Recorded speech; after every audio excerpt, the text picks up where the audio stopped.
Hi, hello. Hello, and how are you today? Hi, were you? Exhausted. I was running around all day. Almost blew up my car. Um, so good day so far.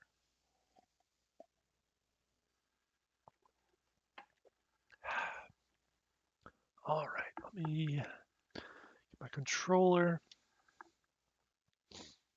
Yeah, voices. Let me change. Well, that is not the right scene. Hello, everyone. That is the background of everything. There we go. That's right.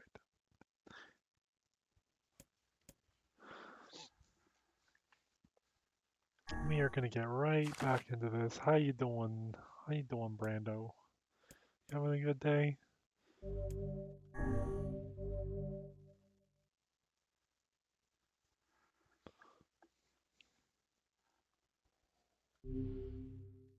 Give me a solid. Share your screen. Right? Right.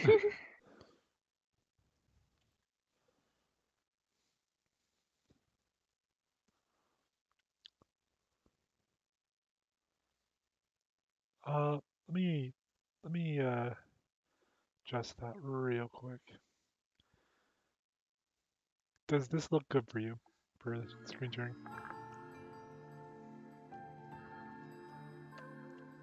At the moment, yes. Oh, you're moving and no. It's about how it was yesterday, Okay. which it's passable. I turned the settings up on my screen sharing in hopes that it might work, but you're still on the tablet, aren't you? Yeah, I can't be on my desktop because I have to be upstairs with the kid. Fair. So Okay. Doing fairly decent morning. Oh, I'm sorry to hear that. I hope that your the rest of your day gets better. I've been doing all right. I was out getting more of my medication, so that's good. I got a 90-day supply, so be a lot less worry for. I always like get real panicky when it's like time for my refills because I have to go interact with real world people, and that's scary.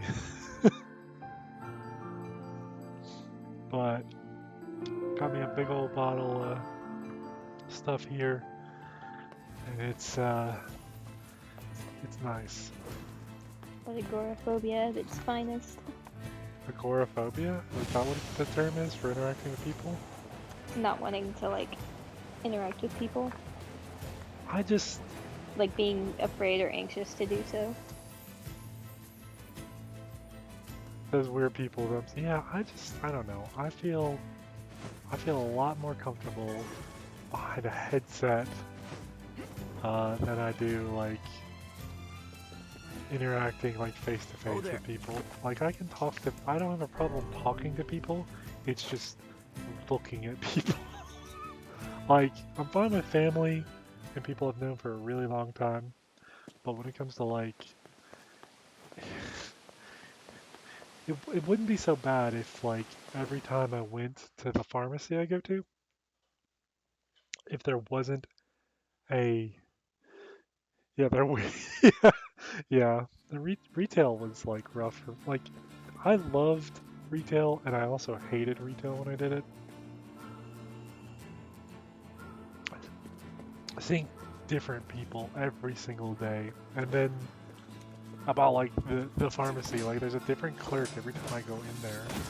Like every single time, there's someone new that I don't know, and I'm like, can you guys keep the same person for me, please? Just please. I'm dealing with that right now because I have to switch over my meds to a different pharmacy because I'm still technically getting my main meds, like my antidepressants and all that, at a pharmacy across town, Jeez. which is like a 30-minute drive from where I'm Yeah. at Oh now. God. So I have to switch it over to a CVS that's closer to me, and I'm just like, I don't like this. I don't like the CVS. I don't like these people. But the Yeah, pharmacist was nice, the girl that I talked to, so it's good. okay. Like the kid that I mean, he looked like a kid. He was like really young. Like that got me my meds was he's a cool dude. Really laid back. um, but the lady over there couldn't pronounce my last name, so I had to like I had to sound it out. Or well, I had to spell it out for her. Basically, like you know how you do like A is in apple, B is in boy, C is in cat. I had to hold my Yeah. mouse on the screen. I had to do that. I had to go see my doctor today and get some meds. And the the lady, the secretary for the doctor, I still haven't got my COVID shots. I'm still wearing like a mask. Um, I have a Macho Man Randy Savage face mask. That's like purple, has like his like it's basically the same icon I used for my profile I picture. should not have expected any less from you, Oh yeah, TBH. it's basically the same image I use as my profile picture on Twitch, and it's like that, and it's like purple, and underneath it it says, oh yeah. Um, and the lady, the secretary, is like, is that a Macho Man face mask? It's like, I was just kind of like stunned for a second, but like, yeah, it is. I mean, we were like, we were talking about like Randy Savage, we talked about Sting, we talked about like all the WWF wrestlers from like the 90s. It was nice. And then everybody in there, all the patients, all the other ones looked at me funny.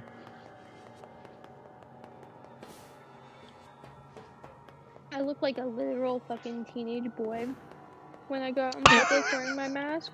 So, like, I'm not fucking kidding. My default mask is like a NASA one. And I have a ton of fucking masks. I recycle through them. But Well, that like, that's kind of you like in a nutshell, isn't it? Like cause you're like, you do the non-binary, you're non-binary, right? gender fluid. Gender So. fluid, that's it. I always get those two confused. Sorry. You're fine. Yeah, so like you, what am I trying to say here? I don't know, but like you looking like a teenage boy, like kind of. It literally, it doesn't bother me at all because I'm just like, I'm cool with this. I've dressed like a tomboy for fucking years, so. Yeah, and you kind of dress on how you're feeling that day, don't you? Yeah. Like whether you're feeling, you know, like male or female or somewhere like, you know, somewhere on the spectrum, right? Yeah. Like, for the most part, I keep kind of androgynous, but I'm flat-chested as fuck. So, like, if I wear just a fucking, like, a t-shirt and jeans or something, I real talk just look like a teenage boy. I get made fun of by my roommate because she's like, I really do just look like a mother with her teenage son and infant child. And I'm like, yeah, and?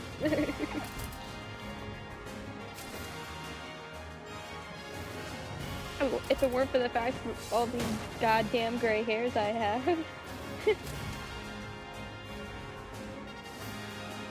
Although it does get really, really entertaining because somebody will address me like with masculine pronouns and then they hear me talk. And my voice is rather high. Yeah, you. Especially if I go into my customer service voice, which I God. generally do. I don't think I've ever heard your customer service voice. I'm curious. Oh, you want me to do it? Hold on, let me like turn you like way up on Discord. Oh no. Uh,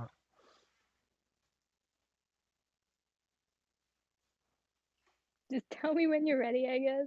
you are maxed out of Discord. Go ahead. Alright. Hi, welcome to Frostings. What can I get started for you today? No way. And that's on the lower end too. Wow. Yeah, like Who is this person? I don't know this Megan. this is the Megan that no longer exists because I don't have to work retail right now.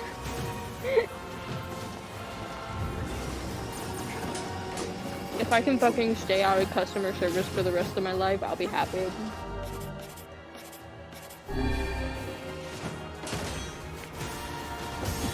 I feel that, honestly.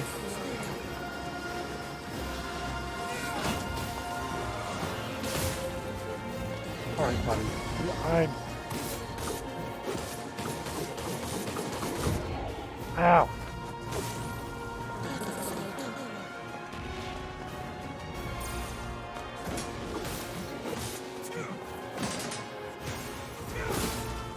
I think everybody does. My retail voice was like, God, I'm trying to remember it. Let me think. It was like, I'm trying to remember. What was it I always said to customers? It was, hi, welcome to Lowe's. I'm Logan, the paint associate. How can I help you? Like, mine doesn't sound too different because I don't have like a wide range in my voice, you know? But it's just the energy I came off with. See, I never really had a problem faking tone of voice, but the resting bitch face always gave me away. You do have resting bitch face. Oh my god. I do. You always look so It's mad. My face gives away everything. So It really does.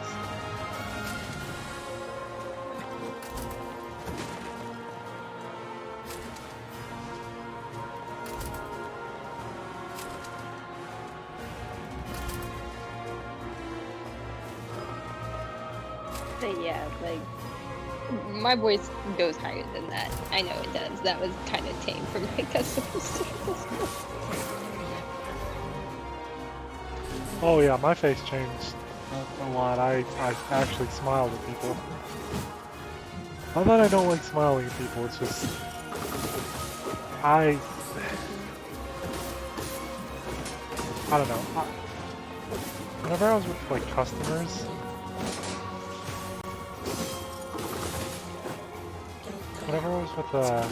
I would like, you know, kind of keep a neutral face, try and like, you know, I tried to look, you know, calming and like chill, and I felt awkward standing at like a desk, like, with like paint cans all around me, with a big goofy grin on my face. Like you've been huffing it or something. Do what? Like you've been huffing the paint or something.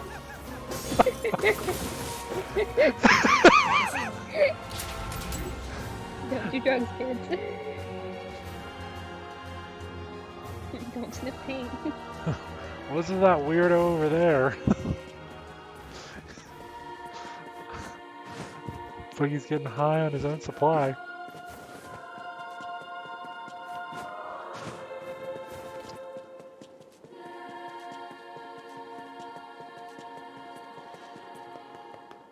Did you guys ever like sass customers? I'd sass them every, like, if they ever... one of my favorite things I did was we had a bunch of guys like come in and would like talk nonstop about Home Depot, and it drove me insane. I'm like, if you like Home Depot so much, why aren't you like shopping there? I never said it to anyone, But we were out of stock of something. It was like a specific kind of like paint roller. Mhm. And I was like, yeah, we're just no. Wait, hold on. We weren't out of stock of it. We just didn't carry it anymore. Like a whole like entirety of Lowe's didn't carry it. And guy was like looking specifically for that. I was like, I'm sorry. Check the Sherwin-Williams store. You can check like somewhere else. We just don't have it here. And he was like, well, I mean, you guys just keep on losing stuff and keep getting rid of stuff. And I'm like, I mean, things cycle in and out. Like, I don't have any control over it. He's like, you know, like that being at this rate, I'd be better off shopping at Home Depot. I think that's where I'm gonna go. And as I was walking away, I, well, I didn't let him see me roll my eyes, but I rolled my eyes and said, well, that's unfortunate, and went out the next customer. I was very surprised he didn't report me.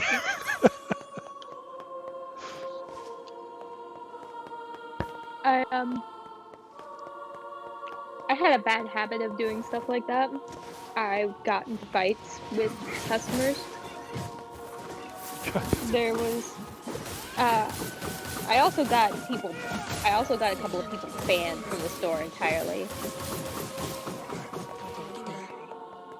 Oh But yeah, you told me about that that one that lady was when the soldier was there. Like the I think I remember something like that. It's like she was giving you shit and he was like, "Oh, you handled that pretty well." oh, that was while I was at the bakery. That's another instance. Oh, the bakery, that's right. I thought that was the drugstore. The not the it was like the boba thing you were doing?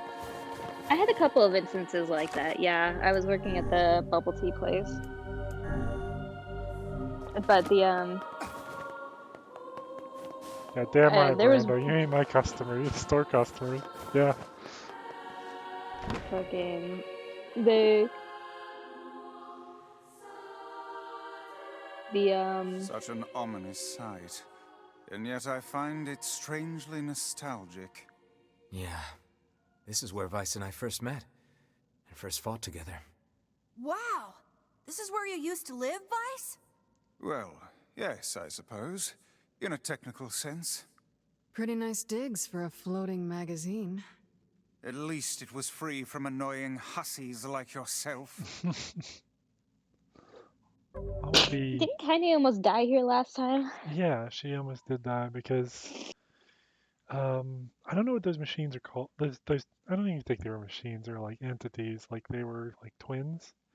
They were given a name in uh, Final Fantasy 14 as Hansel and Gretel because they showed up as like a boss fight in one of the near crossover raids. Um, and oh, you know that big guy that like we were fighting that kind of had the trap in the basement?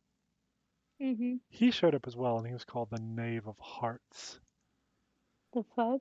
Yeah, it's interesting, but um, yeah, I don't know what their deal is, but we fought them here, and Kaine, we broke his weapon, stabbed Kaine, and we thought she was gonna die, and then she turned into her shade, and it was strange. But I will actually, I need just a moment. I'll be right back.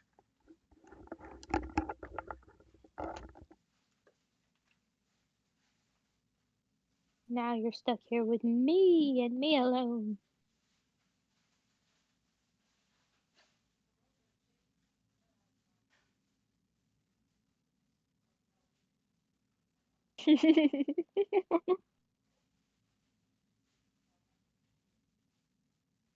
Hi guys, welcome to my stream. I currently do not have hands, therefore I cannot play the game.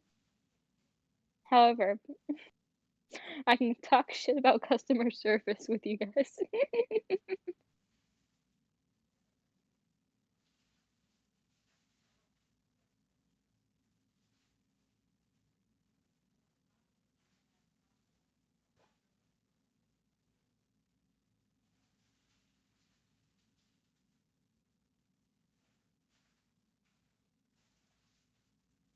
Yeah, I rage quit.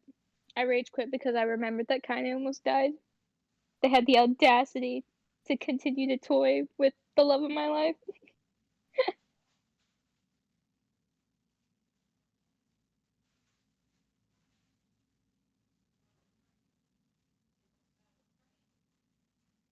Exactly. This fucking game.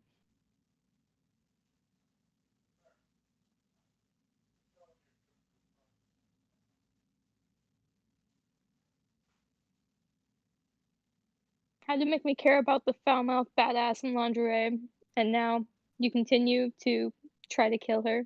How fucking could you?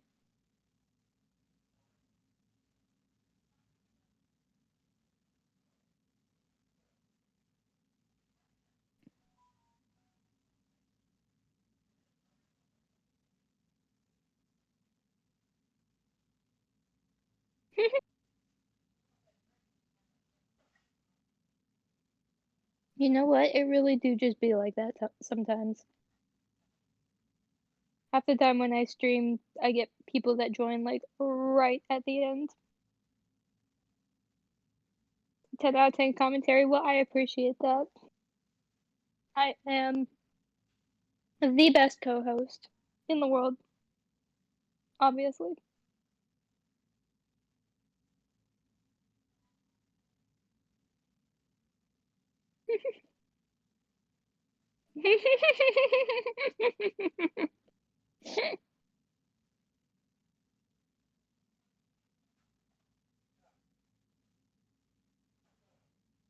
Is that why you really wanted to be a moderator, Michael? Because it made you feel important?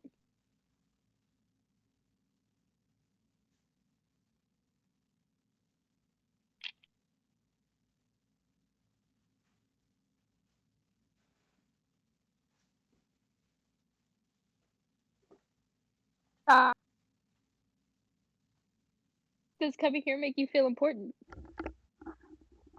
Just to be a voice in the Hello. chat? Hello, Hello. I'm talking shit with people. Oh, you're talking. Oh, great. Not about you.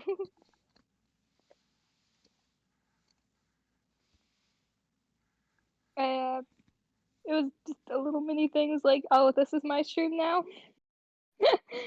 I can't play the game because I don't have hands, but Who got your hands off? You don't have hands? I don't have hands. Also, my dinner just got done, so I'll be taking a short break. 30 minutes into the stream. I can eat.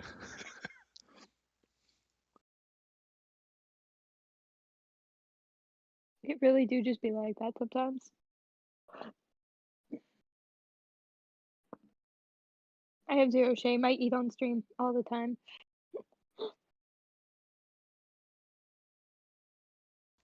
Yeah, but you eat like a dainty little girl. I sound gross when I eat. Unless I'm eating watermelon, apparently, or chips. That comes through. My, yeah, the song. But I was on a telehealth call with my therapist, and my standalone mic is fairly sensitive because despite having a high pitched voice, I'm very quiet. So my mic is super sensitive. I was eating while I was in the appointment with her. I was eating some watermelon because I've been getting in the habit of eating fruit in the mornings, and that's breakfast for me, and then I'll have something else later on. But I was eating watermelon, and she was like, "You could do ASMR," and I was like, "Is that your way of telling me that you can hear me eating?" She's like, "Yes." Oh my god.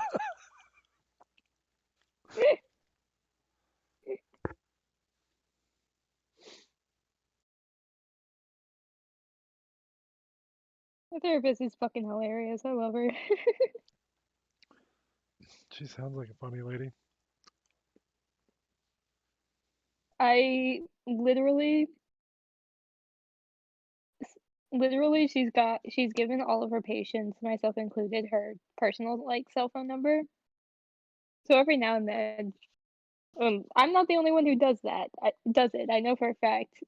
We send her fucking mental health memes.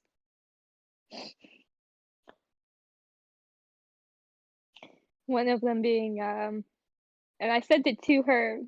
I found it again and sent it to her when I went and got my last tattoo done. Was the like the meme format where it's like, and what do we say when what do we do when we're depressed or whatever? Oh, it's like the Game of Thrones thing. Like, what do we say to I, God Death?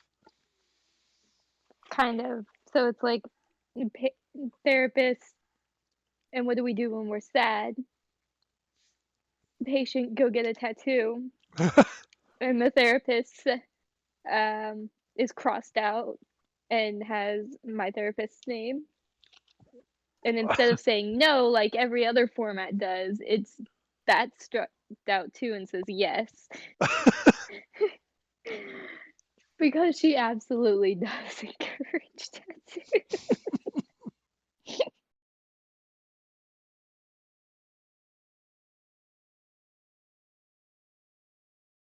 I'm ASMR, I'm kind of particular about. Like,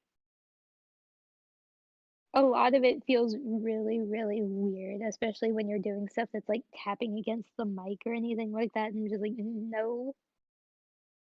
But I found that I like slimes, like slime ASMR, people playing with slime. But I also just have my own slime, so I don't need that.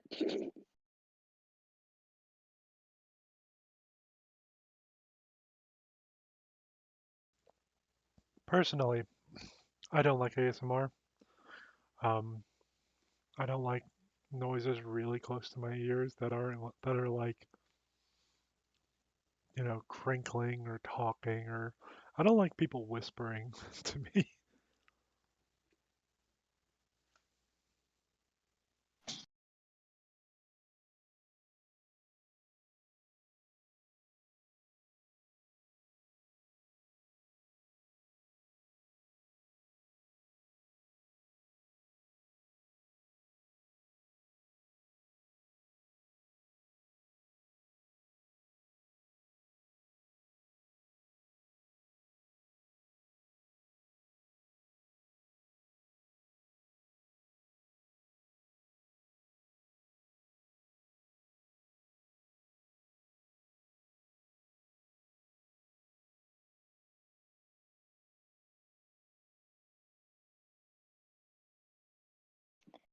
Sorry, boyfriend walked in.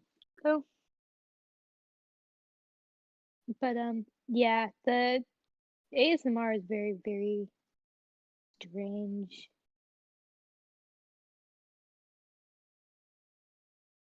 Especially like food ASMR, IMO. Like, you know what mukbang is, right? I think that's how it's said.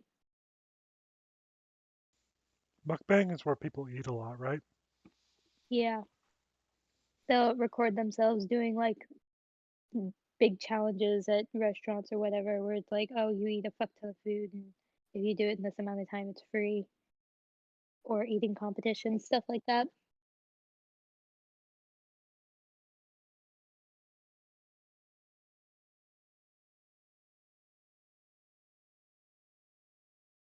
But that's become a big thing recently, especially overseas, where it's like smaller, generally more attractive people are doing competitive eating and challenges like this, Yeah, in America, and it's they get a people. living off of it. America it's people like Shane Dawson and not Shane Dawson, whoever that big guy that was hanging out with Trisha Paytas for a while. Mm. Trisha Paytas did it, and it was it's gross. The only mukbang I've ever legitimately enjoyed wasn't even really mukbang,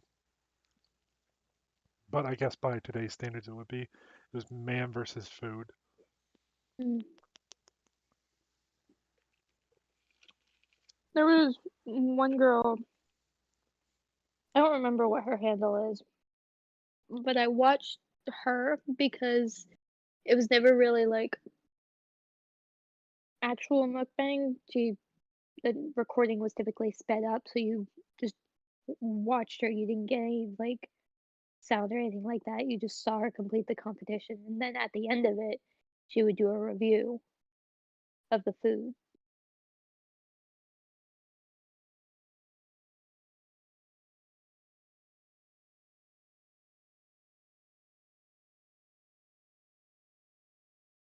That's the only person that I actually would watch sometimes. And even then, it was only like if it came up on my fucking Facebook feed.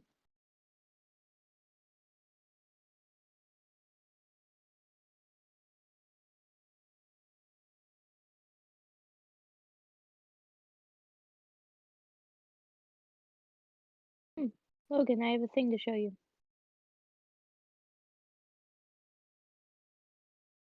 Give me a moment while I greatly anticipate the thing.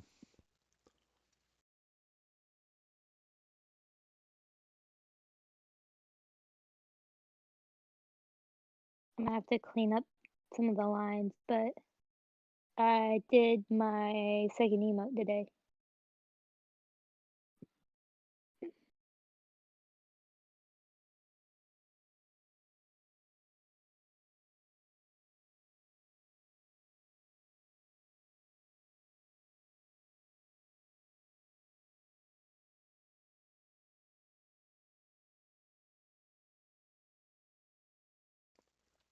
Okay.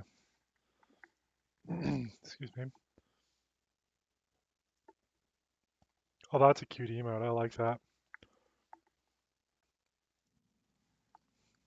You're really I good was at that. told that, thank you. I was told that if I had to make an emote of me doing, I don't know if you've ever seen me do it on like stream or in person. Like, I tend to raise one of my eyebrows a lot, especially I like that flat look like that, where it's like, are you kidding me right now? Yeah. Kind of expression. Or if I'm really fucking amused by something and I can't say why. You cannot turn back from this point. Uh-oh. This is endgame. And now the path is open. Here we go. Yeah, I was told one of my emotes had to be the fucking eyebrow. It So had to be. it had to be because it's one of my key facial expressions.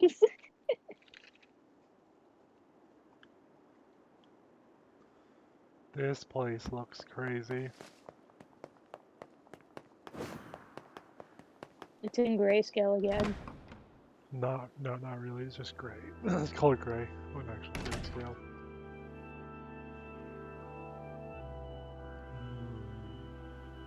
Pretty.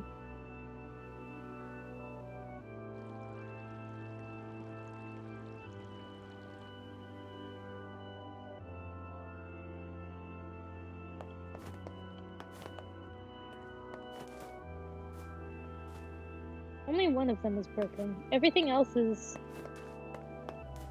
actually very well kept.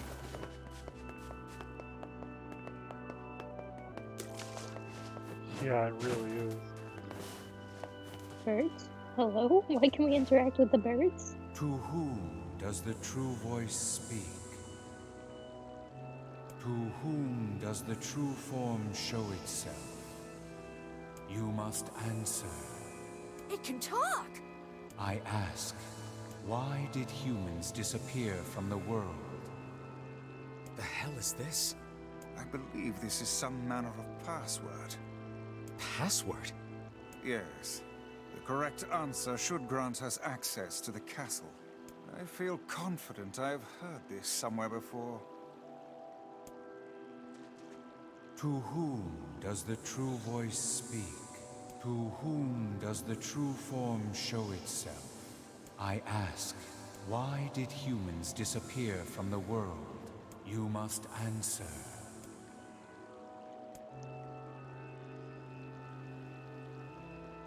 Because of a black disease. The black scrawl is killing people. I answer because of a black disease. I ask, how can humans extend their lives? Oh, what?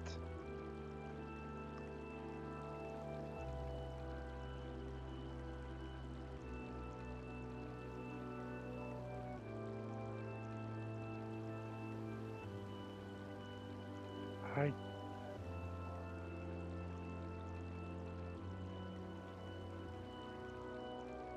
Do I need to enable cheater vision? no, I'm gonna go by separating body from soul. I answer by separating body from soul. I ask, what is the destination of souls?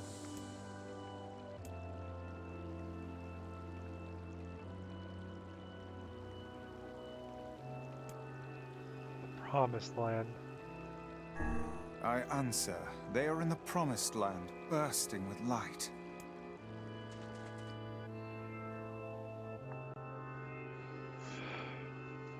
Hope that was what they wanted.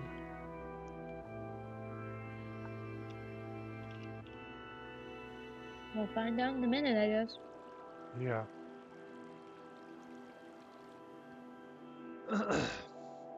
Nope. Blast. I appear to have made an error. Okay.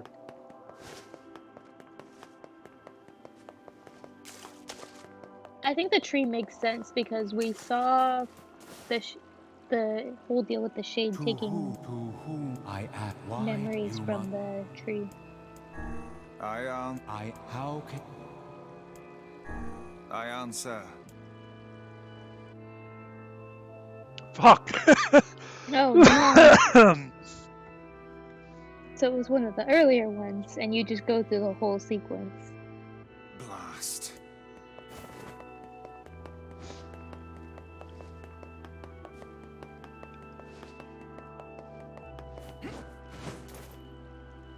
To whom I ask, why did human you must... But this is the right answer. It is because of a black disease. This bird is... This bird's... This is... Okay.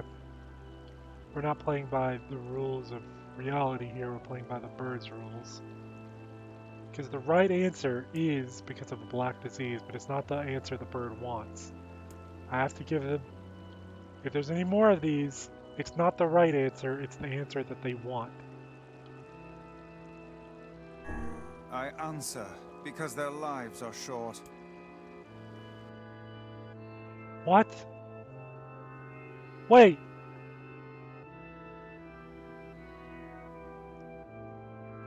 What?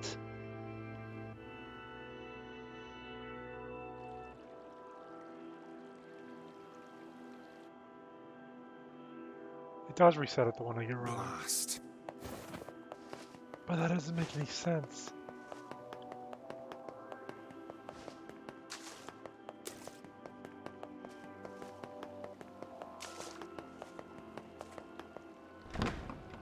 What was your answer for Oh, okay, alright. the... I thought I What- broke something. I guess it does reset it the one I got wrong, but What was your answer for the last one? Like the tried- very last I question. tried both of them.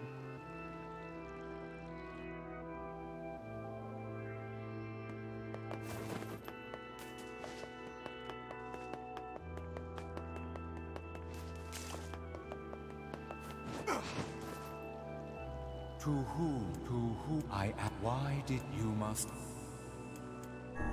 how can... Wait, was this right? I ask, Oh, what that... is- Oh, wait. Okay. Alright. Never mind, I was wrong. There are 3 questions. I screwed up. I answer. They are placed in their corresponding shells. Very well. You are There we go. acknowledged as master. You may enter. Well We- then, it seems the way is open. We are master. We win the game! I win the game. Oh, did I get a weapon? The Phoenix Sword. Great. The game's over though. Oh, this is a two-hander. Good. Matches your spear. Yeah. This is very, Very chufty sword.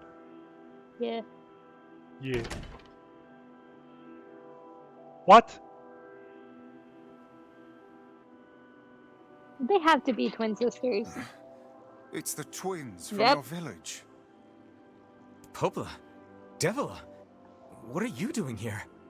Hey, any chance you'll just go back to the village? This is a very dangerous place. Even if you can find Yona here, you probably can't get her out. How did you get here? Shh. We're asking the questions right now. Excuse me?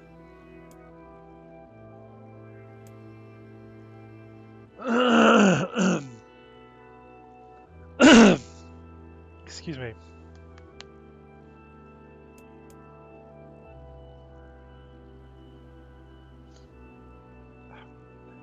I don't know what the fuck they're doing here.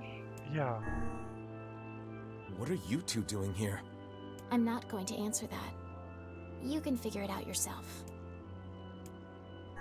We're here to rescue Yona. No dice, huh? Well, I guess we don't have a choice then. No, I suppose not. How sad. What the fuck?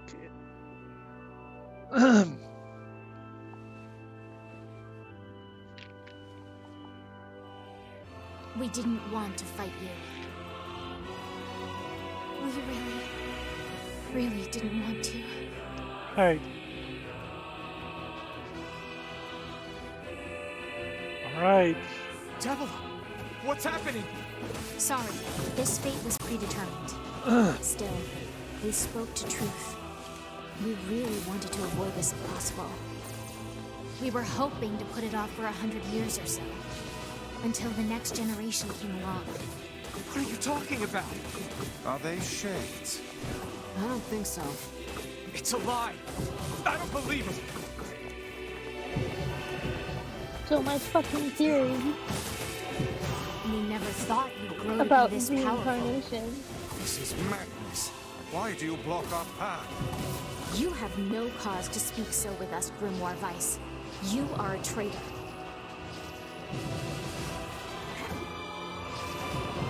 Did she just deflect that? Yes, she did. What now?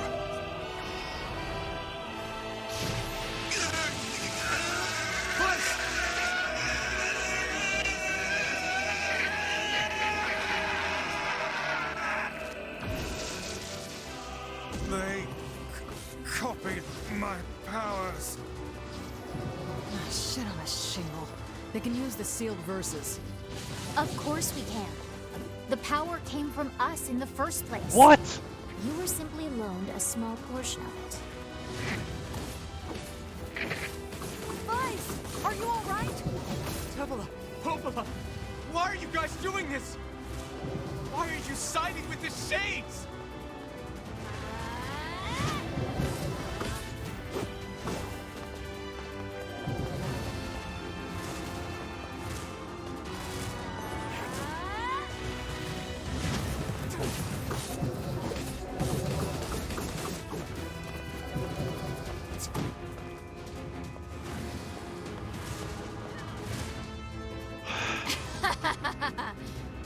Why? The answer to every riddle lies within the heart of the Shadow Lord. Shadow Lord. So you've been on his side this whole time? You must search for that answer yourself. You've got to face your own truth now. Please, enter the Shadow Lord's castle.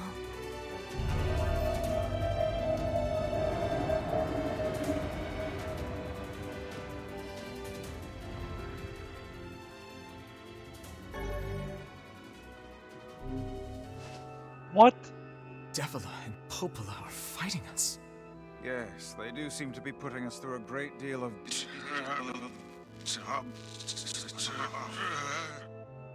No. You okay, Vice? How odd. For long years, my mind and tongue have been my greatest assets. But now the latter seems to be... Hell, Vice? do not look at me like that. I am Grimoire Weiss. I am perfectly...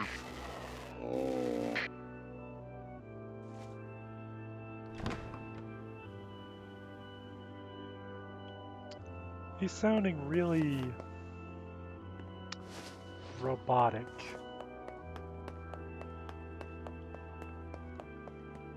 I think I hear a waltz. Yeah. Yeah, why does he sound like a speaker?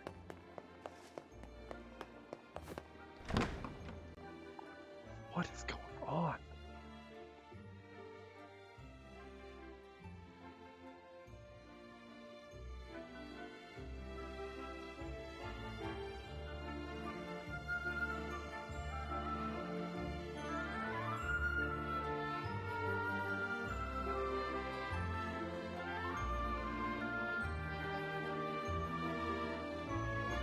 It certainly is a grand affair.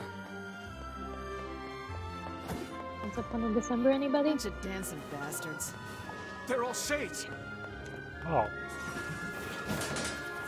This is a problem I know how to solve. I think we're locked in. It's not like I was planning to leave. Oh, we're not locked in with them. They're locked in here with us. It was us. The Call an answer ambulance, for that. but not for me. Yeah, oh yeah, we're locked in. Oh no. Fucking faggot.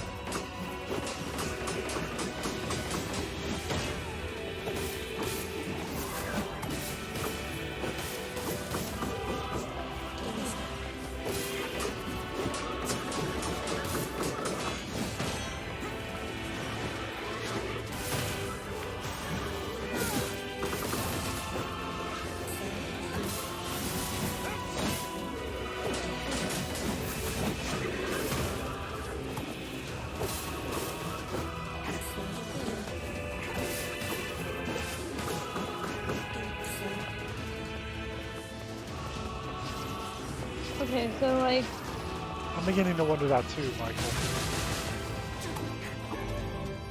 Is this all just technology?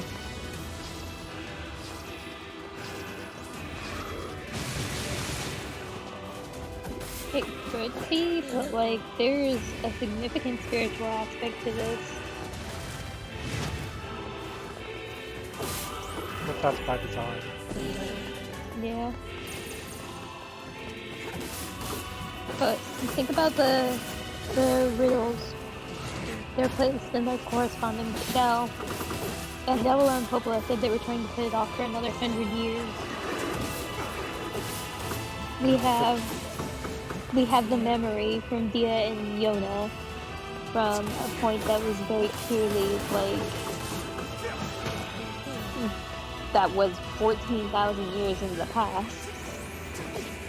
In what could be what looks like a post-apocalyptic modern day for us.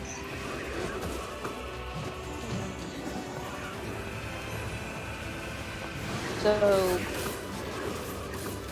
soul transference. Damn it! They won't stop coming!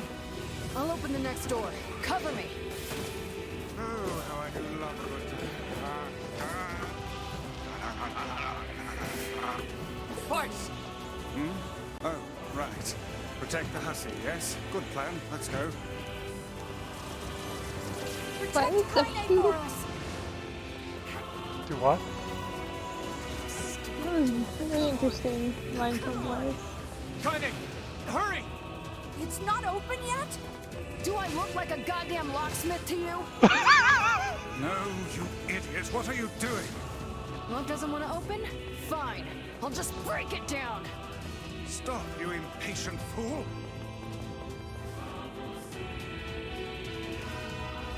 Goddamn no good bullshit bastard! Open the fuck up already! Ugh! Got it. Kaine, look out! You ain't stabbed again. Please don't fucking. Oh, God. Kindly, please.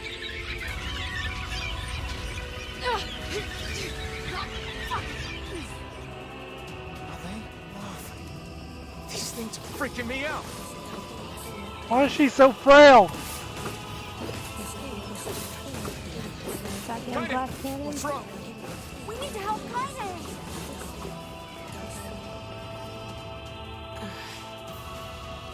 You okay? Yeah, but we got problems.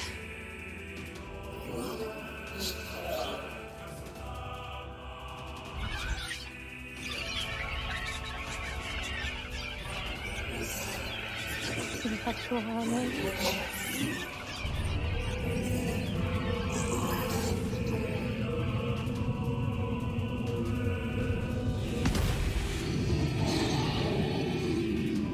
Oh, it's a boar!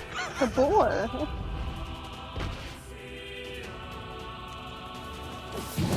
We don't need Is this gonna forgiveness, go asshole. Kaine? What? Wait, what did she say? You don't need forgiveness. Like, did she understand these things? That's what Kanye's always shown a perceptiveness when it comes to shades and an understanding of them. Oh dear. You could identify a shade in a human before they turned. Huh.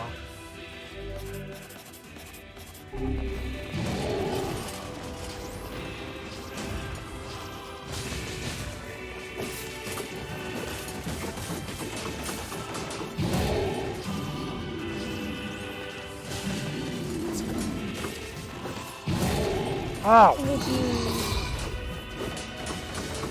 if you think about it,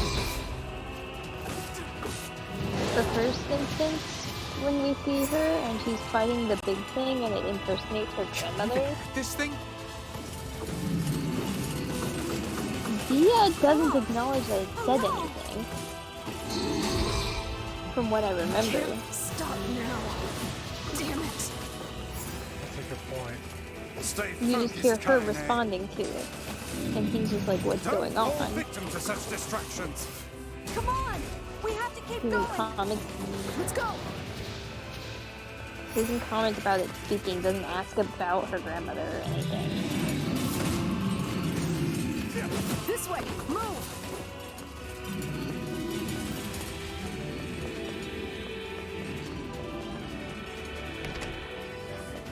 I don't. What the fuck? This is not what... Dragoon Lance?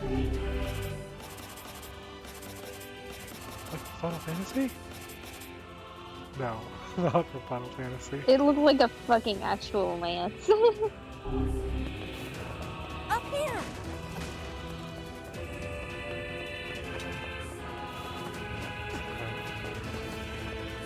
Guess we are gonna leave that boy to have a seizure in the other room.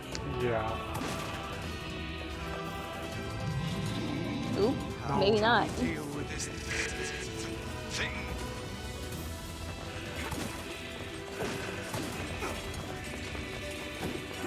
Please, hurry!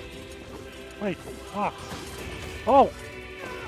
Oh, it just kills you? Shit! One hit KO. Guess you have to abandon the boxes. I don't want to abandon the boxes. Well, then don't miss.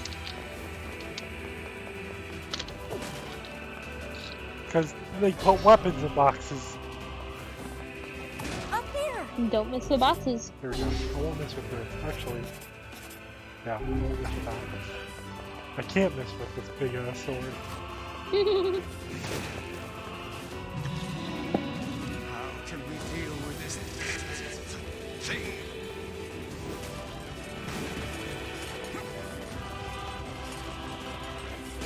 Please, hurry! Fuck, I missed the box. Just go.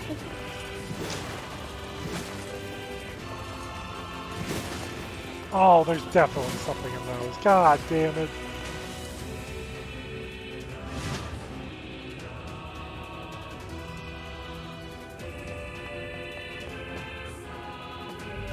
They're actually in the middle. No, they are. Damn it, I She's can't get kicking it the open. door with her heels. I fucking love her. Attack incoming! Yeah, just get it to charge the door.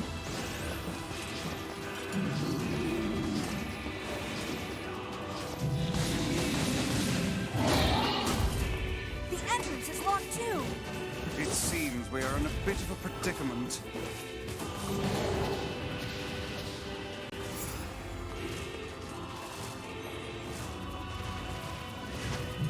Just like the boar that we would ride everywhere, ever constant.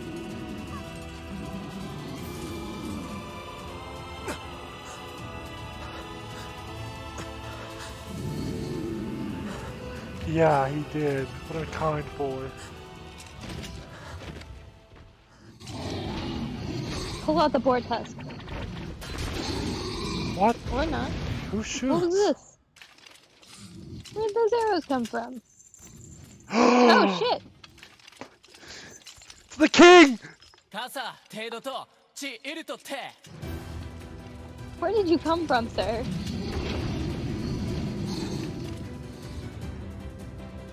出土汗より一旦起きそうだからペルアと試練地無石音イラコクWhat are you doing here? サルリとシータとカイザムとキロだろ You are correct. いやアラトテサンセータふわりとてドラス感化しキロでバチアラペルアとどんな来てキリゴイタにアップフィアトサチチサタとトレルダカイザムチと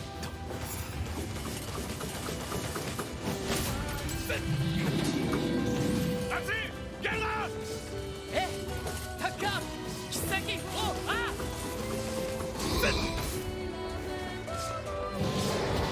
I feel bad about leaving them. Hey! Stop! Let me go! Stop it! Damn it! King, no! ギ後でアリクラーサアコ No! Open the door! You can't fight that thing on your own!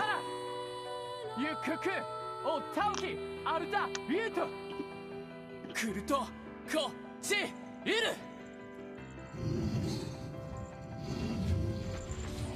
カテケタルイトエチケロアルテリアだせギウジ各石技師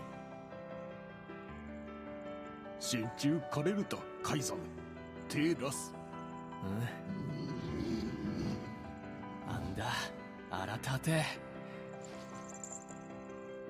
ウラーヌペルアトチウラーヌカイザムトトチ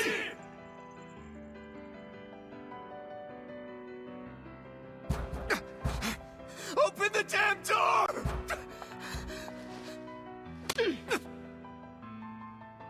Knock it off already. Let's go. Kaine. He's fighting for you. And for Fira. Don't let him die for nothing. My friend.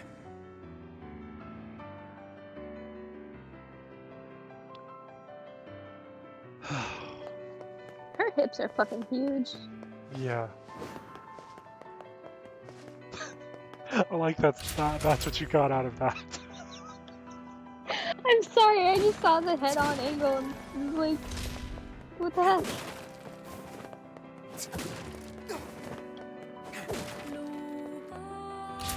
But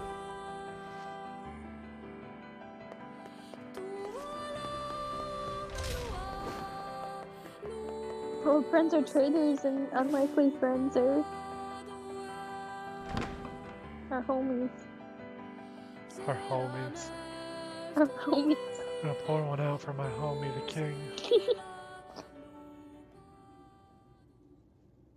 You fuckers. Are they the two books?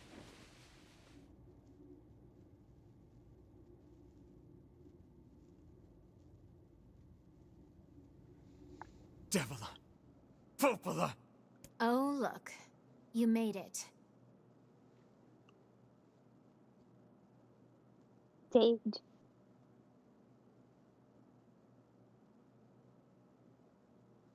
We've been waiting for so long.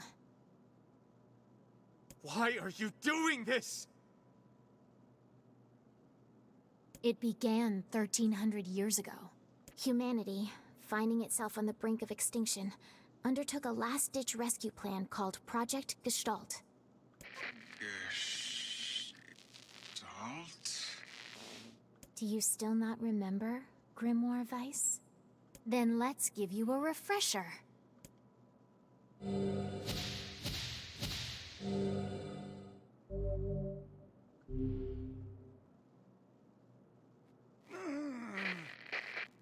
Weiss!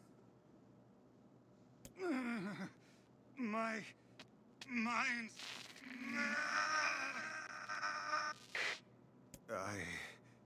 I remember. Devila.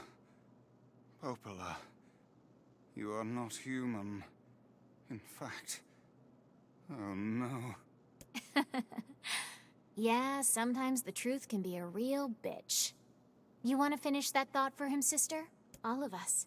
Every person standing in this room are mere shells created by the true humans. What? Yeah. It's about what? What are you saying? You still don't get it? You aren't human. So then humans, I mean, the true humans, are extinct? No. They still live on. You know them as shades. Each shade is a twisted remnant of what was once a human being. Crazy, huh? Now let's skip the part where you stand there with your mouths agape and just get down to business. But I need some time to stand here with my mouth agape. Gotta process.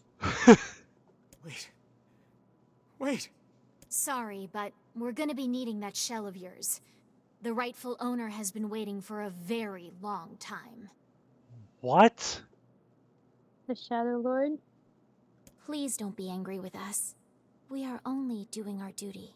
Our endless existences have a single purpose: to control the lives of others in accordance with the will of the true humans. You have your own motives, your own desires. And we have ours.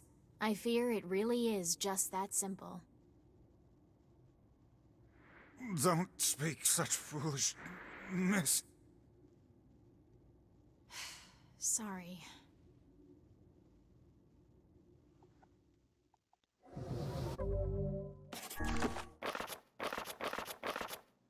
Yeah, look at... Yeah, I'm gonna look at those. Because I didn't get a glimpse of them. Project Gestalt. Project Gestalt Report 0923. As noted in the previous Okay, that is the first one. As noted in the previous report, implementation of Gestalt mode can prevent the white chlorination syndrome we recently experienced. Transfer of bodily information to civilization repressed replicants is proceeding as planned, with the genes of the originals safely stored inside. Our role as surveillance androids to prepare for when the incurable bacterial disease eventually dies out is also underway. So far, this is proceeding without issue. Observer 021, codename Popola. Project Gestalt Report 9182. This document discusses potential strategies for the relapse cases we have observed in recent years. The term relapse, of course, refers to the catastrophic loss of sentience seen in certain gestalts. This syndrome has defied even our most pessimistic initial estimates and continues to trend upward with disturbing speed. With some relapsed gestalts beginning to attack replicants, there is an urgent need to take comprehensive action. We remain convinced that an unknown technological defect in the gestalt transformation process is responsible for the condition, but so far have been unable to confirm this theory. Research of this condition is now our top priority and looks likely to continue for some time. Observer 022, codename Devila. Project Gestalt Report 10,432. Shorthand minutes of Case 23, Emergency Response Conference Committee Special Meeting. Issue: Observed upward trend in relapses noted and discussed. Issue: Acceleration of restoration schedule. Approved. Report: Debate over using codename Noir for human restoration schedule. Report: Preparations to launch Vice decoding system for above. Report: Order collection of guidance and release code for DIA alongside Vice launch. Popola and Devila.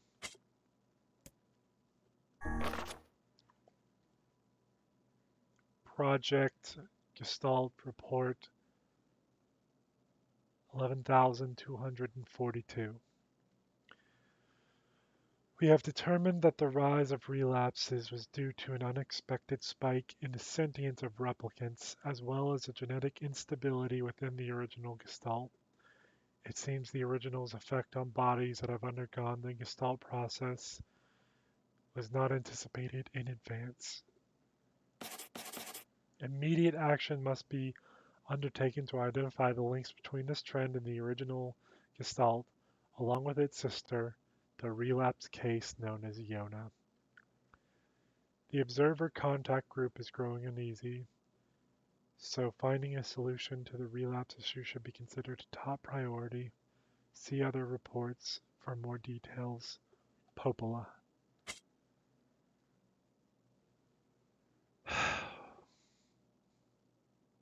We confirmed a lot of things that we were speculating. Yeah.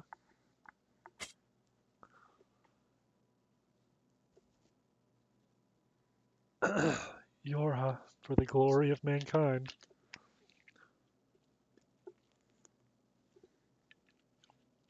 That'll make sense when you see Automata, Megan. So we're playing that after this, right? Oh my god, she punched me. You and us, we're the same. Tools in the hands of a master. No! I'm nothing like you!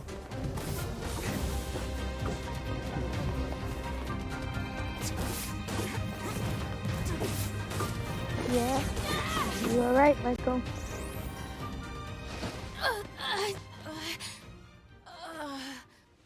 Devila? Devila?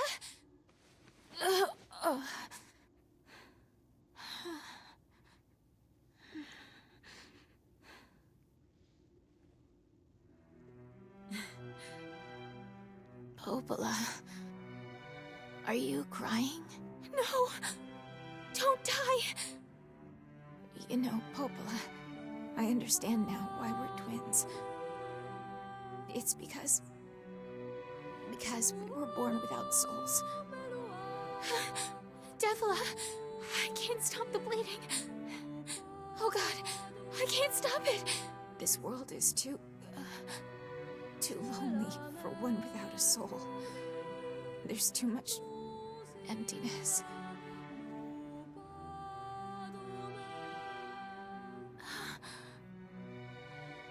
Our souls are missing.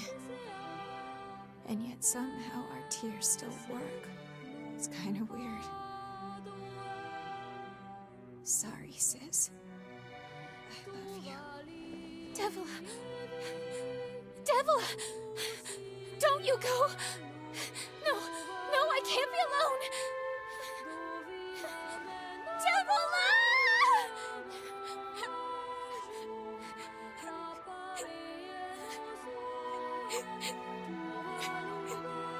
Popola. Let's stop this now. Stop? Stop? Now you want to stop? You think you have the luxury to stop? You cut down my sister like a goddamn animal and now you want to stop? Popola, wait! It doesn't have to— No one stops! It's way too late to stop! No one stops! Don't play the village theme. Please, don't do this, Popola! You and Devila were like parents to me! Those two have watched the world wither for time immemorial. The cruelness of such a fate is difficult to imagine. I don't want to do this! I don't want to fight her! You're really Stop fucking bitching refined and for start being fighting. android. It's the only way.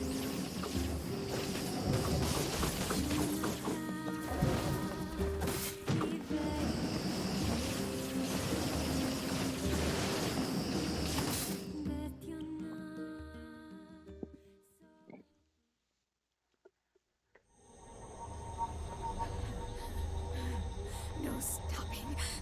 No stopping ever.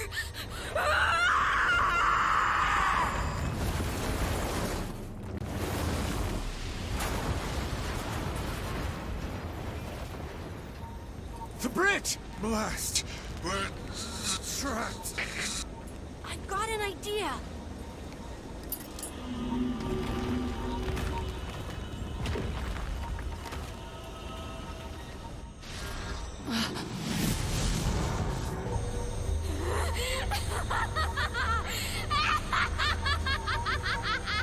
I fear we're done for. It'll be all right.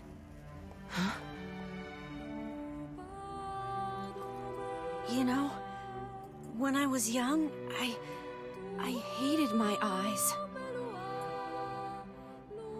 And now that I'm older, I hate what my body has become. But there's something else there now. Something like pride, you know? I mean, without all this, I couldn't have become your friend. Goodbye, my friends. Thank you for everything. Emil! For so long, all I could do was destroy. But now, I have a chance to save something. No! Now get going, okay? Emil! Don't worry about me. I'm gonna be fine. He is the Emil! ultimate weapon. Emil! Emil!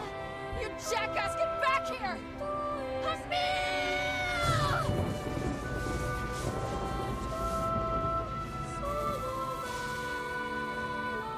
Oh dear. Kaine's so unstable, and Vice can't stop arguing with people. I hope they can hold it together once I'm gone. Well, I guess they'll just have to learn.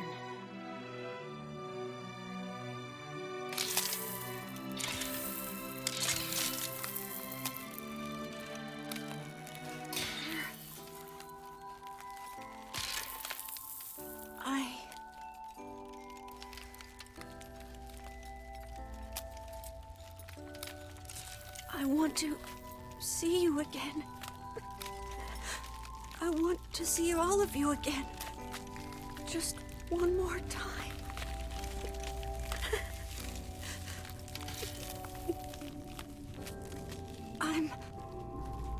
scared.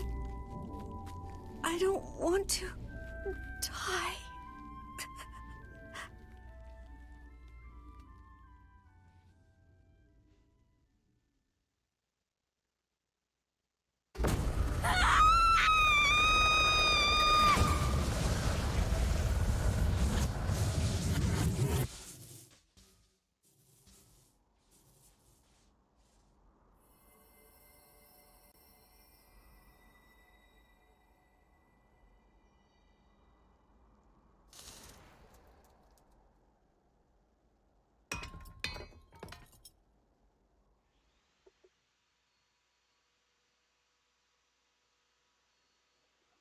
Oh, You be crying?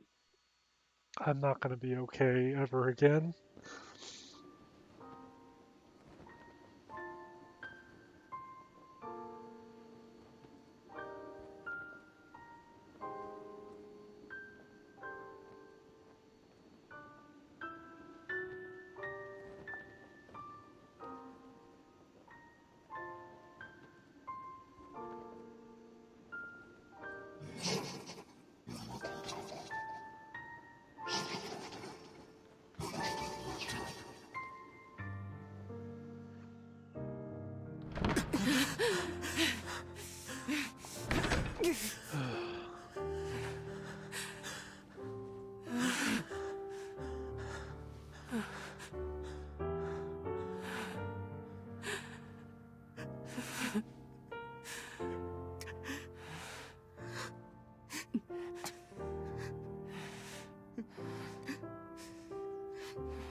Let's go.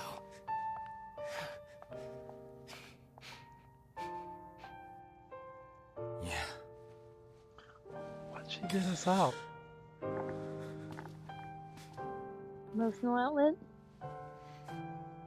Yeah, There wasn't anything to fight. yeah, fair.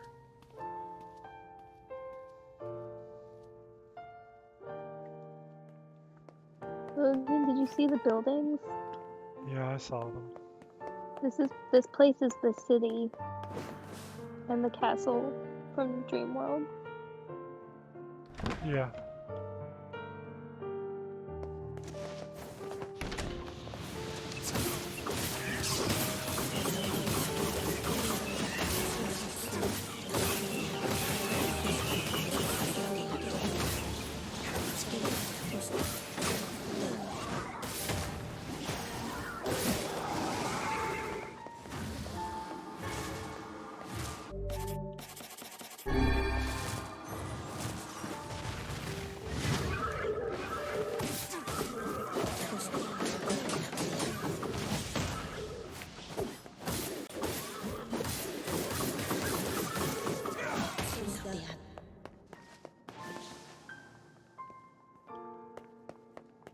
Did you catch the last word in that?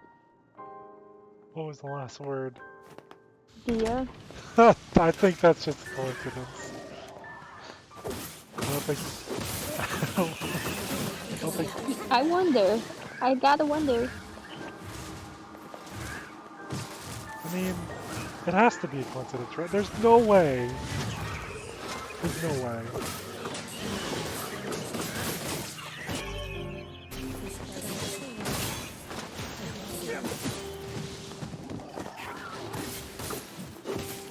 Is it possible?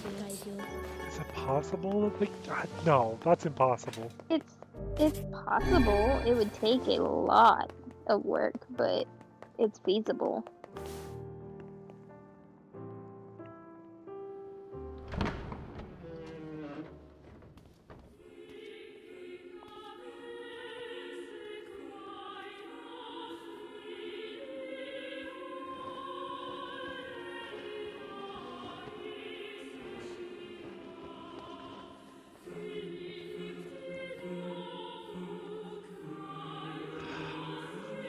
she is.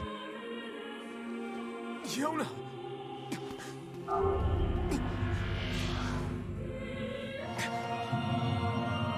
There we are. Dystopia.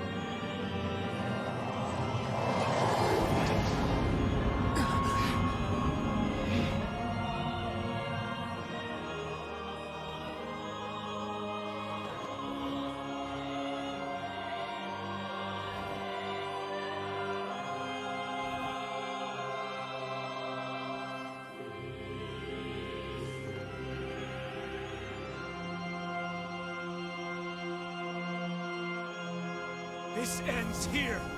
Strike hard. Hold nothing back. Noir. It's really plainly patterning on the shades, though. Like they've always looked more technological than they have. How can a mere tool Arcane. to stand against the Shadow Lord? Wesker! Don't speak in such a manner, fool. Hello, I Whisker. am nothing like you. Now we know why you're Noir.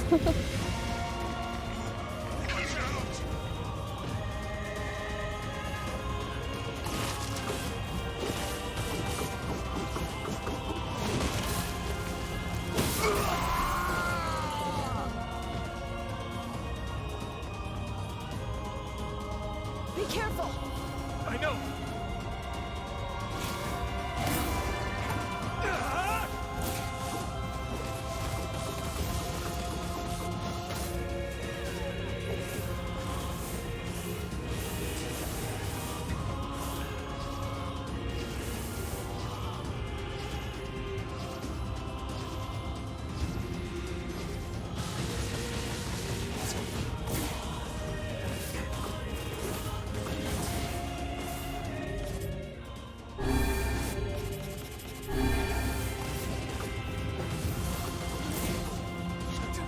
Yes, they are, Michael.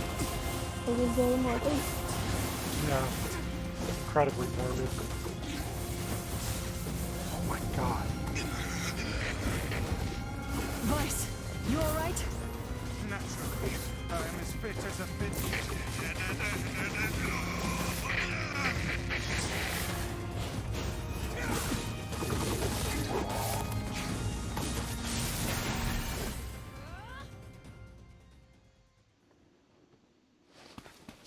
Wait.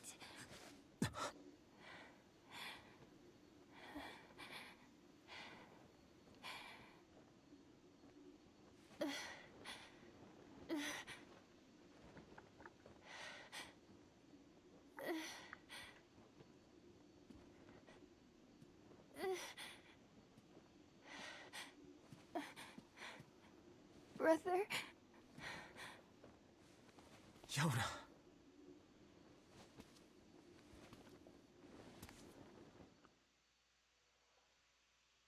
Oh. Huh?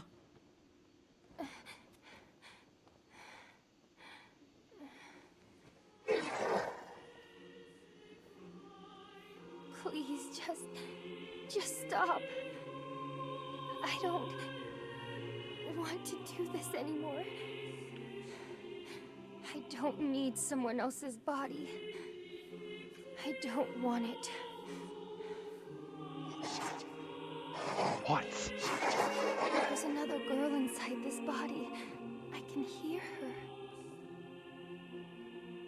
She won't stop crying. She says she wants to see her brother. Yona's been possessed? This girl loves her brother too, just as much as I do. Oh my god. It's not Well, right, yeah, you know? It's not right that she can't see him.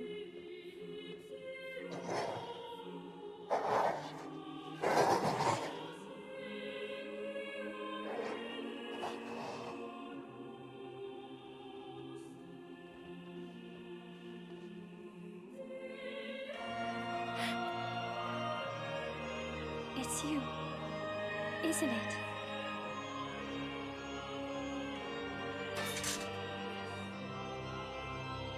Yes, it's me. Let's go home.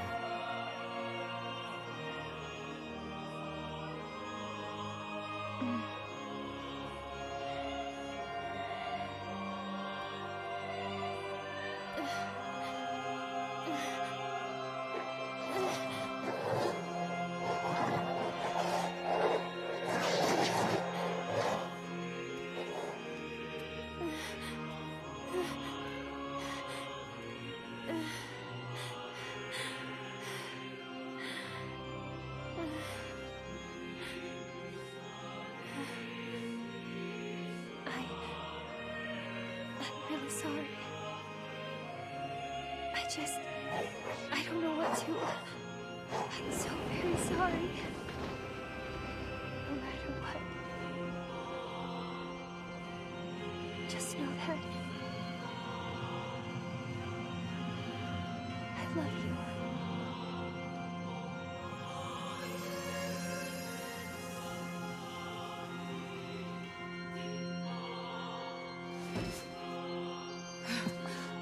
Hurry. The shade that possessed her is gone.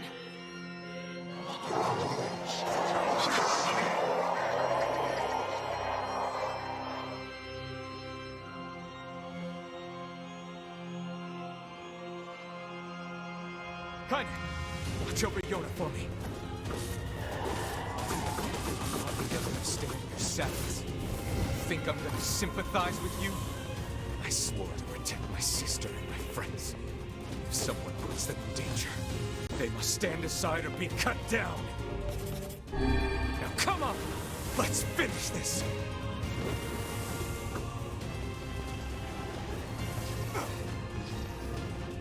Your revelation. What? Weiss, what's wrong?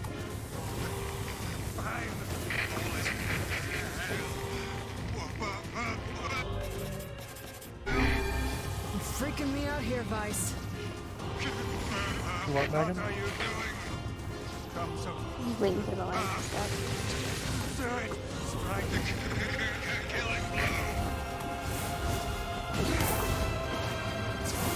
You know how a while back they both had a dream one night where they were being talked to by a boy who couldn't speak? Oh. Yeah. It was just all the No bother. One moment, please. You okay? Fine, just fine. Alright, no, I'm not. Weiss. It seems some headstrong idiot has decided to push me beyond my limits. I should have taken that job as a cookbook when I had the chance. Weiss. I'm sorry. I'm sorry.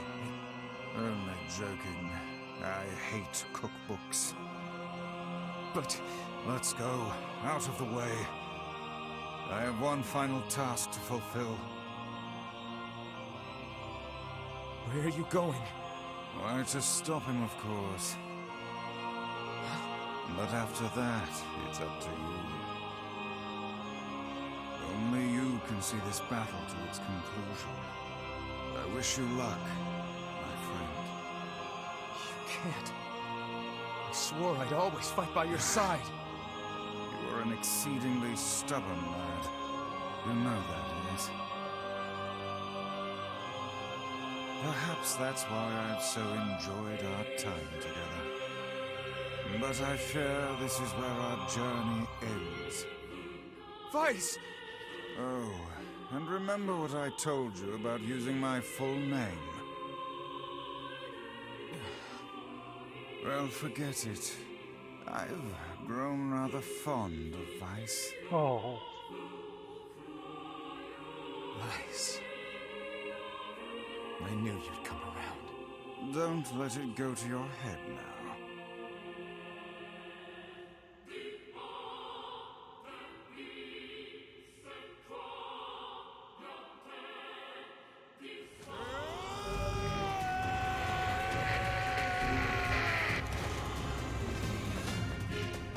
Oh, I think you have something to defend.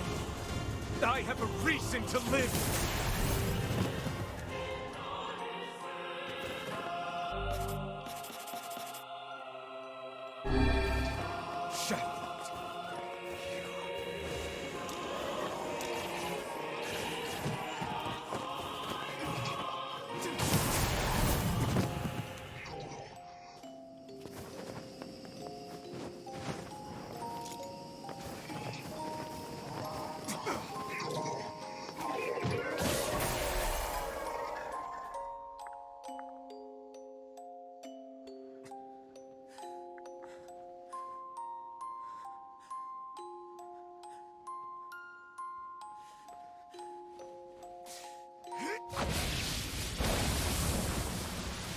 That's not how you use a spear, sir.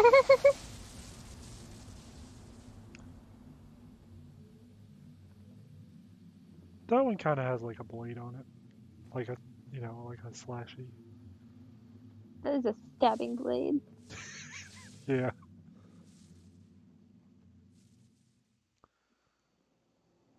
So Yona's.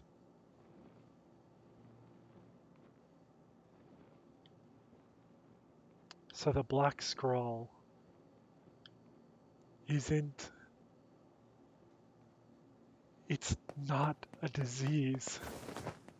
It's not a It's disease. it's humans trying to take their replicant bodies. Yeah.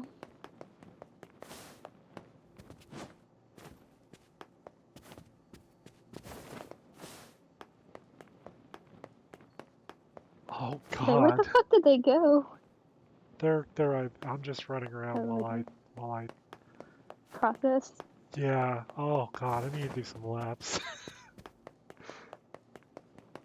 Oh God. So that means all that time that Yona was sick, it was human Yona trying to get her body because I think it was twofold. Because we saw there that human Yona had control, but replicant Yona she was still sick. Yona So was sick. I think it was a twofold thing. I think that yes, one or both of them were sick to begin with because they were talking about the relapse with her replicant body. But I think she also couldn't completely take control because she empathized too much with the replicant spirit. Because the replicants do have a spirit that has been established. They don't have a spirit, they have... The soul. They don't have a soul. Yes, they do. Popola and Devila. Well, Devila Popola and Devila don't have souls. They both said that they explicitly do not have them. They're machines. They don't have Yeah. souls. None of us have souls. Kaine, Dia, Yona, everyone. Every human are machines.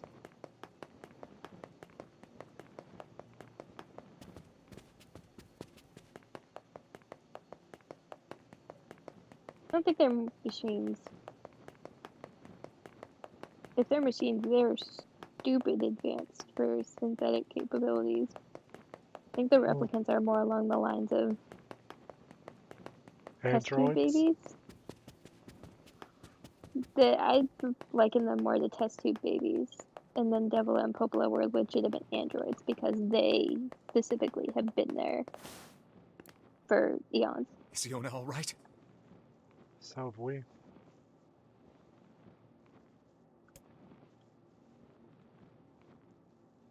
I think this is an iteration. I think there have been multiple. Oh God, no. Oh, please, the girl is fine. What the fuck? Okay. I thought you were dead! Hey, Vice.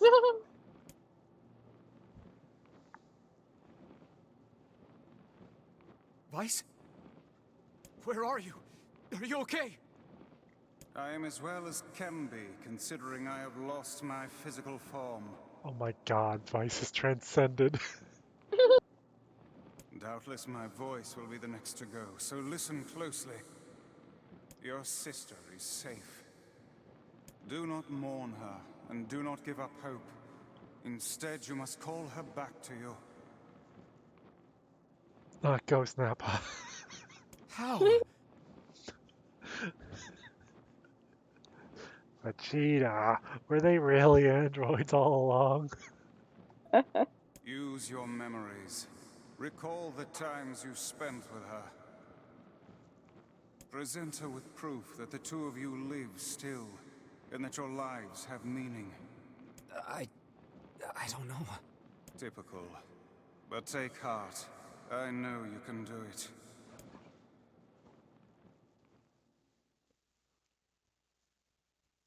What's my favorite food? I'll be right back. Give me just a second.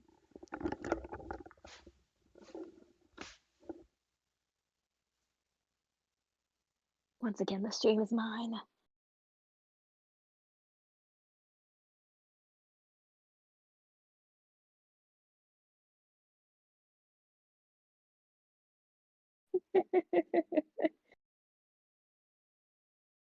Oh gosh.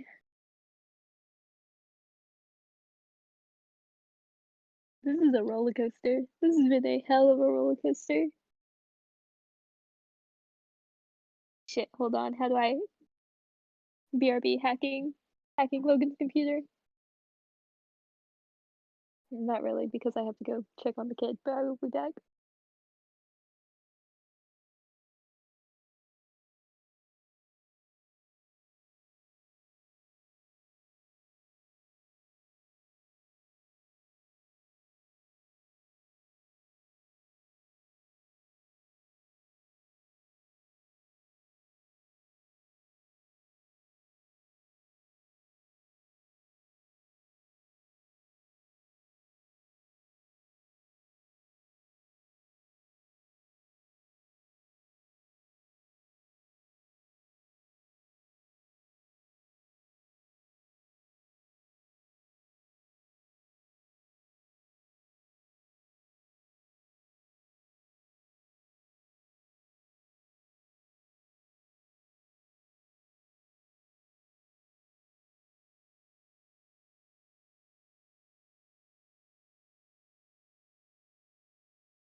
Okay, we're back.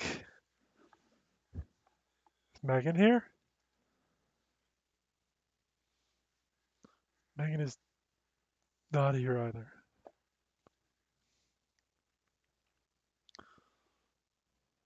So, okay.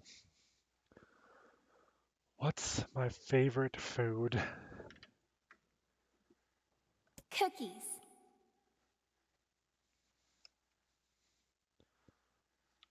Okay. What's my favorite book? That's my magic storybook. Okay. What's my favorite place? Home with you. What's my favorite flower? The lunar tear, of course. Okay, one more question. Who do I love more than anyone?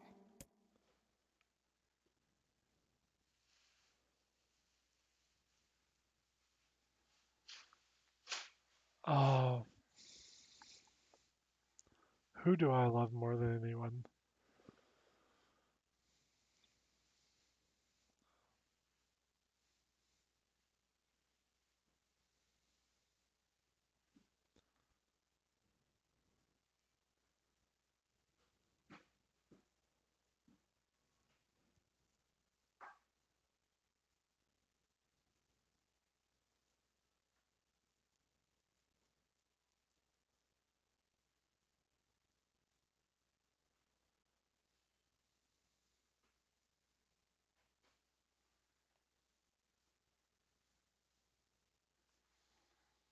Coney.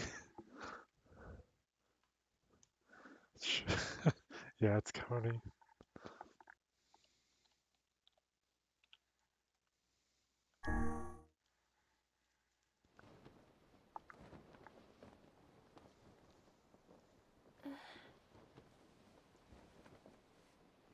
Is that you?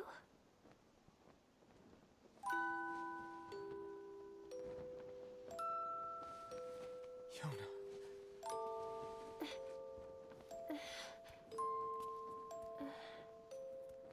Is this my body? Yes, Yona. It's yours and yours alone. You look bigger than before. Like you've grown up. Well, yeah. I guess you haven't seen me for a while. Have I been asleep this whole time? Something like that. It's almost like I'm a princess from some fairy tale. Oh, Yona. I'm so happy to have you back. Me too. Kaine. You and your sister, you have a good life, Kay? Where are you gonna go? Guess I'll... You could stay with us, you know. Thanks, but I'll pass. You know how it is. I got my own shit to take care of. What do you mean? Personal shit, alright? Anyway, take it easy, yeah? Kaine. Hey, look. It's beautiful.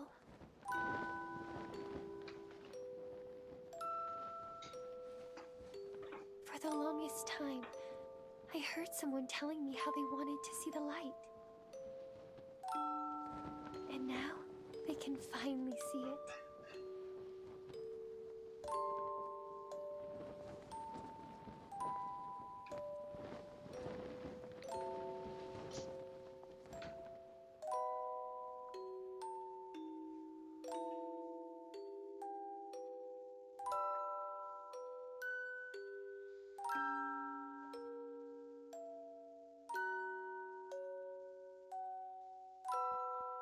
Pardon the background noise.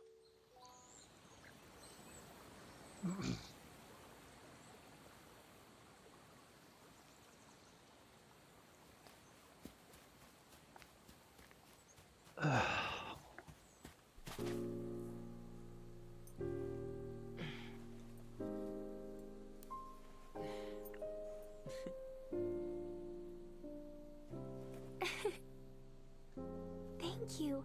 I love it.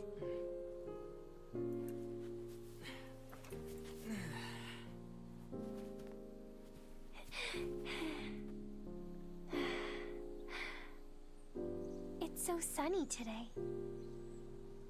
Yeah, it sure is.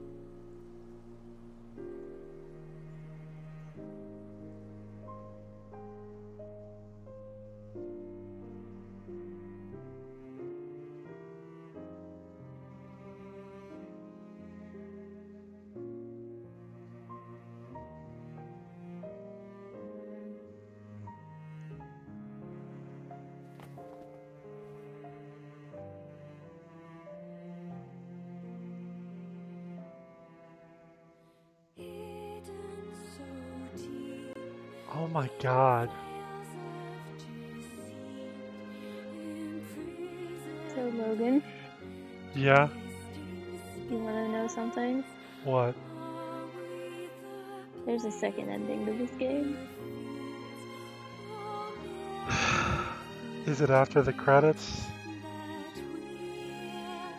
No, you have to play through the game again to get the new ending. I have to play through the entire game? Yeah. The entire game? After the game, you can save the game on another slot. To get ending B, you have to play the game again with a newly saved slot. So I guess you can just load your last save. Like, save it into that slot and reload it maybe? I'm not sure, but... Can I skip the credits?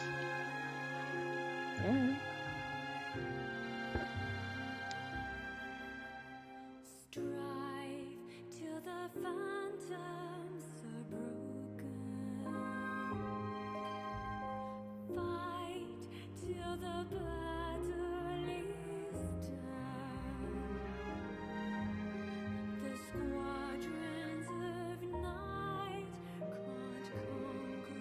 Whew.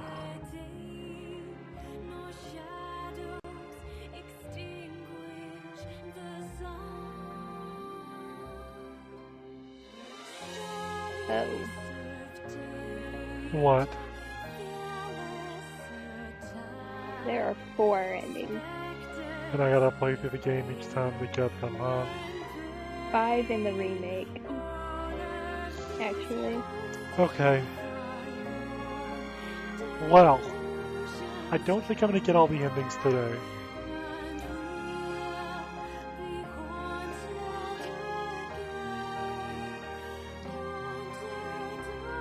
But I will say, before we start Automata,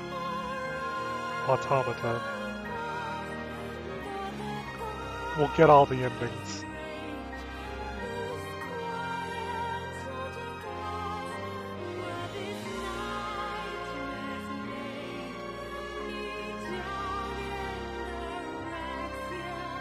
Probably not. Because Matt Mercer, additional voices, Tina was right.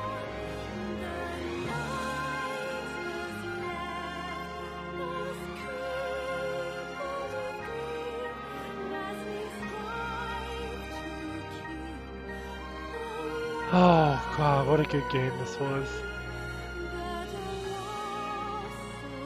This one does not have an end credit scene. Huh? So this ending does not have an end credits. But one of them does.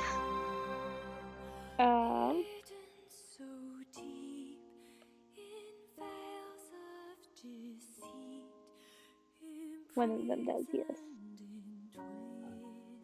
Excuse me.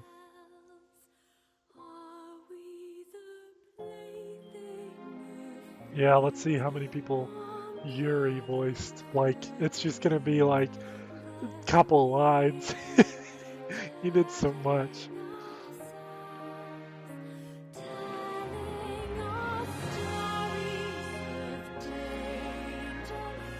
Spike Spencer. Nobody knows what Spike Spencer did. It's 3 question marks.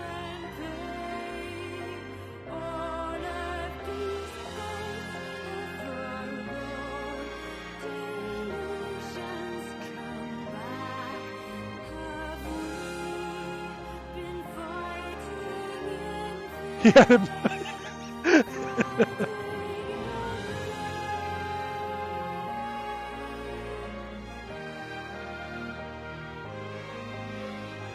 Coming up on Yuri.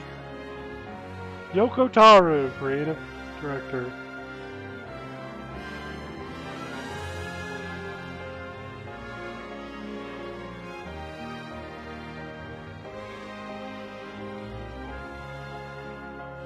Yuri Lowenthal, Gideon, Postman. Gideon and just the Postman. Wow, we only did 2 people? I swear I heard it more than that. But yeah, he did the Crazy Boy.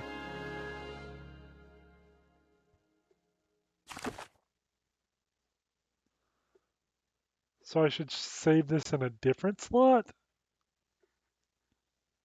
Yes, from what I'm understanding. Okay, I'll overwrite the backup then. So we beat the game, so...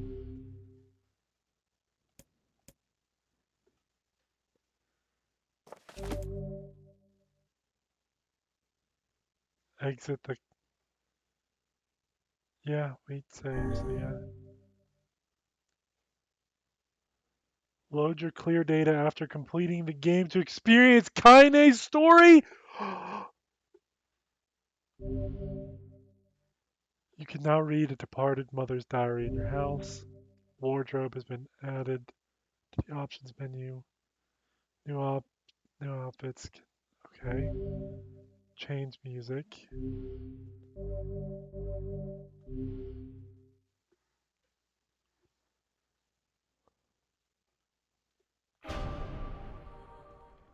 Okay.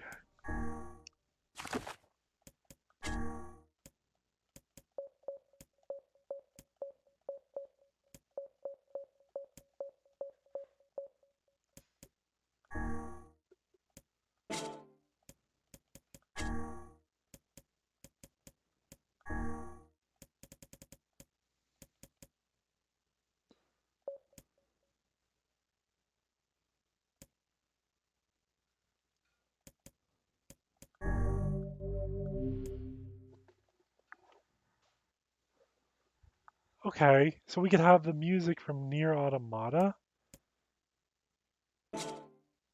We'll tinker with that once we actually get into the game.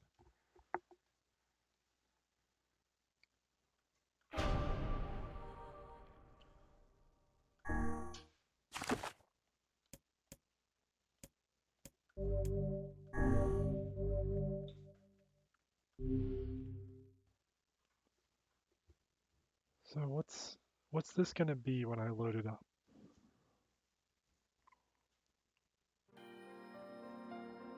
Whenever I interacted with Kaine, I was reminded about something from my past. Maybe my mind has been confusing her with my sister this whole time.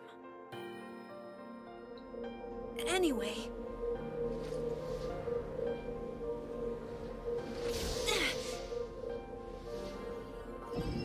Wait.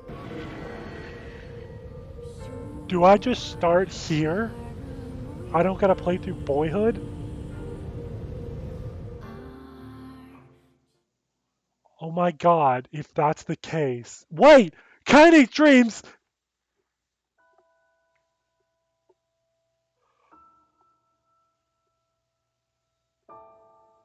Guys. We're back. We're back. We get to do my favorite part of the game, which is reading to you all.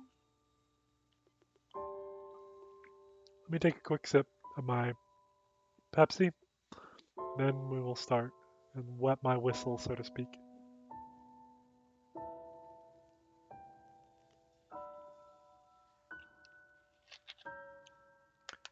All right.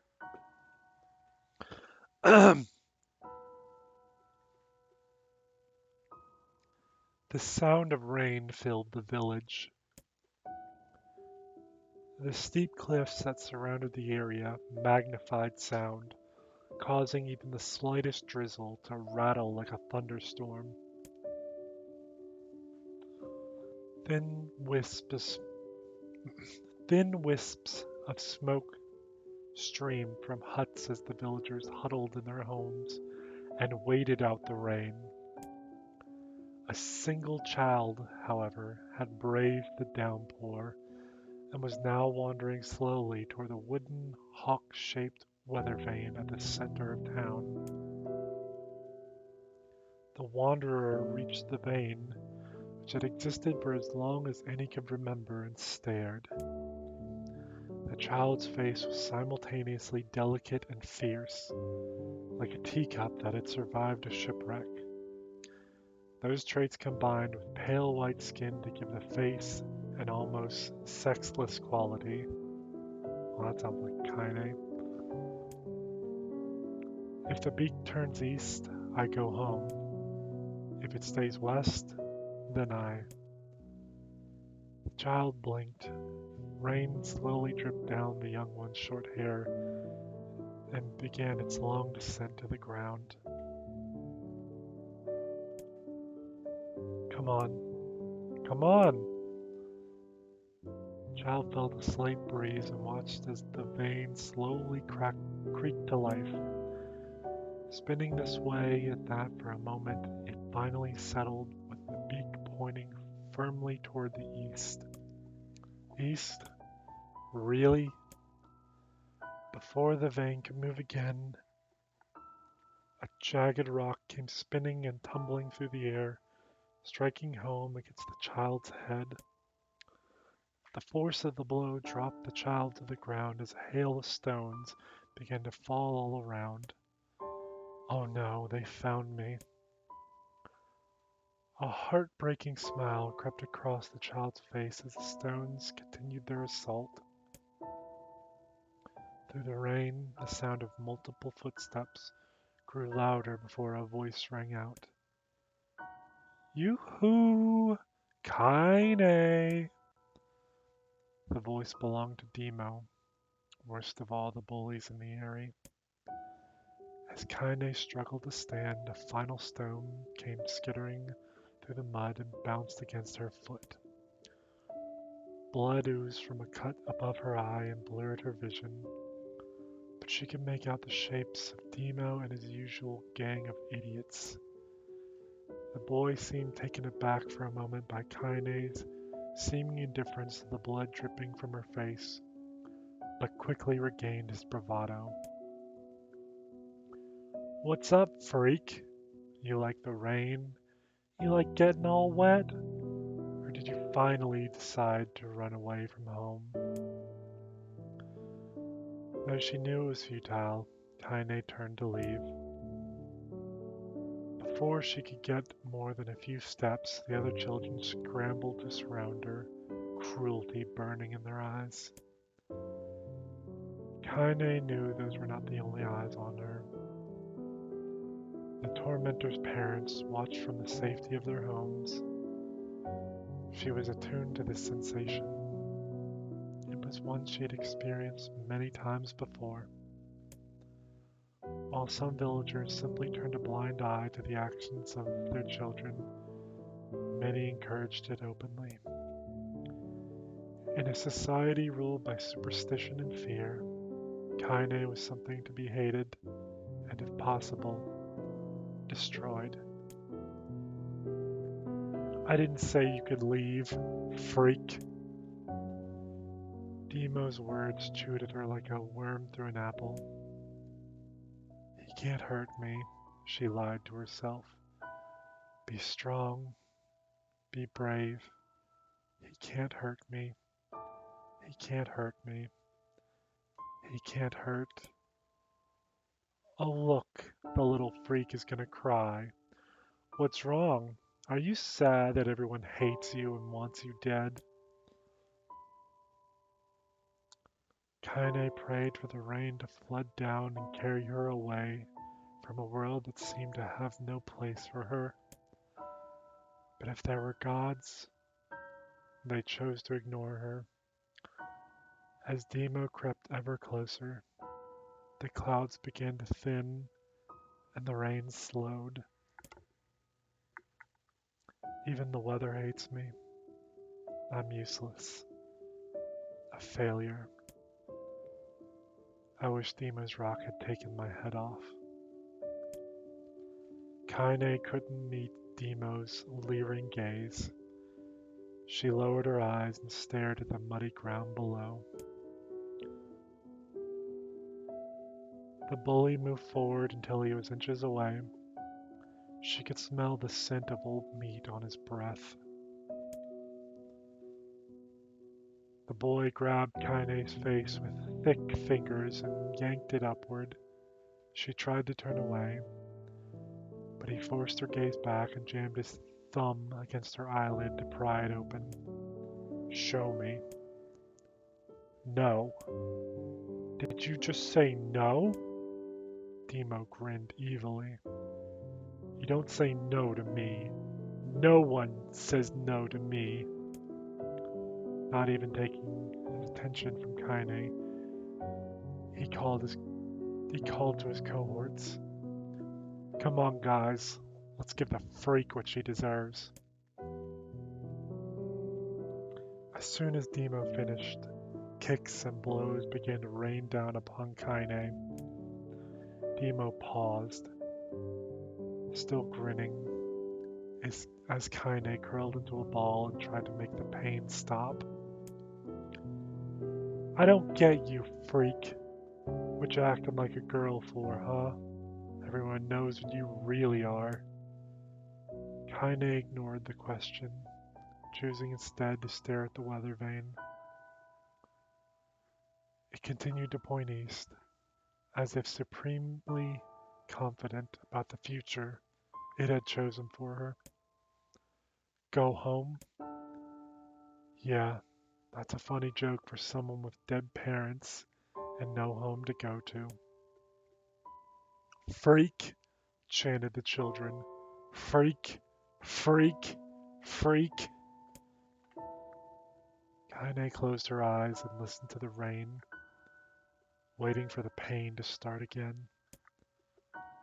As the clutching hands of the village children closed around her, she bent her mind to the sound of the rain, letting it become her entire world, or her world entire, excuse me. The rain fell, but the pain never came. Only when the laughter of her tormentors turned to terrified cries did she dare open a single blood-caked eye. Kaine was shocked to see Demo sprawled on the ground, holding his head and screaming in pain. She could see blood welling from spaces between his fat, twisted fingers. Oh my God, he's crying. He's actually crying. Deprived of their leader, the other children glanced back and forth between themselves, as if waiting for someone to step forward and take charge. When no savior emerged, they began an uneasy shuffle away from Kaine. But the young girl was the least of their concerns.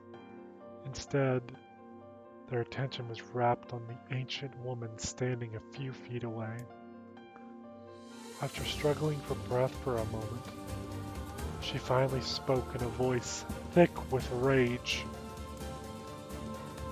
Hurts like a bitch, don't it? Now I suggest you scatter before I throw another one.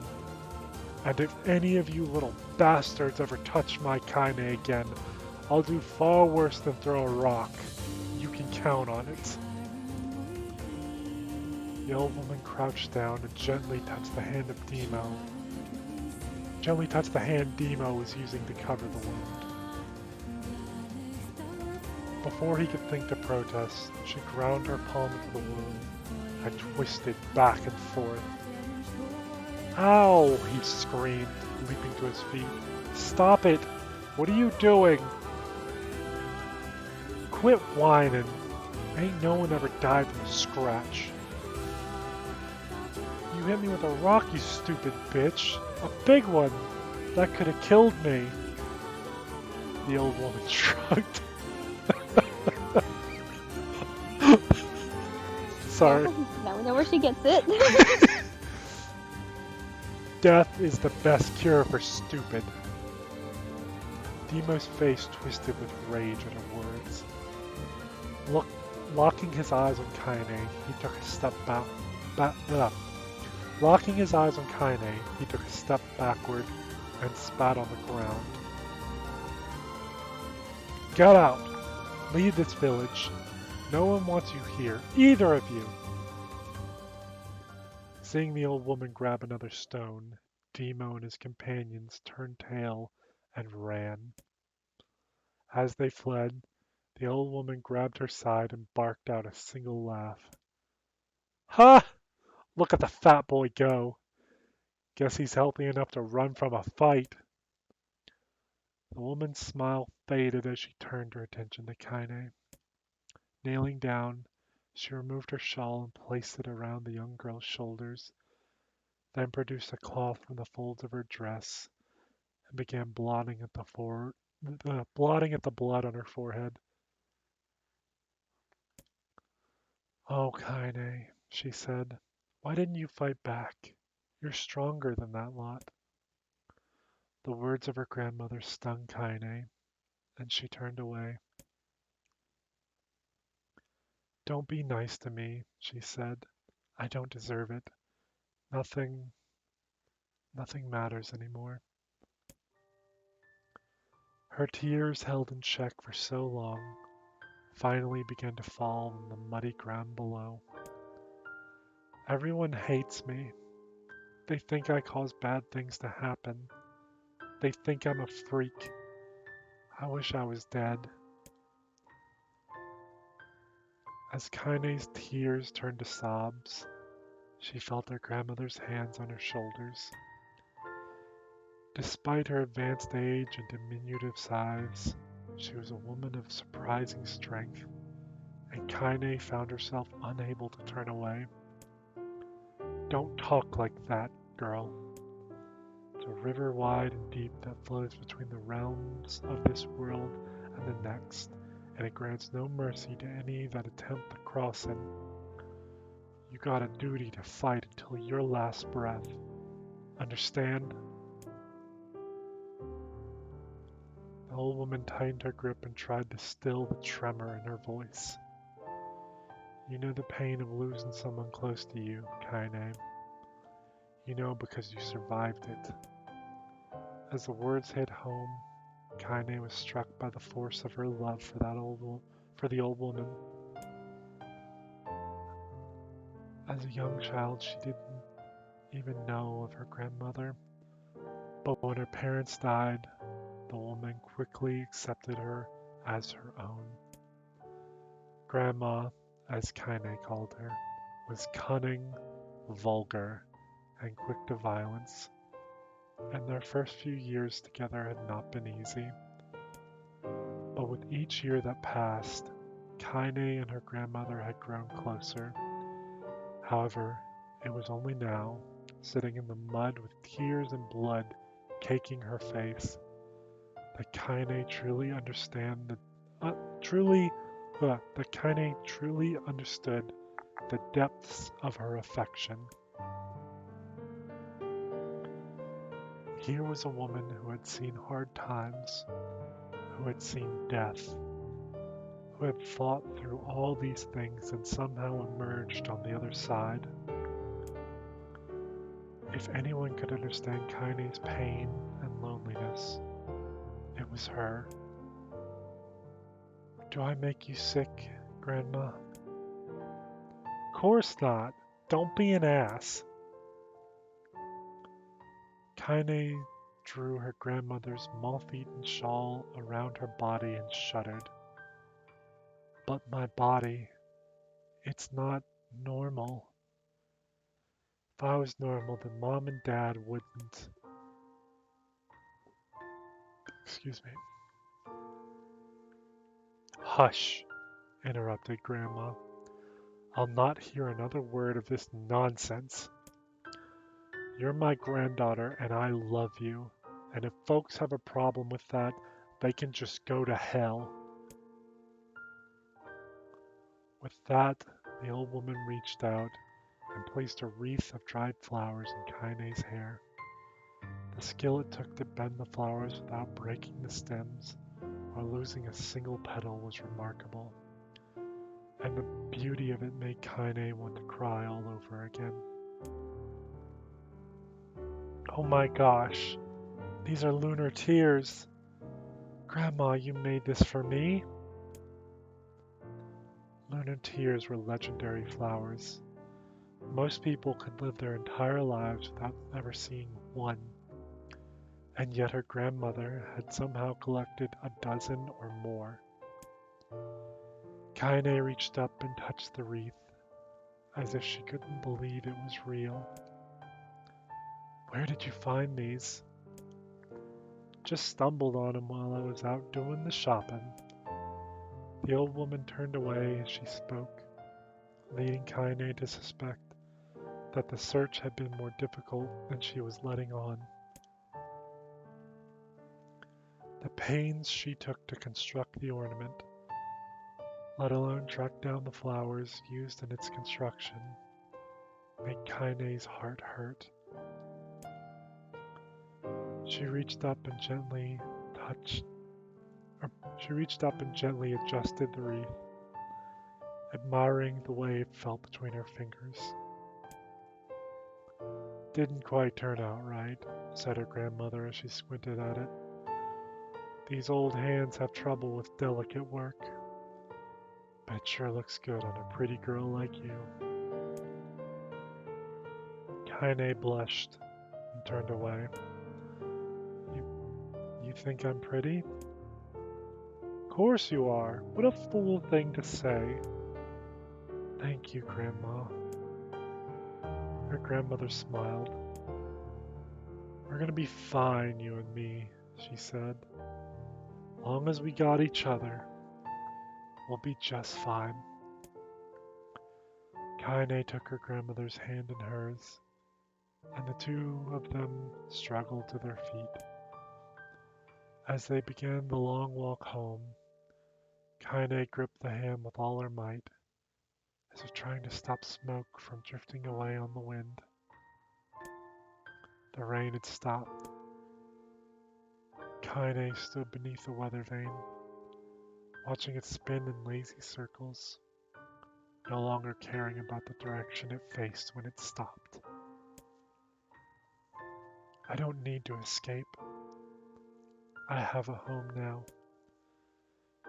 Grandma loves me, and that's enough. Even if it's us against the world. Kaine let her gaze drift up past the vane and into the cloudy sky. The last faint hints of a rainbow were slowly fading. As she turned and headed for home, the light scattered into a million particles and vanished, seemingly taken away on the breeze.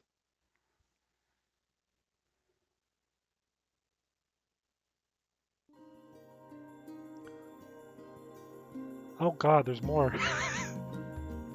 I'm gonna need another drink.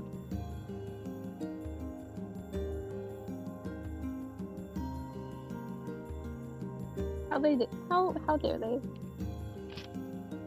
Agreed, how dare they?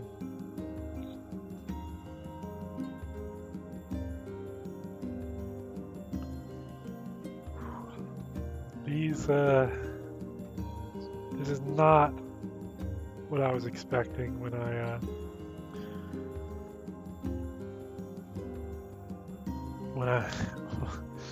This isn't what was notated either. Yeah.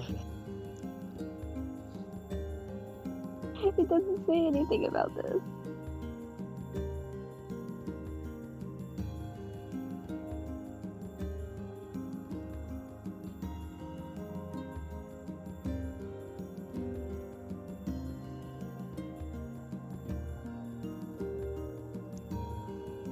Is this ending entirely text? I don't know. If it is, I'm all for it, because they dish out a lot of lore in these. Yeah. Alright. In the distance, Kaine heard the steady sounds of an axe striking wood. The noise had a purposeful quality to it, as if she was hearing a master woodsman go about his work. The firewood being produced, however, is as far from a work of art as could be. Pieces of every shape and size were being flung about a barren yard of wild abandon. Excuse me. Anyone trying to stack such wood would probably die of frustration before the job was through. Stupid piece of shit axe. Kaine's grandmother flailed away with the axe, filling the air with both splinters of wood and words that would make the most hardened sailor blush.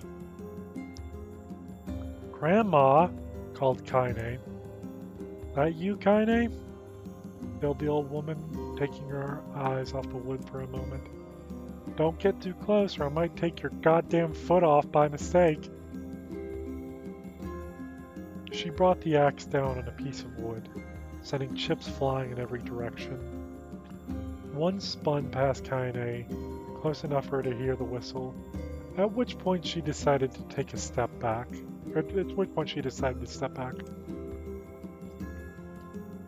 Once she'd scuttled to a safe distance, she cupped her hands around her mouth and shouted, Grandma! Do you need help? I can get you water or lunch or a new axe or something. The axe poised to strike another wobbly blow paused in midair.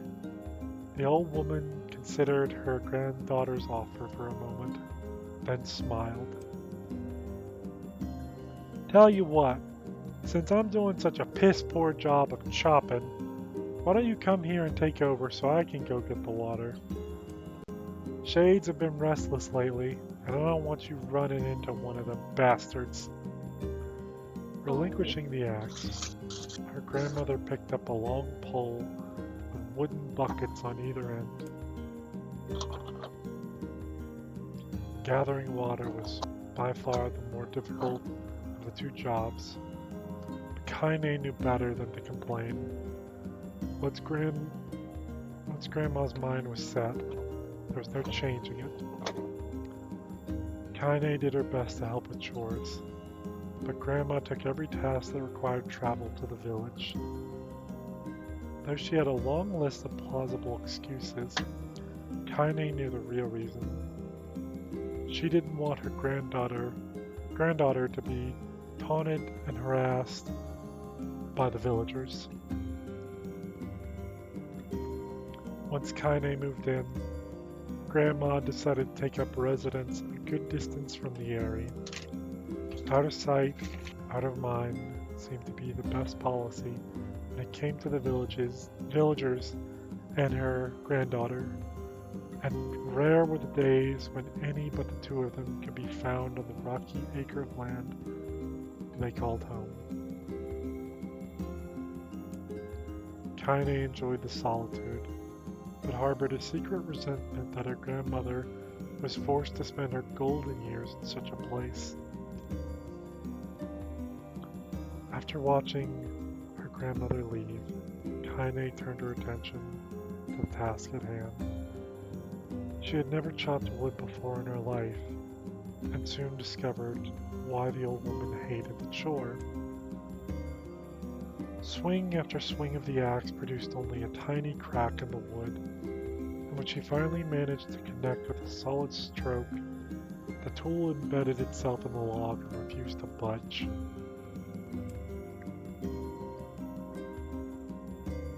Frustrated, Kaine swung the axe around her head and threw it, log and all, across the yard. Damn it! Crap. She suddenly understood the joy her grandmother felt in a good curse. Happier now, she picked up the axe, forced it from the wood, and resumed chopping. She had a natural skill with the blade, but the task was challenging, and blisters soon began to form on her small, pink hands. This is tough. My logs are all weird sizes. Spitting on her palms and ignoring the pain, Kaine redoubled her efforts. Just as she was developing a rhythm, Grandma returned from the village. Setting down her bucket with a small sigh, she took one look at the logs and coughed out a wheezy laugh. Pretty clumsy girl, you better practice if you... Her grandmother suddenly collapsed to her knees, causing one of the buckets to wobble precariously. Eyes wide, Kaine dropped the axe and ran to her grandmother's side. Grandma! The old woman shook her head and pointed a trembling finger at the bucket. Get the bucket. Can't let it spill.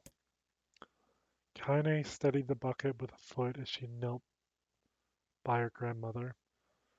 A small bit of water sloshed over the side and made a new home in the hem of her dress, but Kaine didn't notice. Grandma? Grandma, what's happening? Crazed with panic, she grabbed her grandmother by the shoulders and shook. After a moment, the woman lifted her arms and batted Kaine away. Stop that! Just stop! She cried, breathing heavily. It ain't like I'm dying. Just tired from the trip is all. Kaine desperately wanted to believe her, but one look at the old woman's shaking hands and worn face told more than her words ever could. Her grandmother had lived a long, hard life. It seemed the bill was finally coming due. The time when her grandmother watched over Kaine was ending. Sooner than either of them had feared, the positions would be reversed.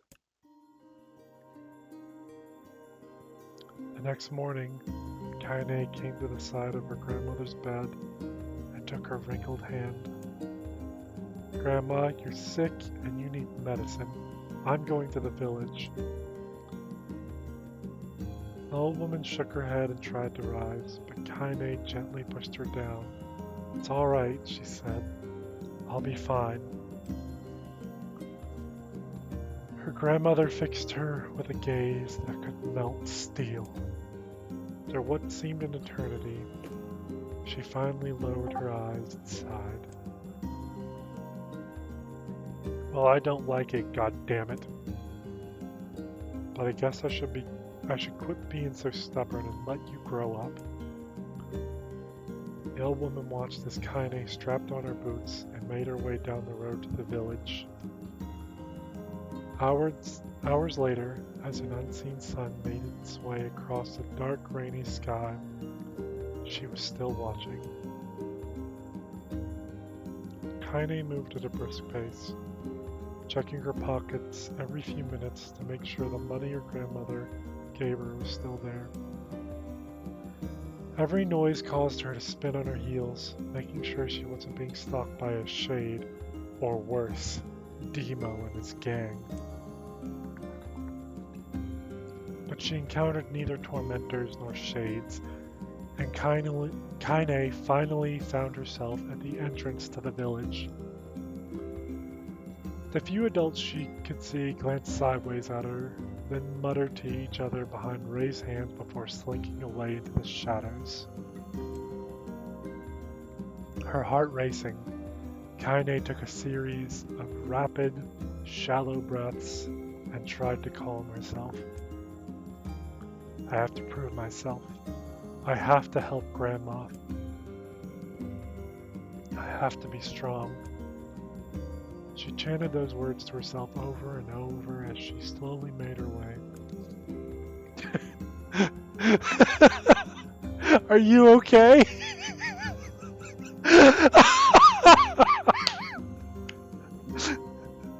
I'm not okay. My roommate just sneezed and looked at me.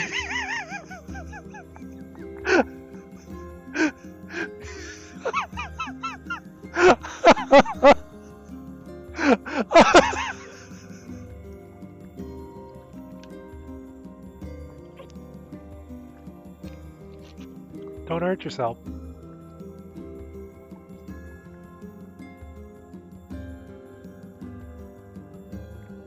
Finally, her eyes settled on a rotund older woman who was angrily waving her arms in the air and telling anyone who would listen exactly what she thought of Kaine's presence.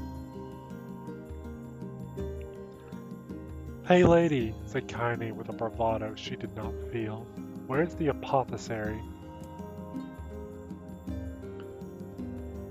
The woman's flabby cheeks shook in bewildered anger.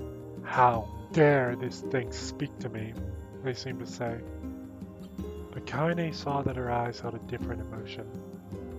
Fear. "Yeah, we're both scared, lady. Trust me on this one." "Which way?" Kaine repeated. The woman pointed at a small building to her right before hitching up her dress and stumbling off in the other direction. Kaine cringed. Kaine cringed, expecting a stone to come flying from the assembled crowd, but none came.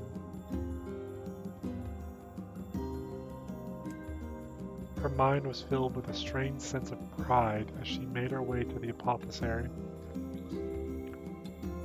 But the new emotion had little time to take root, for as soon as she opened the door, she noticed a familiar customer at the counter. It was Demo. He'd clearly been sent here on some kind of family errand, because his gang of followers was nowhere to be found. Oh my god, he sputtered. I mean, what are you doing here, freak? The insult was delivered without force, and Kaine happily ignored it. Stretching on tiptoes to see over the counter, she asked the shopkeeper for the medication. Ha! Barked Demo. That old bitch finally keel over? Go to hell, Demo. The boy's eyes grew so wide they seemed ready to fall out of his head. But before he could let fly a comeback, or worse, a punch, the apothecary told them to knock it off before he kicked them out of the store. Demo slunk out of the shop, cursing Kaine under his breath. Once he was gone, she allowed herself to breathe once more, taking a brief tour of the shop while the owner prepared her medication. Excuse me. Countless tiny bottles filled the cramped store, each with a label written in some indecipherable language. An ocean of aromas assaulted her nose, creating a scent that was exotic, but not altogether unpleasant. Seeing such a variety of supplies gave Kaine a sense of peace. Surely in a world so vast, there would be a place that she could call home. On the far wall behind the counter rested a portrait of a stunning young girl. The picture had once contained bright, vibrant colors, but time had worked its cruel magic, and they were beginning to fade. The beauty of the work, however, remained undiminished. Also, for those of you just joining us, because a bunch of people started watching, we beat the game, and now we're reading some dreams of Kaine, our favorite vulgar. Would she be considered one of the protagonists? Hussy. Our favorite vulgar hussy. There we go. That's the one. Like that picture? Kaine turned to find the apothecary with a small vial of medicine in his hand.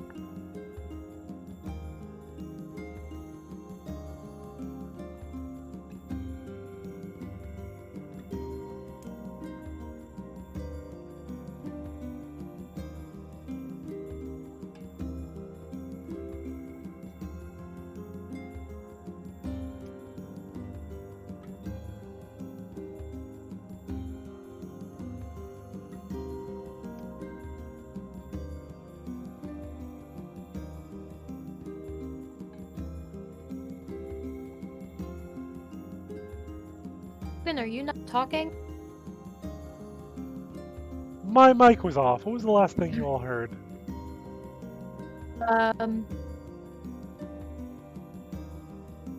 I remember you like that picture.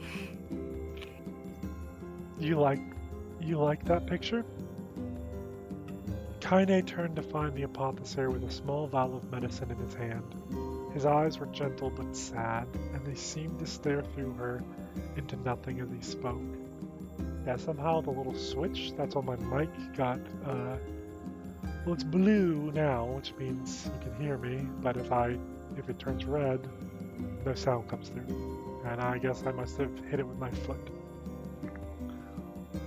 That's my daughter. I sketched it when she was just a little girl. She's been dead a long time now. Kaine didn't know how to respond.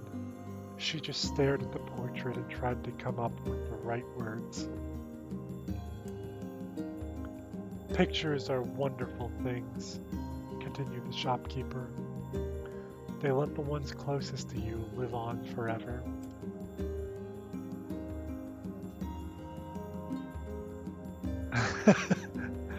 Oh, it's okay, guest appearance. You have fun at the Dollar Tree. You don't have to whisper, it's alright.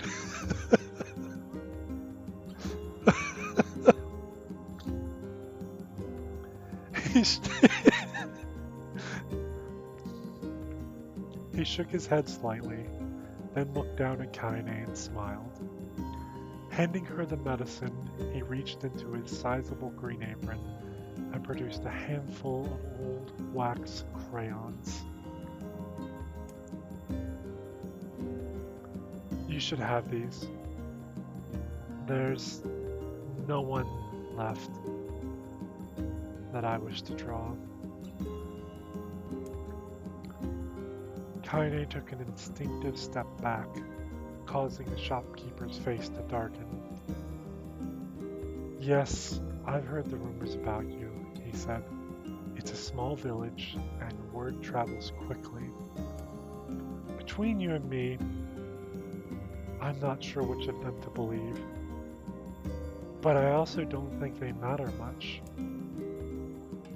I know your grandmother, Kali, and I think the way she was driven out of this town is just deplorable. Grandma's name is Kali? Thought Kaine suddenly. She was still mulling this new fact over in her mind as she reached out and gently took the crayons from the apothecary's hands. Your grandmother is an old friend of mine, he said as Kaine scooted away yet again, and I owe her much. I wager she would like it if you drew a picture of her. Yes, I think she would like that very much. Kaine murmured a quiet agreement, but inside her heart was bursting.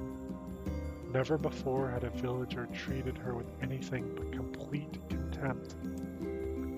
It was a tiny, almost imperceptible step, but it was a step nonetheless. And with enough tiny steps, she might one day discover the rest of the world.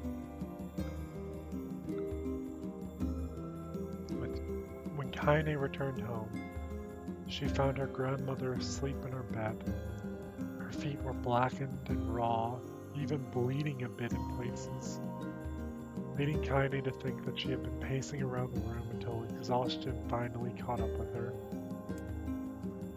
She placed the medicine by her grandmother's pillow and turned to leave, but found the old woman's hand clasped around her arm.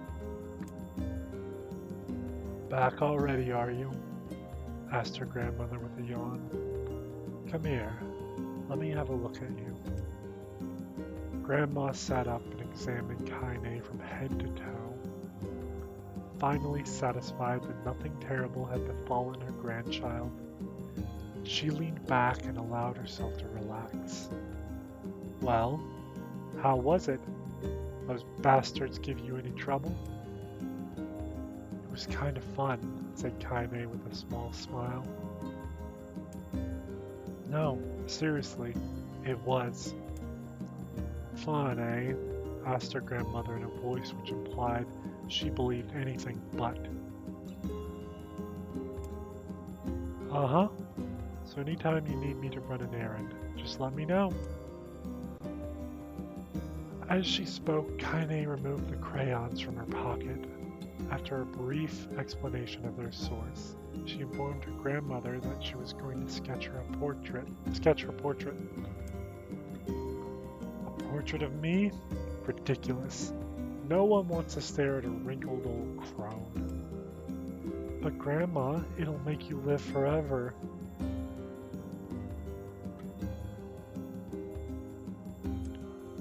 "Horseshit," said her grandmother, throwing back the sheet from her bed. "Living forever would just piss me off. Now put..."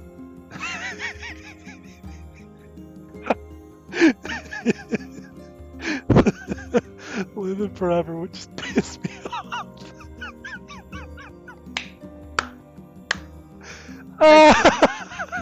Absolutely valid.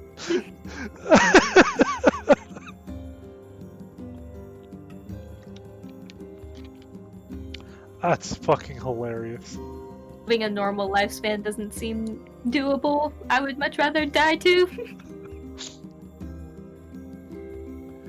Put those crayons away and help with dinner. But Kaine would not relent, and in the end, Grandma found herself leaning against the wall of their house as if posing for a master artist. Kaine took up the crayons, eyed her subject carefully, and set to work. Just as her grandmother was about to nod off, Kaine finished the piece. After staring at it for a bit, she released it from her grip and let it slowly drift to the floor. It's terrible. It doesn't look like you at all. I'm sorry, Grandma. I thought these crayons would, make drawing easy or something. The old woman's eyes narrowed at her granddaughter's disappointment. Let me be the judge of that, she said, ignoring the pain in her back and reaching for the paper. The sketch could have been a person's face. It also could have been a boulder, a lump of clay, or an incredibly misshapen loaf of bread. All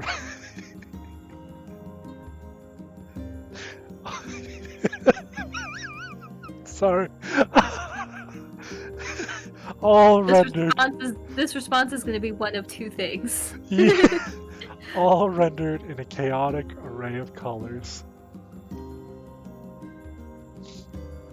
The old woman stared at the picture for a long time, then slowly wheezed out a laugh. Oh, Kaine, she said between laughter. You truly are my blood. You're as clumsy as me, and I love it. But, hush! I won't hear any more bull about how ugly you think it is. It came from the heart, and I'll treasure it always. Ah yes, my artwork. I want to see your artwork sometime then. True to her word, the old woman gave the picture a place of honor above the kitchen table. In the days that followed, Kaine would often catch her staring at the portrait, with a strange smile on her face.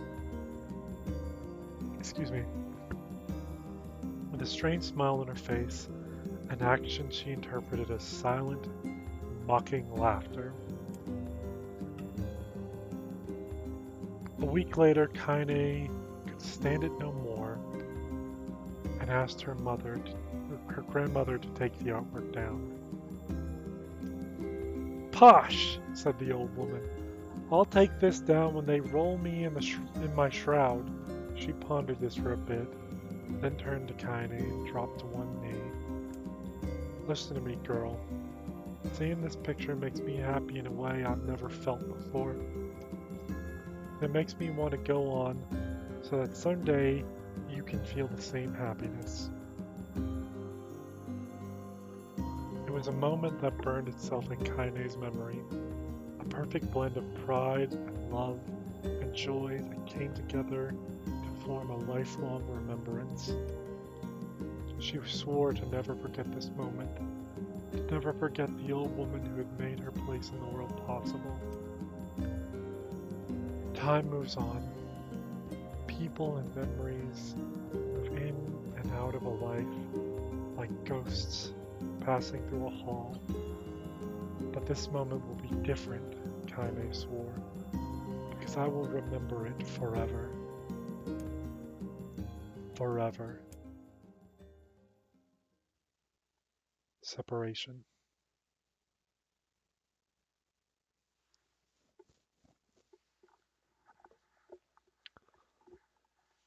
Kaine listened to the sound of crackling firewood and stared at the black object on her plate. She'd been pushing it around the wooden disc for a good 10 minutes, ignoring the bemused stare of her grandmother. Finally, she summoned her courage and gave the object a brief sniff. A sharp, bitter scent flew up her nostrils and made its home there, causing her face to twist with disgust. Grandma, I can't believe you want me to eat a bug. Uh, so my throat's getting a little dry. Megan, would you like to read this one while I take a minute to rest? Sure. All right. I'm gonna mute my mic, but you'll still be able to hear Megan while I drink and clear my throat and not be nasty. Let me force my cat to get off of my lap, so. Okay.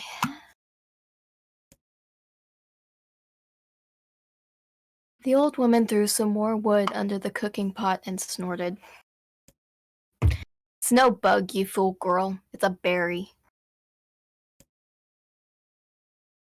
Why the hell would I be feeding you bugs?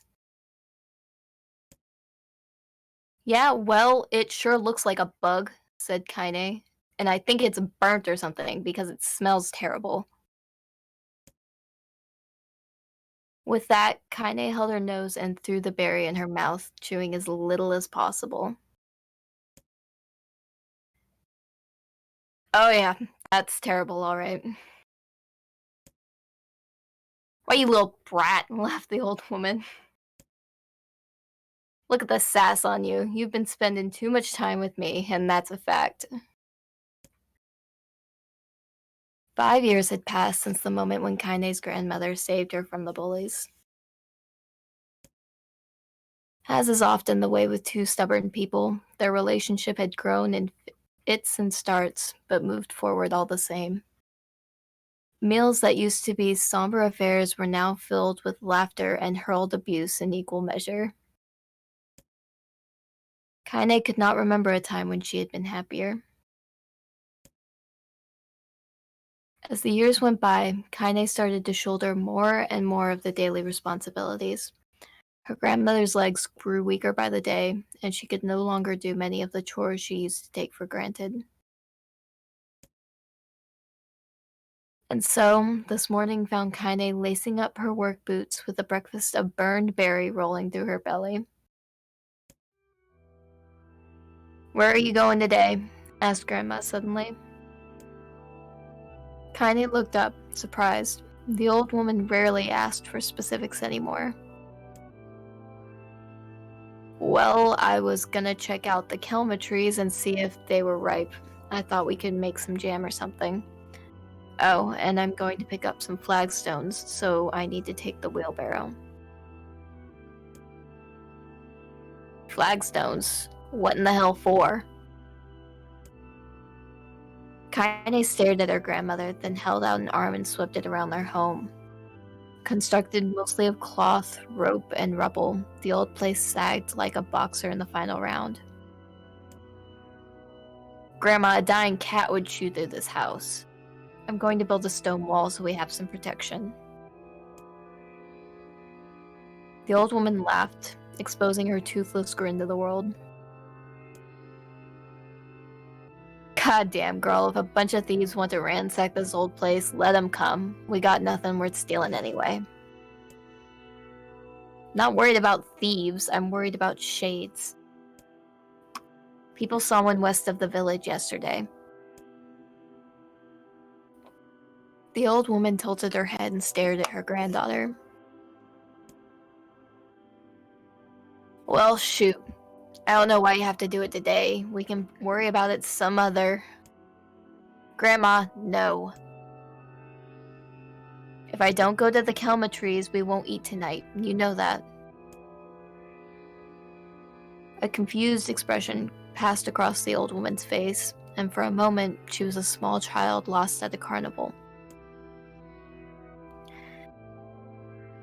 Yes, she said after a bit. "Yes, of course you're right. I'm sorry, Kaine. Lately it seems my mind is..." She didn't finish the thought, instead walking over to her nightstand and gently taking the wreath of lunar tears from the drawer. The flower's petals had aged to a brilliant whiteness, and Kaine thought it was more beautiful now than the day she had first received it.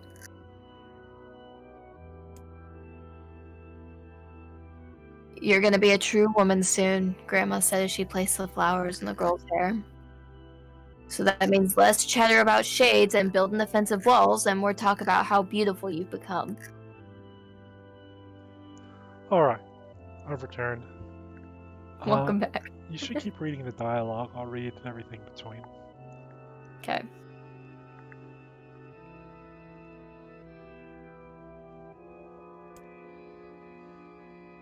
Annoyed, Kaine reached up to remove the garland, but the look on her grandmother's face stopped her hand.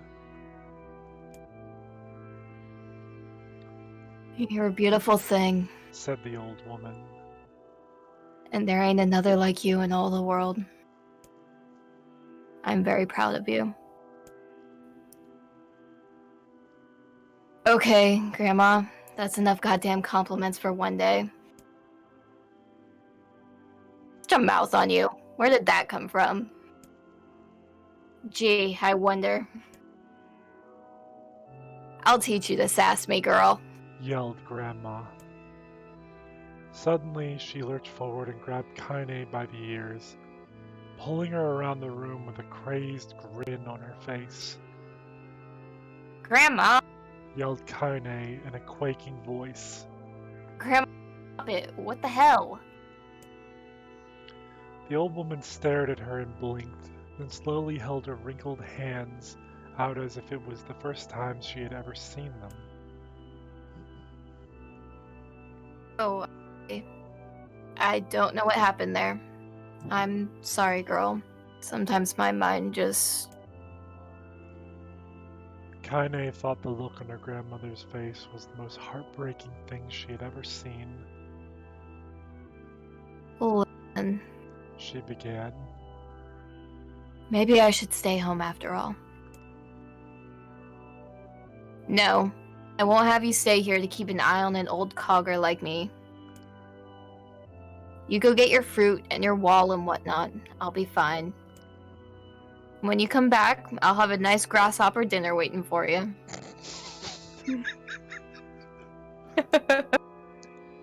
Kaine rolled her eyes, then kissed her grandmother on the forehead, and made ready to depart, trying desperately to ignore the worry that was gnawing at the walls of her heart. Kaine could feel the old woman's eyes watching her as she moved down the path. Don't turn around, don't turn around, she told herself. But in the end, the temptation was too great.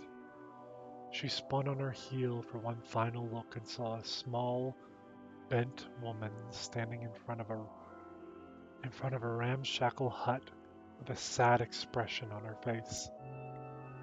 Gods, she looks so old now. It's like the wind could reach down and just carry her away. Kaine worried about her grandmother all day, causing her work to suffer. What little fruit she could collect was tossed carelessly into the wheelbarrow, and she only found a couple of stones before losing interest in the project. Finally, as dusk approached, she decided to call it a day. Cursing herself for the lack of focus, Kaine pushed the nearly empty wheelbarrow back down the path. As she crested the final hill, she suddenly froze in place. The wheelbarrow fell from her fingers and collapsed on its side, sending a few pieces of wrinkled brown fruit rolling back down the hill. Her gaze was transfixed by a thick black cloud that hovered just ahead, tracing its path with a finger. Kaine suddenly felt her stomach knot in on itself. No. Oh gods, no! Her grandmother's house was ablaze, the flames licking up as if trying to touch the sky itself. Grandma? Grandma! Kaine ran then, faster than she had ever moved in her life. Once she tripped on a stone and went sprawling to the rocky ground, but she leapt to her feet and continued running, unmindful of the blood that spilled from her wounded hands and knees. As she got closer and closer, Kaine's mind began to race in time with her footballs.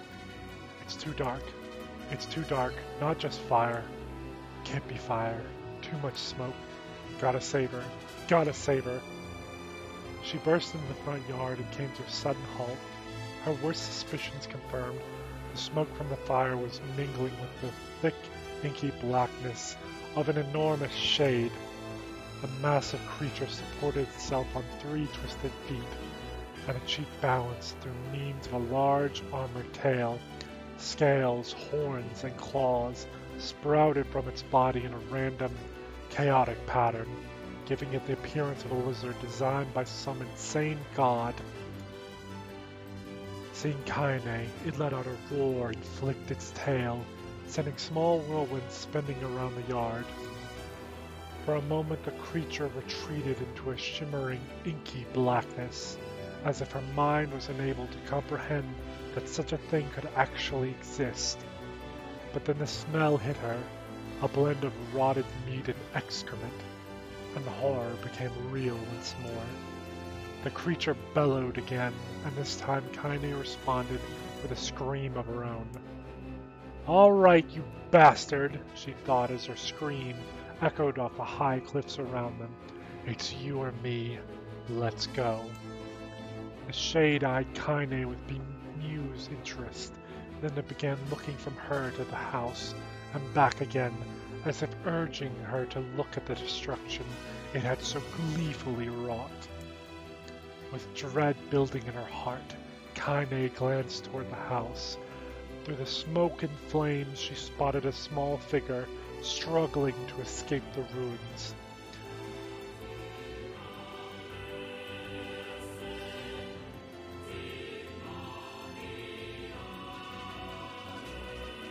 Megan. I did. Did it not come through? It didn't come through. Oh no. Okay, let me. Grandma! At the sound of her voice, the old woman began waving frantically. "She's alive," thought Kaine. Kanye! Thought Kaine. Alive. Kaine's legs sprang to life as she raced across the yard toward the flaming wreckage of the house. Before she could advance more than a few steps, the shade opened its mouth and let out a roar powerful enough to uproot trees and send them flying. The blast sent Kaine tumbling through the air before smashing her against the rocky earth. Stars danced in front of her eyes as she tried to remember how her legs worked. Get up! Get up! Get up! Get up! Get up now! As Kaine struggled to her feet, the shade stomped toward the house and pinned her grandmother to the ground with the tip of a claw. The old woman struggled to move the claw from her stomach, but she might well have been pushing her mouth. She coughed briefly, sending a small spray of blood into the air, then collapsed to the ground, her energy spent. Kaine lurched to her feet, only to fall back to earth with a gasp. Her ankles were on fire. One or both of them were surely broken.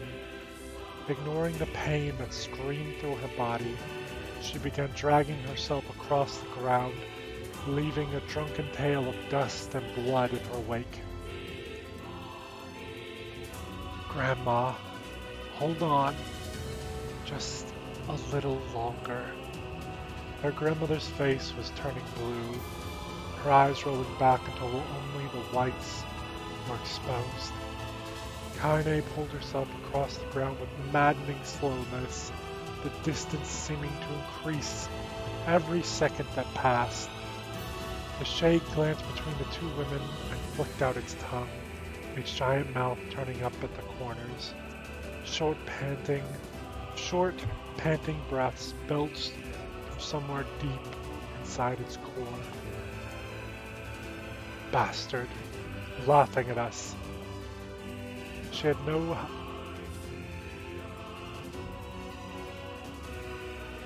Do you think this shade is Demo? It could be. Like, Who has bullied them more than anyone?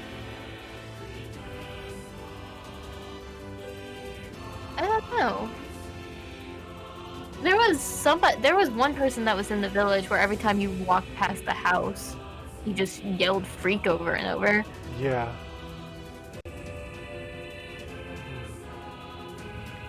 Bastard. Laughing at us. She had no idea how such a mindless creature could experience emotion, but there could be no doubt the Shade was taking joy in their suffering. Yeah, I see your plan. The Shade moved its claw slightly, allowing Grandma to breathe again. It was clearly keeping her alive, only to snuff out her life when Kaine was close enough to touch her. I'm gonna kill this bastard. Summoning all her strength, Kaine rose to her feet.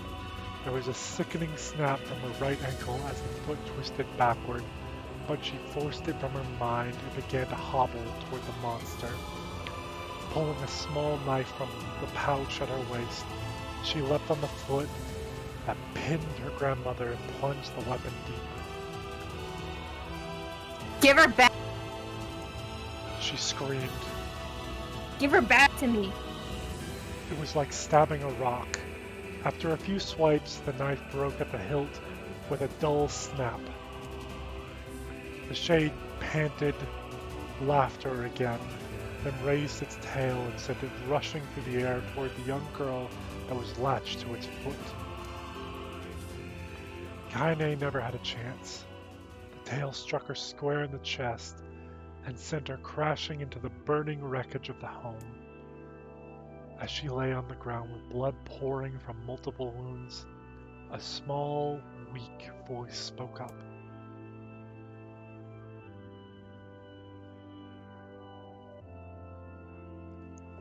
It didn't pick me up again. Fuck. Kaine? Kaine's vision blurred, but she forced herself to focus on the sound. Finally, her eyes cleared enough for her to make out her grandmother's hands reaching out to her through the smoke. Grandma? Kaine, you gotta run. You can't best this one. Kaine grabbed the hands and held on with all her strength. Grandma, come on. We have to go. The old woman coughed loudly. One of her hands, slick with blood, slipped from Kaine's grasp and thumped to the ground below. Grandma, no. No! I said run, god damn it. You have to. Have to live. You have to get through. The thought would stay forever unfinished. Before she could say another word, the Shade's clawed foot descended, smashing through the remains of the roof, and down upon the shattered figure of the old woman. Blood oozed from gaps in the creature's toes as a terrible, putrid smell assaulted Kaine's nose once again. She stared at the foot, dumbfounded, convinced that what she was seeing could not possibly be real. When the creature finally lifted its appendage, all that remained underneath was a twisted, unrecognizable mass of rubble and red. Her grandmother was gone.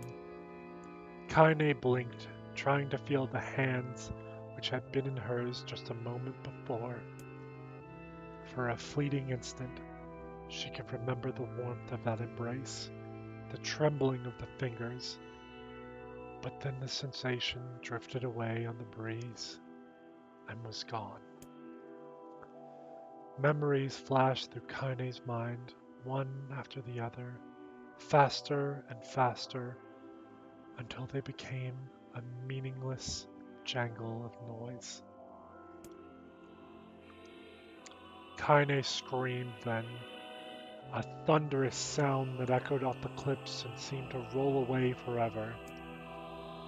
The shade eased forward, black ichor pouring from its mouth and dissolving into smoke on the ground below. The earth shook with every step as it crept towards its prey. Kaine's body slowly rose as if controlled by a mad puppet master. Her arms and legs were bent at impossible angles, and her head rolled dangerously to the side.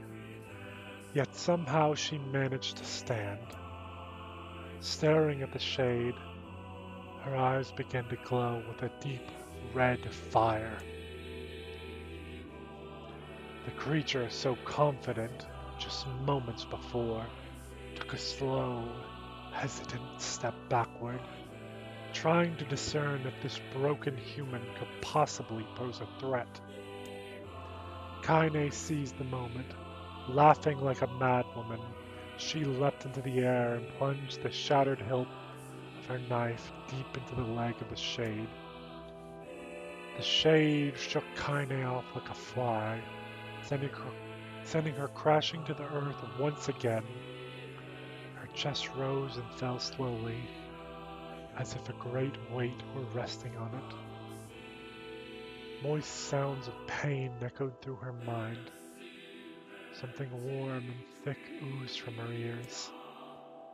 Is that blood? Think it is. Think I'm bleeding to death. No. Can't be. Can't die. Grandma told me to live. Deep inside Kaine's mind, something finally broke. The sound, the pain, the smoke and flames, all of it faded away until all that remained was a single incantation repeated over and over again. Kill it. Kill it. Kill it.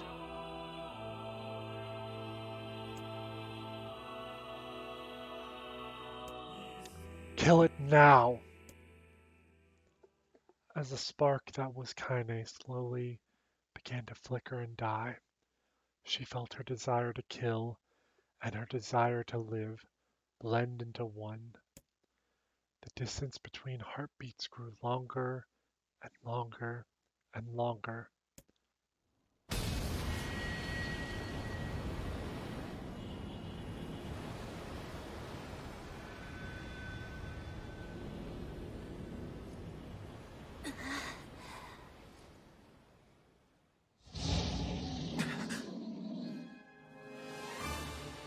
The beast approaches. Oh, I know.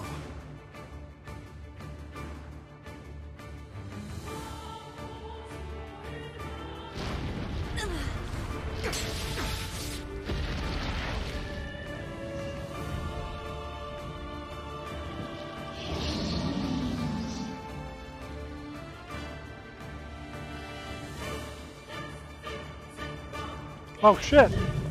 In the fight!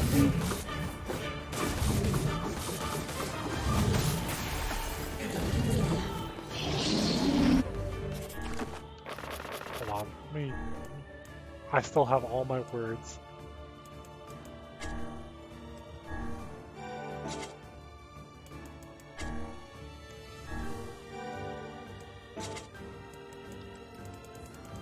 Still have.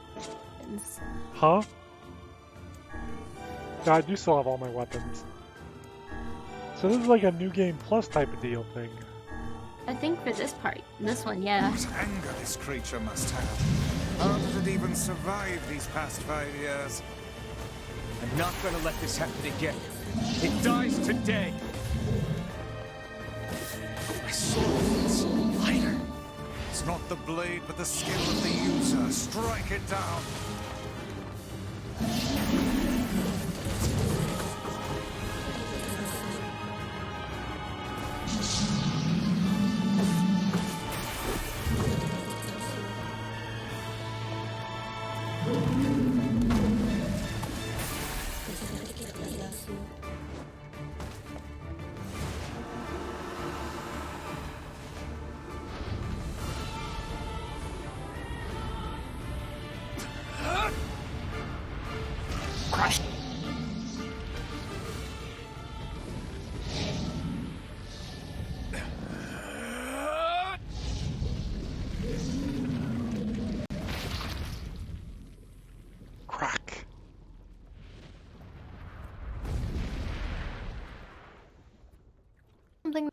really have a spine? I don't know.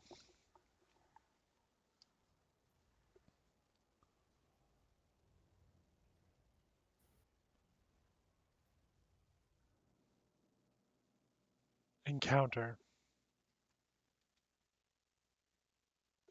We're reading.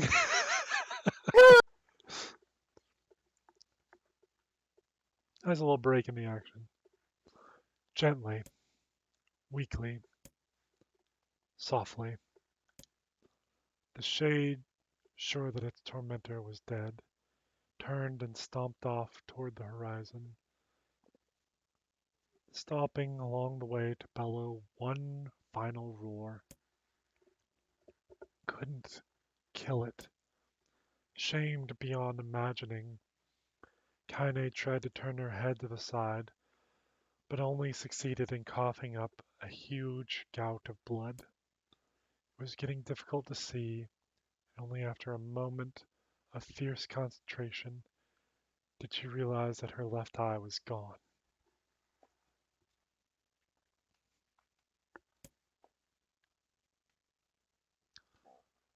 Laughing to herself, she turned her remaining eye to the ruins of her home and noticed a ragged stump of arm resting a few feet away. Yeah, that's mine, she thought with a mad giggle. This is gonna make clapping a real bitch.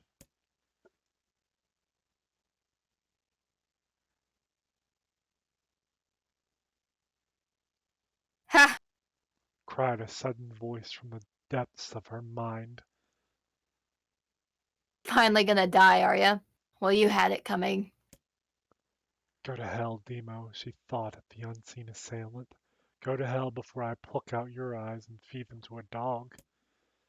The voice of her childhood terror evaporated into smoke, only to be replaced by another more recent voice. Hold still, Said the apothecary, materializing from the ruins like a ghost.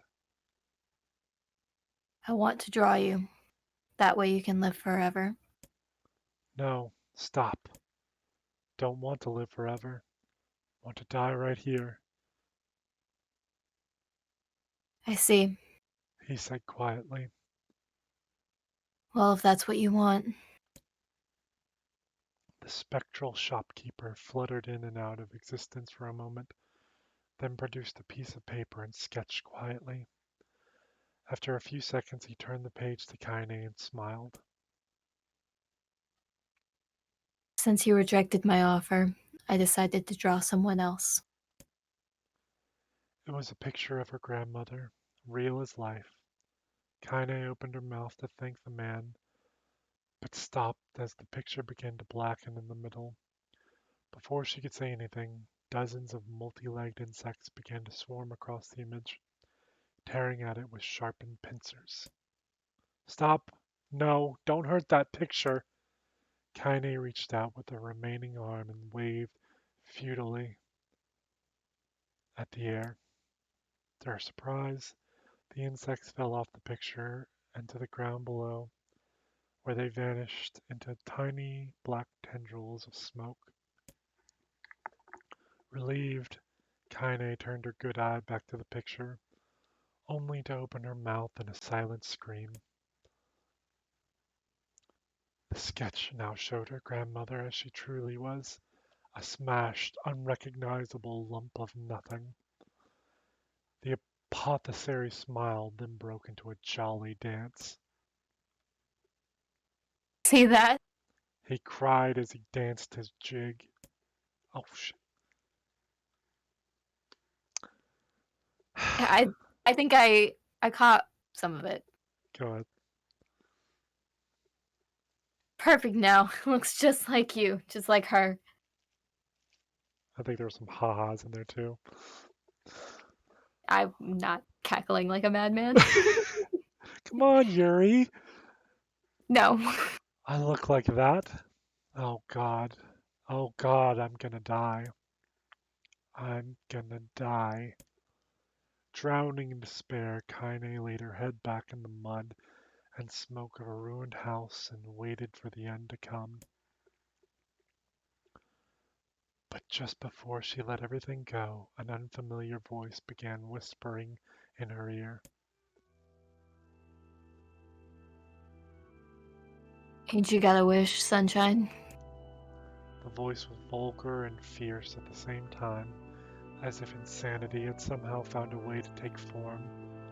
Kaine wanted to scream as the voice crawled under her skin, but her lungs refused to work. You know, a wish. Like a prayer or something. Why don't you get on your knees and start praying to heaven? Please, invisible man in the sky, save me. Save me.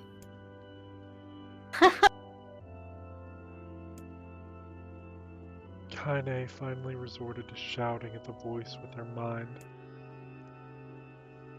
I don't make wishes. They don't come true for me. I'm a curse, a freak. I should be left to die. The other voice boomed in her ears. Oh god, you are the best. Kaine glanced down and saw black, shiny substance oozing from her legs. She tried to brush it away, but her remaining arm would no longer respond. The substance slowly crept around her feet, and then began moving up toward the rest of her body. Is this death? Is this what it's like? Or is my mind just losing itself? She could feel the slime oozing upward, feel the hot, searing pain it left in its wake. Whatever else might be happening, she was still alive, and this was real. Said the voice. Let it go. Kaine tried to ignore the voice and concentrate on the pain, but the newcomer would have none of it. Don't ignore me, sunshine. You're ready to give up, ready to die. So why not let me have it? Have what? Your body. Come on, give it to me. Give it to me. I want to stand on the ground, feel the rain, taste the wind. The voice paused as if licking its lips. When it resumed, it was filled with mad, unabated joy. And I want to take your hands and use them to choke the goddamn life out of people. I want to tear out their throats and bathe in the blood just like before. In response, Kaine shifted her head and vomited. The warmth of it crept down her front and mingled with the pain of the encroaching black ooze. Are you a shade? Yeah, maybe. What of it? The slime reached her face, crept up past her nose, slowly oozed in the socket of her missing eye. The moment it touched her brain, Kaine was struck by the most powerful sensation she'd ever felt in her life. It was ecstasy. She wanted to scream with delight, but all she could manage was a small, whispered moan. Feels good, don't it? Asked the voice with a chuckle. Yeah, what can I say? I know how to please the ladies. Now give me that body. Come on. Give me the body and I'll give you more of this feeling. It's a fair trade. A black lump began to protrude from Kaine's side. As she watched, it grew longer and thicker, eventually taking the form of her missing arm. I can see better, she thought. My eye must be growing back too. The slime reached up to envelop the rest of her face, but she managed to brush it away. Stop, she whispered, marveling at how she had regained her voice. Stop. The black ooze hesitated, as if considering this request, then quickly shimmered down her body before disappearing in a cloud of smoke. Oh, hell, sunshine. Screamed the voice. We had a deal. I thought you wanted to die. Grandma said, can't die yet. A brief image of her grandmother, bloodied and broken, flashed before her eyes. She saw the shade that had killed her and heard its mocking laughter. then closed her eyes and forced the image from her mind. Her whole body was quaking with rage. When she opened her eyes again, they burned bright red. That thing took my grandmother. I have to kill it before I die. Kaine glanced down and saw a mysterious pattern. The pattern of the shades burn itself into her left arm. Well, I'll be damned, said the voice cheerfully. Look at that, Sunshine. I think you and me are gonna be good friends now. Kaine stared intently at her arm. The more emotional she felt, the more the letter seemed ready to puncture her skin and begin infecting the rest of her body. The arm clearly had a will of its own now. Stop. Gotta stop. Holding her left arm in her right, Kaine took a deep breath and tried to calm herself. Come on, don't fight it. Pleaded the voice. Hate's my favorite dish and I'm hungry. Feel the anger, burn with the fire of revenge, thirst for blood, then go out there and... Shut up! Shut up and get the hell out of my body. Your body. Oh, that's rich, Sunshine. Real rich. Look, why don't you just up and die so I can have this body all to myself? What do you say? I bet those buddies of yours back in the area would love to see you dead. Kaine grabbed a nearby shard of glass and tried to saw off the shade-infected portion of her side. Before she could, her darkened left arm grabbed her right wrist, crushing it. Kaine screamed and dropped the shard as the sound of bone crunching on bone filled the air. Stupid idiot girl. You're possessed now, Sunshine, and there ain't no going back. The voice laughed again, a loud, long wail that seemed to go on without end. Possessed? Whispered Kaine. Yeah, possessed. You and me. We got what you might call a timeshare arrangement. Remember how folks used to think you were a freak? Well, wait till they get a load of you now. Kaine looked up, tears in her eyes. The sky seemed smaller somehow. Darker. Is this because of that shade? Is this how they see the world? So, Heard the voice. I know this whole possession thing seems a bit sudden, but it ain't all bad. There's plenty in it for you, too. I'm a very powerful creature, Sunshine, and now that power belongs to you. You got enemies? People you want to kill? I can make it happen.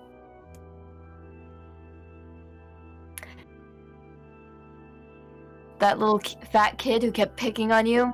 That big old shade that squashed your granny? We'll wrap them up in their own assholes. No more abuse for you, Sunshine. No more pain. Wait. Said Kaine. You're a shade. Why would you help me kill another shade? What, you think I'm some kind of racist? Some killing snob? I don't give a good goddamn who you murder, honey pants. I just want to drink from the well. Kaine considered this as she struggled to her feet, the power of the shade coursing through her. The smoke from her house was drifting away with the wind, and she enjoyed the way the cruel evening breeze felt on her new left arm. After a long pause, the voice spoke up again. So, how about it? You and me? We could have some good times together. Look, I'll even take care of the bloody part if you don't want. Fuck off, asshole. Muttered Kaine. I'll handle the killing. Screamed the voice. Look at you go. Oh, Sunshine, we're gonna have so much fun.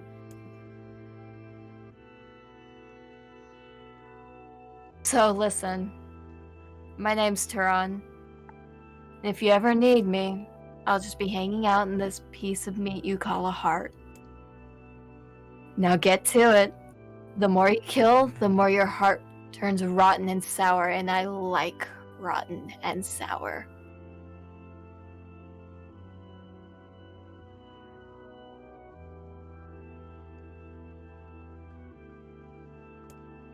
Kaine found herself nodding at the voice. Yeah. She said, Yeah, I think this can work. I'm gonna find that shade, and I'm gonna strangle it with its own guts. And when I'm done, I'm gonna do the same to you, Turan. Count on it. Heh! laughed Turan. I've shit bigger than you, so good luck with that. Oh, and hey, one more thing. Right now, you and me are sharing this body. But if you ever run out of hate, if you ever, go soft, then I'm gonna take over everything. So keep on killing, Sunshine, and watch your back. The voice grew fainter and gradually faded away, fading somewhere deep inside Kaine herself. Kaine waited until she was sure the voice was gone, and then waved her new left arm around a few times. It feels perfectly normal, she thought. It feels like mine. Desperately, she began poking and prodding at the new limb, determined to find something wrong with it. She didn't want it to feel normal. That would mean the creature inside her had already won. I am not a shade. I am Kaine. Repeating this mantra in her mind, she slowly began digging through the rubble of her house, being careful to ignore a certain red-stained spot in the corner. Soon, maybe. Soon. Depends on how many games do stuff like this.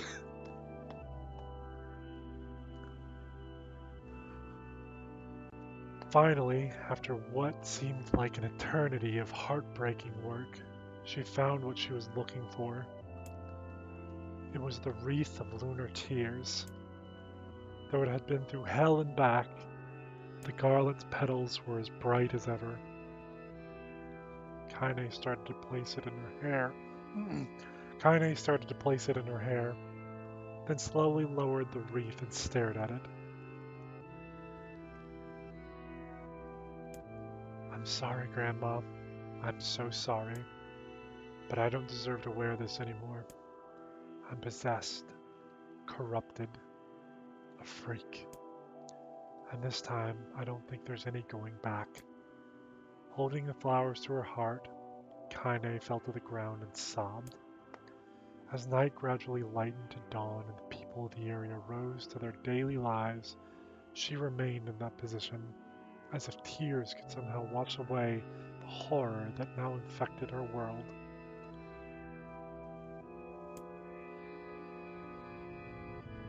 Alive! Stay alive! Stay alive! Grandma. Kaine, you gotta live! You gotta come back to us!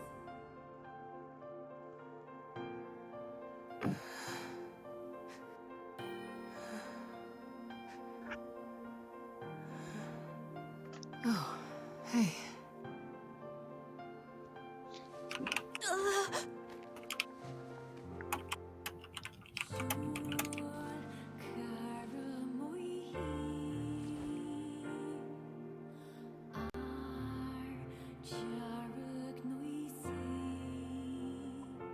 Emil, you were the one calling me, weren't you? You still recognize me?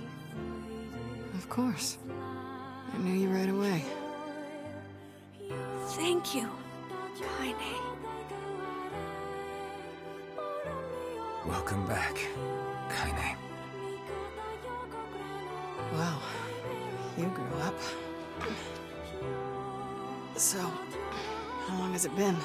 5 years.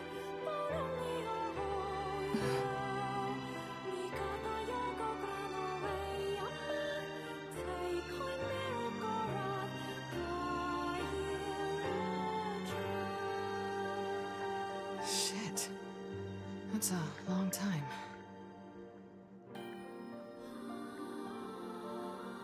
Any luck with Yona? We are still no closer to finding her. We need a way to locate the Shadow Lord. By the way, this is for you. Is that a lunar tear? It's not as good as your grandmother's, but I tried. No, it's great. Thank you.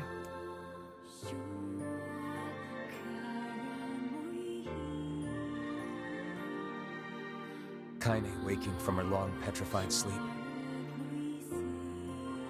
Emil's unflagging kindness. Our reunion was a happy one, and we let it wash over us like rain. That is, until Devila and Popola had to go and ruin it all.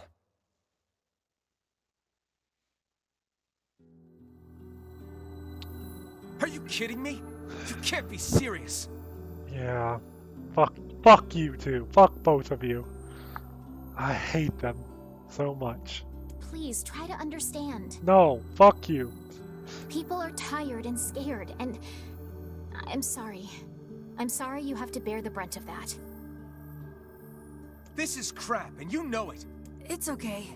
We can sleep outside. No one's sleeping outside. You and Kaine saved this village, and now they want to run you out? People are afraid of us. And really, I understand. I mean, look at me. As long as you're still with us, I can deal with it. Right, Kaine? I'm used to sleeping outside. But... We'll see you later. Sorry about this. The fuck you are sorry about it.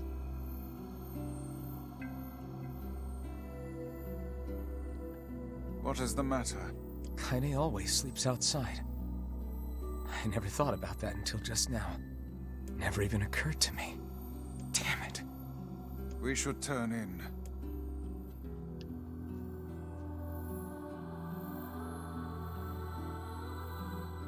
I didn't get much sleep that night. Excuse me.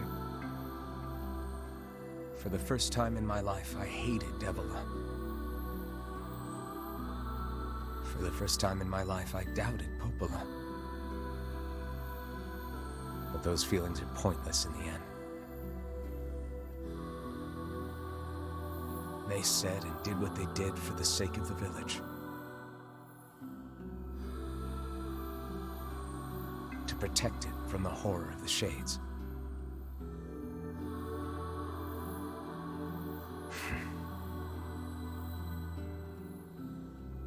Really, how can I blame Devila and Popola?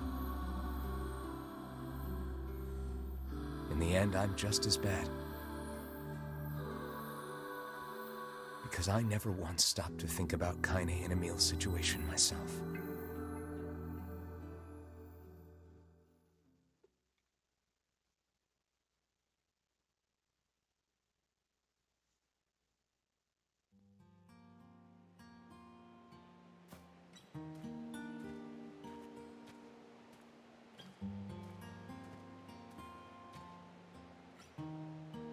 I should apologize to Kaine and Emil.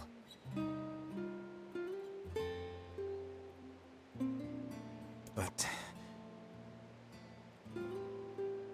what good would that even do? I got a fire going, Kaine. Wait, is that... Campfires are weird, aren't they? I'm so happy to get to talk to you again, Kaine. Yeah, me too. I tried everything I could think of to save you, you know. I polished you with a special cloth. I poured warm water over you. Wait, you poured water on me? Yeah, but it didn't really do much except make you all shiny. Hey, Emil. Thanks for saving me. I guess you noticed how I look different now. I'm sorry, Emil. I'm sorry for all of it. Yeah, new content. Well, I mean, this new form isn't all bad, you know? At least I can look at you when we talk, right? Hey, so why don't you tell me something about yourself? I'm not very interesting. Sorry. Come on, I just want to know you better. Please? Fine. This all happened when I was a kid, before the whole shade possession thing. My body is different. And when the villagers found out about it, they started treating me like a freak. But one person, my grandmother, accepted me just as I was. No matter how bad things got, she gave me the strength to keep going. She's really special to you, huh? Yeah. Oh, hey! That gives me an idea. Since we cured your petrification, we should start looking for a way to cure your possession and my body. I know we can do it if we all work together. Heck, it'll probably be super easy. Let me guess. More warm water? Okay. Can we just forget I told you about that?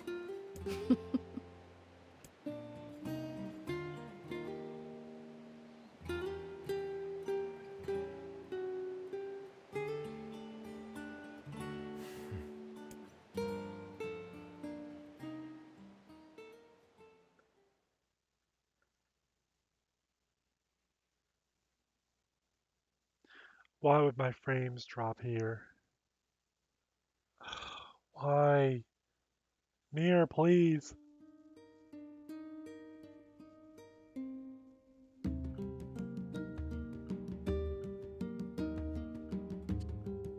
Sleep well? We're gonna give it a moment for it to cool off. Okay, here we go. Sure. Back to playing story mode? And yet your red eyes tell a different tale. We'll find out. Don't be so hard on yourself, lad. I need to go see Devila and Popola. Very well. Oh, I'm in control now, okay. Excuse me.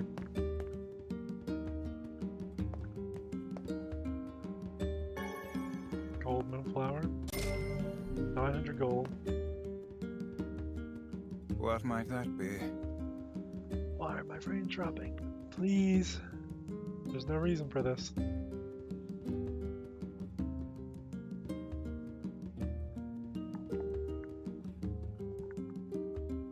Pete knows I'm cheating on her. Yeah, Okay. right. Here's the thing. Kaine is my waifu. No, fuck you. I'll fight you. Alright, meet me in the pit, let's go. It's Mom's diary. Oh, okay. This is I've not new. heard you speak much about your mother. She got the Black Scrawl and died when I was little. My apologies for bringing it up. It's all right. I can barely remember her face anymore. This is the only thing I have left of her. Reading it helps remind me of when we were still a family. I see. But the final entries get a little strange. In what way? Well, here, take a look. Oh! Okay. Oh, data saved. Data save something. Say there. Can you not hear me?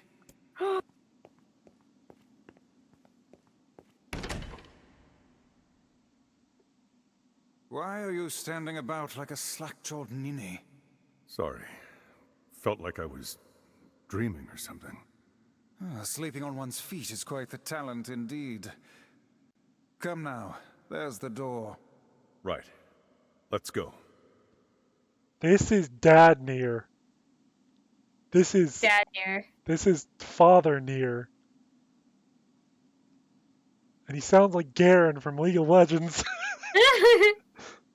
And a couple other people that I know of.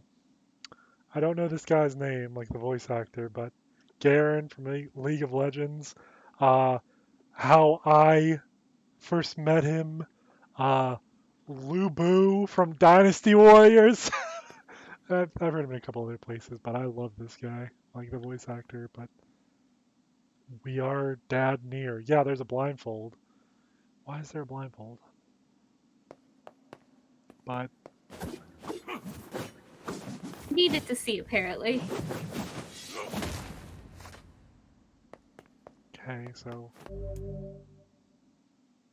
beyond, you're unable to save. So shit's about to get bad in here. Hey. I feel great today. No cough, Oh. no fever. Watch out, world, because Yona's coming out to play. Oh no. The world of the recycled vessel, created to avoid the destruction of all. What the fuck? This music is awesome! This is a bop.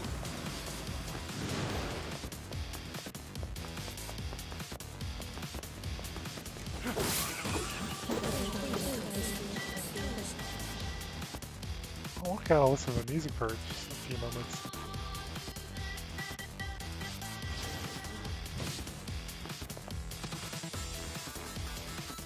This is awesome. Alright. Why should I be expecting it then? What? Which boss fight should I be expecting it for? Oh, yeah. Yeah, well, you'll see. I know you. Well, once I find the name of the song, we'll see. What is this filter? This place looks so cool. How do I look? I look way different. Let me get a close up. Dad Near kind of looks like a rugged dude. Look at the size of those arms! Look at the fucking tattoo. A fucking cool tattoo. These are really cool design. This is a remix of like the theme you hear like when the stuff is happening with the King of Facade. It's like a techno-y version of that.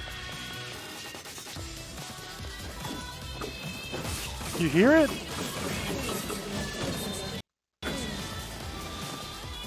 I think so. It sounds like a remix of a different song, but I don't remember if it's the Facade one or not.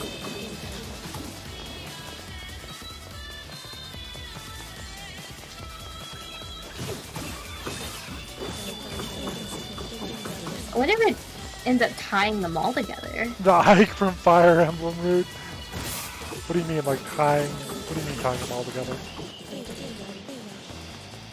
Different parts of the song. Oh yeah.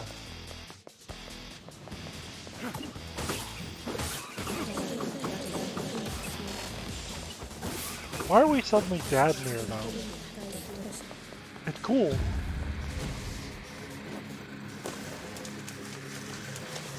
No, this is different. This song. Different. I kind of want to just roll around near this music for a minute.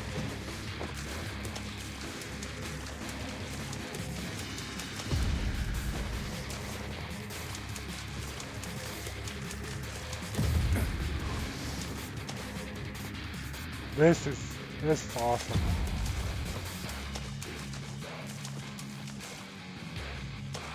Oh yeah, I like this.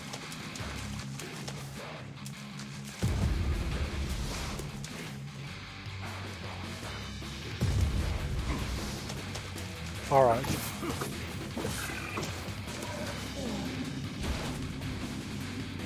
The big guy, time to die. Medicinal Herb X3. Yeah! This is good. Black Scroll, A Lost Destiny, A White Book, A False Truth. Is it the manor?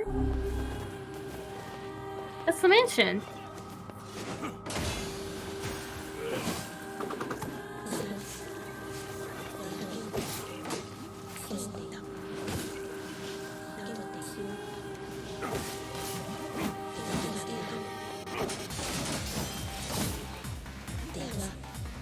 I'm having to flip back between the Discord stream and the Twitch stream because this lighting fucks the Discord stream hard. Oh yeah.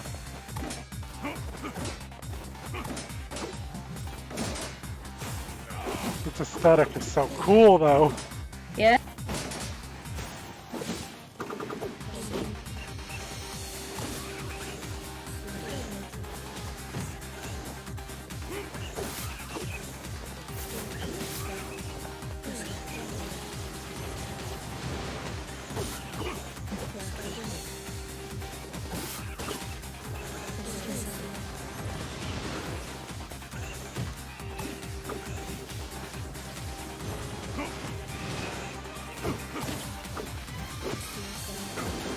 You want to know what I want answers about? What? The fucking butler. He's just an automaton. Like everyone else. But still. But still. He is super, Soldiers like... of Saul calling forth white death. They are legion, those who plunge the world into darkness. What does that mean? Why did you That's gasp? a reference. That was a reference to another dream. Was it? Yes. Which one? The, Fuck.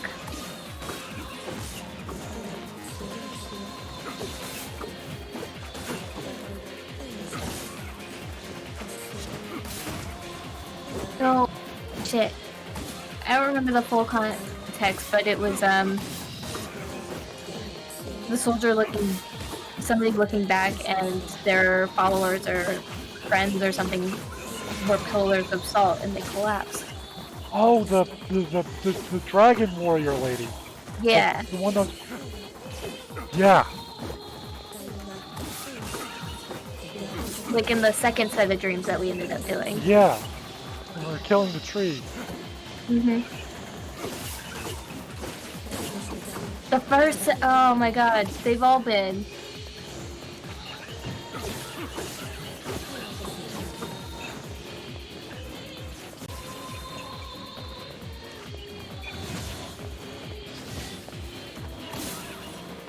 I was trying to figure it out because the first couple sets were like, this is really familiar. It is a biblical reference as well. Like It is, yeah, but... Got Fool's Embrace, which is a sword. What are you doing now? The dragon's core brought death to the world, delivering unto it the power of magic. That's a reference to Drakengard.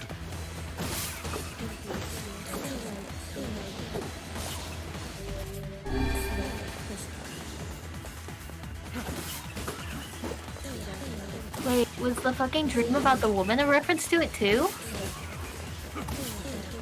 I don't know anything about Drakengard. We're gonna play Drakengard, don't you worry. Ah!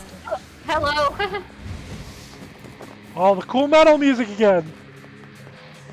Yeah!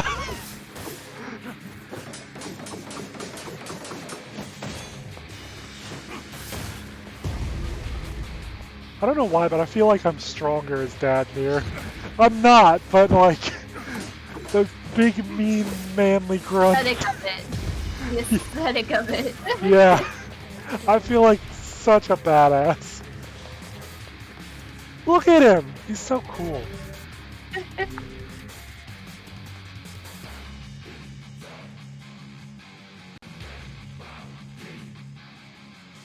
The black sickness stains the future. They journey to return to soulless vessels.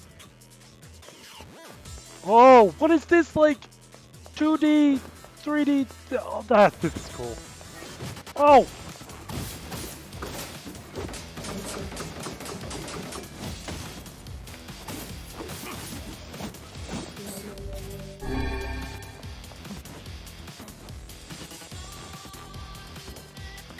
Oh! Oh, wait, does Vice give him shit? No! I wanna hear you give Dadmir shit!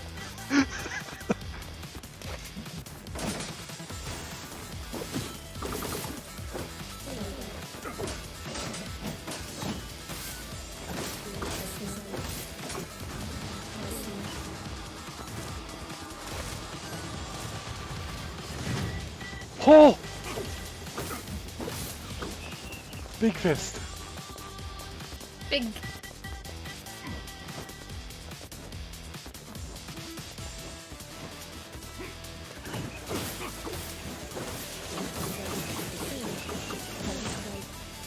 Ah!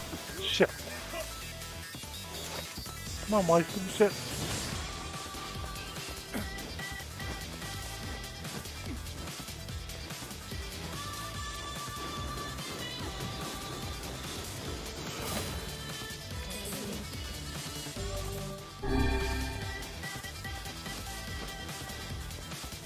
Okay, so wait, there is one thing that still is not completely clear.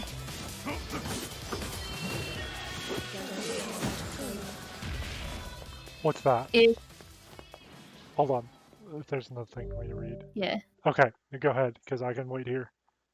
So, if they are just replicants, right? Mm-hmm. And they're supposed to be waiting until their gestalt takes over. Yeah.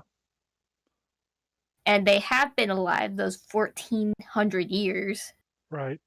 Why didn't they fucking remember anything? Is somebody just perpetually doing a reset of people's memories?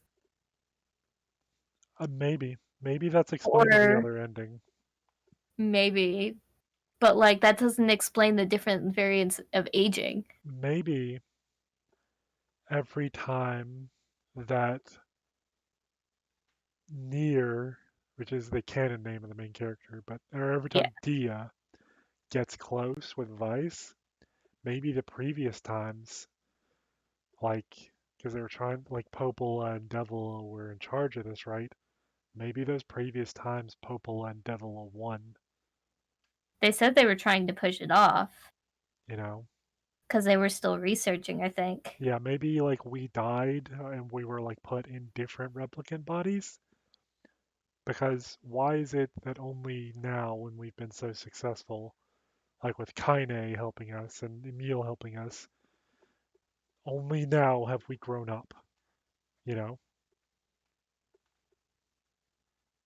I don't know.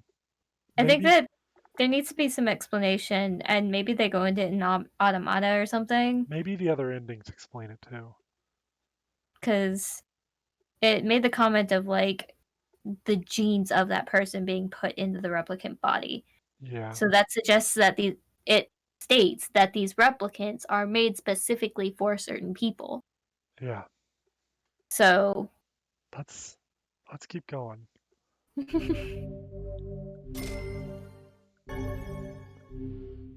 Are we still going in this with Dadnir? Huh.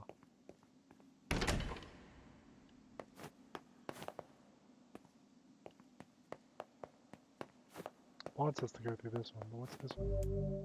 Store's already been completed. Oh, they're like trials. Okay. Okay. Dia brought a chick home with him. It just makes little trips and follows me around. It's just the cutest thing ever! No. Why are we getting new story cards?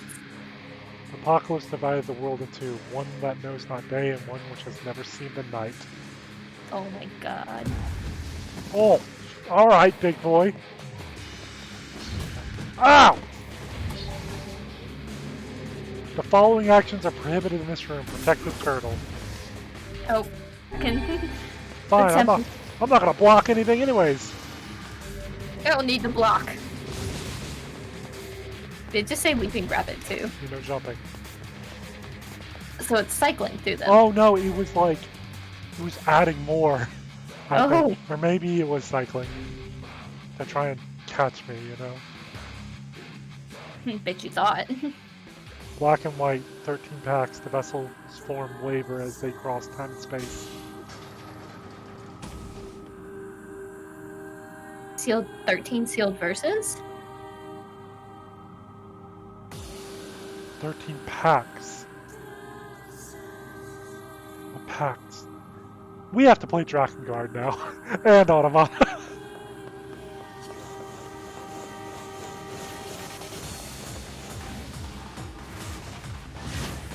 I guess we figured out what you're doing.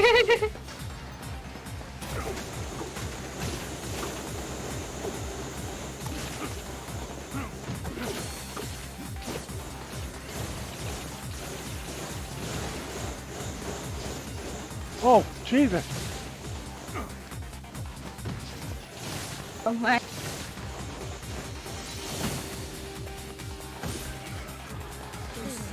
No.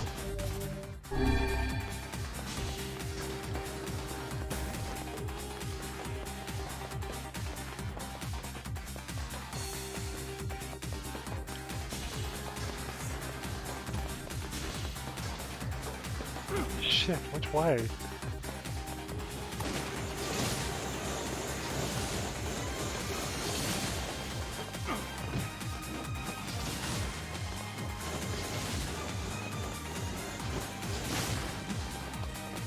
Alright, that was cool. What was? Just the jumping and sniping at Oh, yeah. it. Okay, so it's definitely not this way.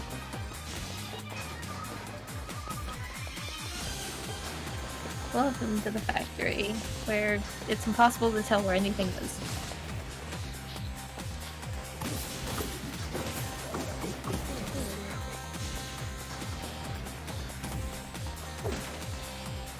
It seems we have been shut in. We, or have they been shut in? Are they They're the locked in here with me! They're the sacrifices here.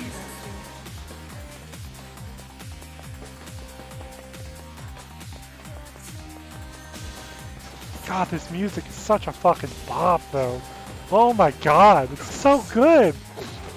The record, the thing that we looked at, didn't say anything about this. Yeah, I didn't say, like, hey, go do these, like, things, it's DLC. Did not say you'll be dead near, and you'll also get some fucking awesome music. Let me check something real quick. This is the Song of the Ancients, by the way. That Popo and Devil thing. The remix of it. I can't change music in here, so I was gonna see if like we could test out some of the Automata music. We'll do that later though, because I want to see like what they brought over from Automata.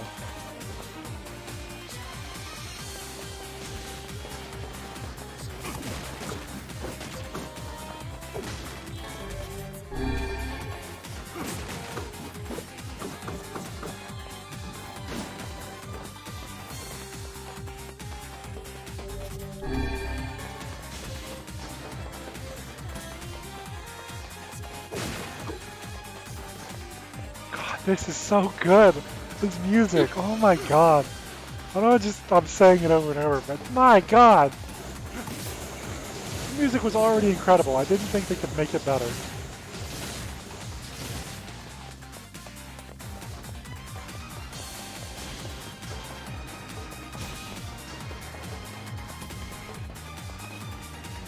It seems we have been shut in.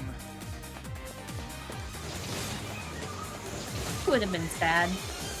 Huh? You know, it would have been sad What? if during the Devila and Popola fight they just did the lyrics, not the instrumentals, just the actual lyrics. Oh yeah, and then when you kill Devila, like half the vocals go away. God. Because they do a duet at one point, right? Like, Yeah, they do it as a oh duet. no! My cough just wouldn't quit today. I bet Dia would have rubbed my back if he was here. Oh. The song of man has been drowned out. In its place, the scream of something inhuman. Do you think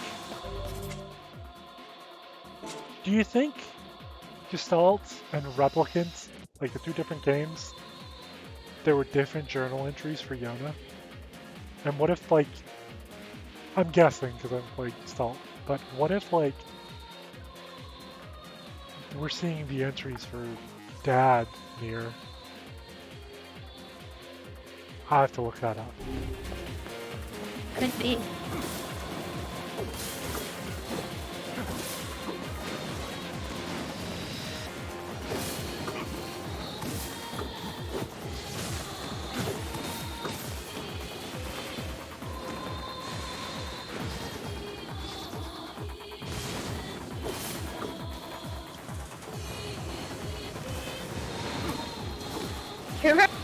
were like yesterday, like, yeah, what we finished Nier. We'll go and I'll do the same thing for you in RE4, and here we are doing that.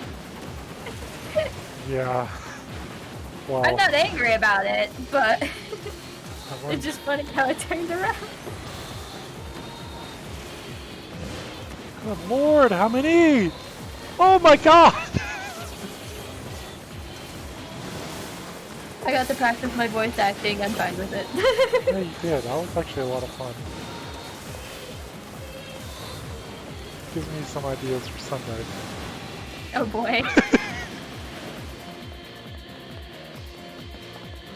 The more and more you say things like that after we go through a play run through.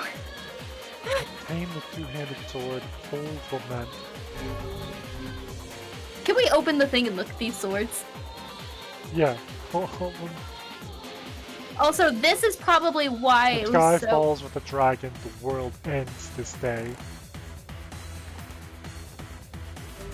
This is probably why the completion was so low, because we get a bunch of them. That's a fucking hook. That is the Fool's Embrace, the one-hander. That's a dragon on the hilt. This is Fool's Lament. Holy shit! I'm gonna pull it out. Look at this thing! The gas station? Are you at the gas station? I'm like... No, we're fucking playing hoops with shades. Alright. It's a fucking basketball. Where are we? NBA college hoops!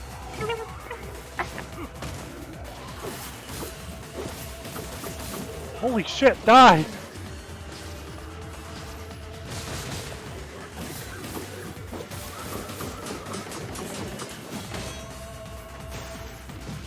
Oh god. Means I am going to have to stream on Sunday though. What do you mean? I was gonna do the Wednesday stream that I missed today. Oh.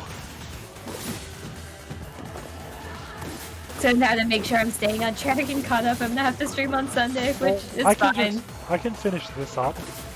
Like, the trial things, and then do your stream. If you want. It doesn't bother me. We don't know how long this is gonna go, and I Kinda don't want to don't stop. wanna I don't wanna end up staying up past midnight. And we're encroaching. We just passed 8:30. It's 8:30? It's 8:30. Oh my god. It doesn't feel like it. It really doesn't. But that's my fault. I should have gotten my meds taken care of at a better time. I think we just kind of got carried away because It does not feel like I've been streaming 4 hours. You know? yeah, I like doing like stuff like this where you're actually in call with people and playing because it doesn't feel as taxing. It really doesn't. This felt a lot less stressful. Oh god. Jesus Christ, he's so tanky. These are some tanky ass boys. Like, Excuse you, don't you know that I'm Dad Thea? yeah, I'm Dad Thea. Die!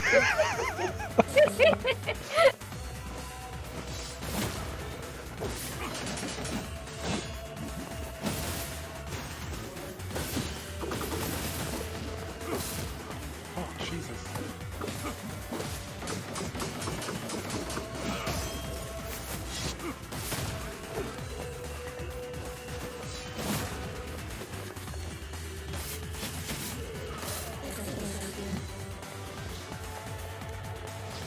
Alright, big boy.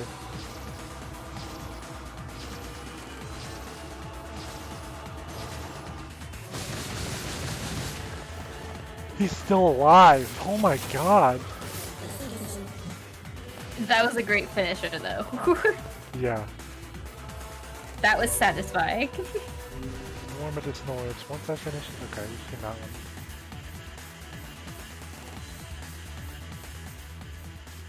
The puppet priest collects the accursed prayers and polishes the vessel.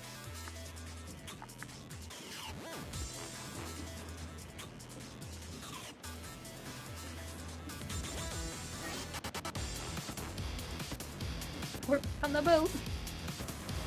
Oh! Oh, we're actually playing this!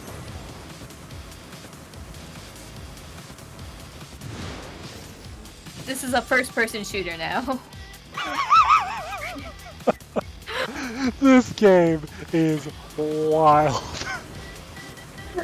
Oh my god. It doesn't want to pick a genre. What genre is your new game, Near Replicant, gonna be? Yes.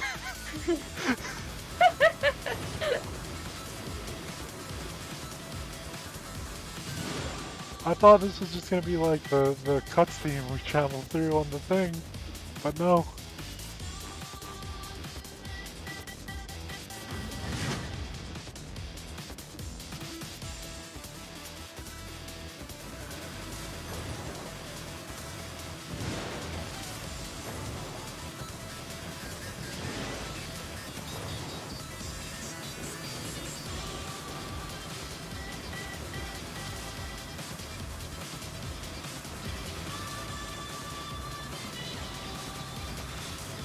This one is definitely a remix of The Kings. Yeah, this is the one I was talking about. Is it? Yeah.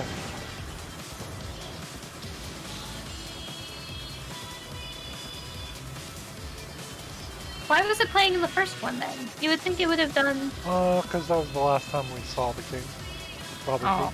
Because remember, like, when he, like, pulled off the shades for us? Oh, we're over there.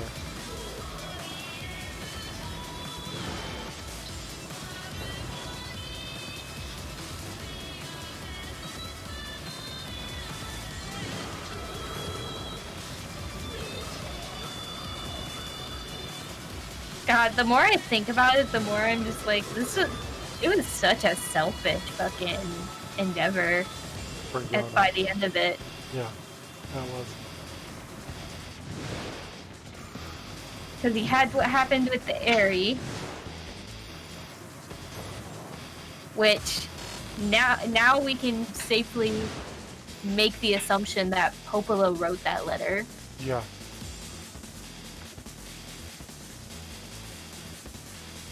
Like, she orchestrated that. Yeah. And I still have questions for Popola too. Like, there's still things we don't know. Is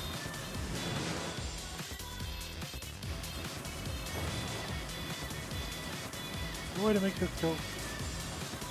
No. I'm stuck at the speed.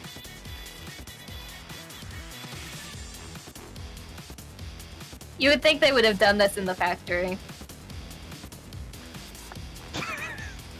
We still might go there. And it's like an insane version of the normal one.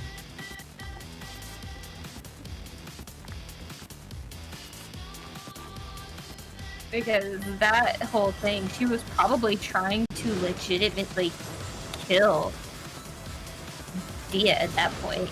Yeah, to get our body for the Shadow World. Yeah. Which was us, the first Yeah. replicant.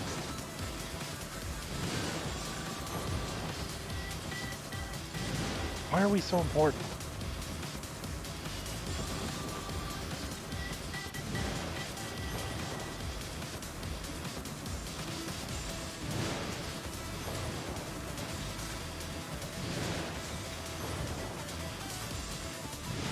But I've been thinking about what Michael's been saying, that when we used our, Shadow Dash thing, it's 2B's sword. The Beast Lord, Great Sword thing, we had that first, and I'm thinking that maybe there was also someone in Drakengard that also had that sword. Now I really want to play Drakengard, because I've never played them. It'd be a fresh game.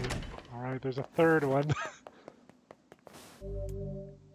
You sense something terribly sinister beyond this door. It may be difficult to endure unless your soul is at least level 33. What level am I? 31.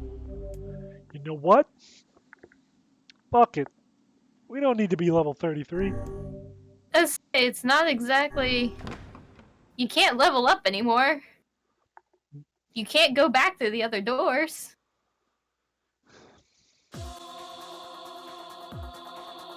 So long as this memory exists, so long as mankind has hope, a bloody battle will wage over the holy domain of the body.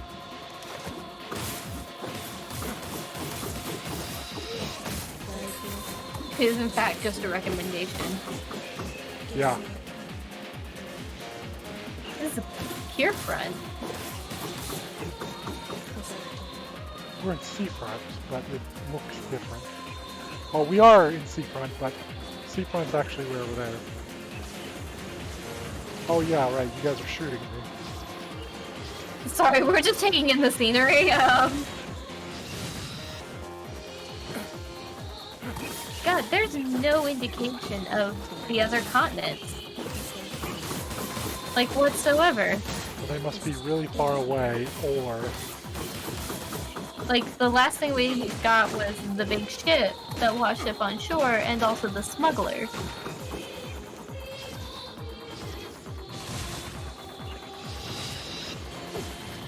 Like, those are the only indications that... Yeah, I found out, by the way, Megan. Because I was Googling how do I get to the DLC without, like, you know, incurring spoilers. The bit with the little girl and the ship is called Episode Mermaid. It was originally DLC. That was not in the original game. Really? Yeah, it's interesting.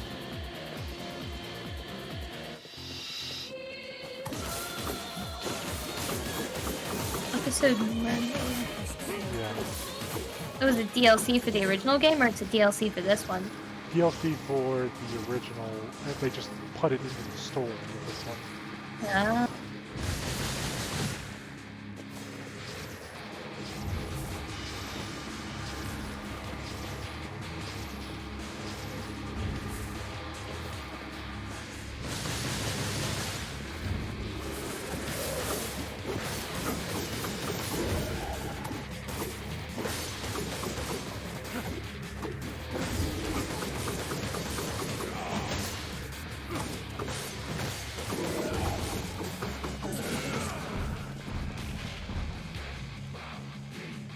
Sending me Hell TikToks. yeah. I'm looking at something important.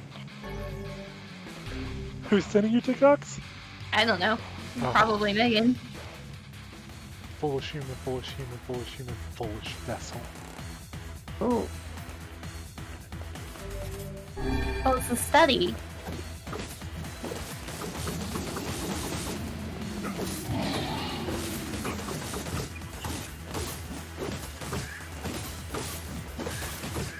Alright, you little bastard. The narrator is. Huh? Who do you think the narrator is for these lines? Good fucking question.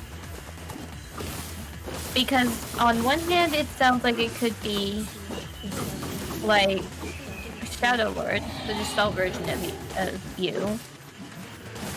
But it also could be Popola. Because Popola has massive history. Like, we choose who we went to for everything.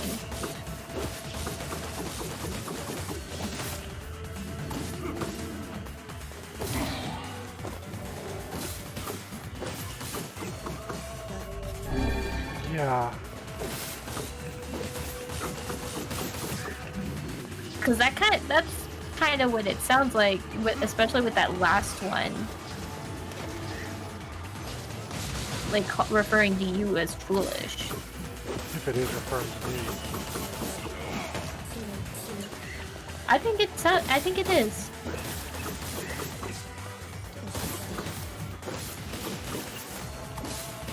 No! Megan, we're an idiot, both of us. Uh-oh. The narrator is our mother. Or, in the case of Dadnir, our wife, probably. These are her entries in her journal. A merchant pass? Okay.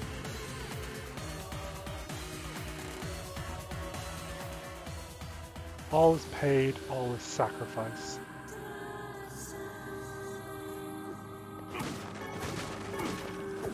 God, that fucking makes sense. And I hate it. Because he made the comment, like, they got really weird at the end. And that's the only new catalyst that we came across.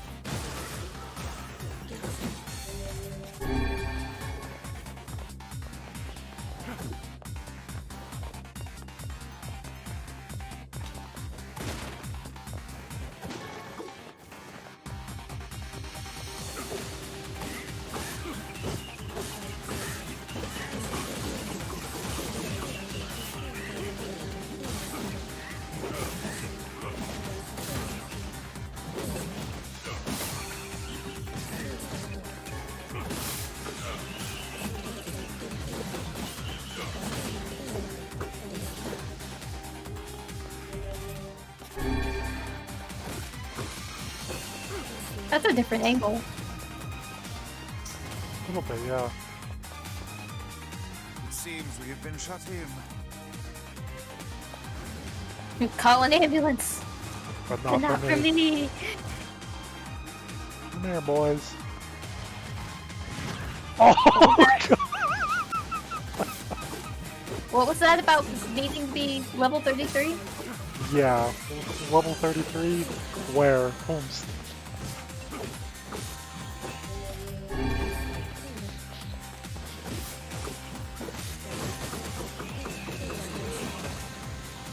Hey, on the phone, she says this is bullshit. No. Kaine's grandmother's on the phone.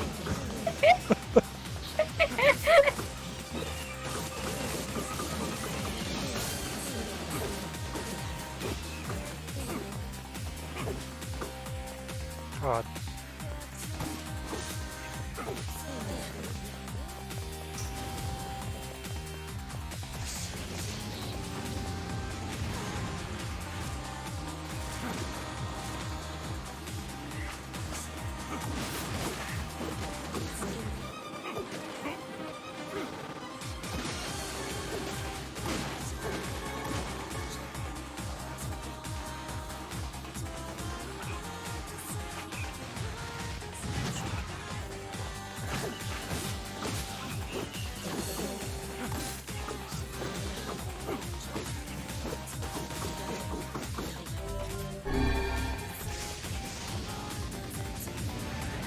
All right, Neil, sister. Seems we have been shut in. Let's fight. Oh, no.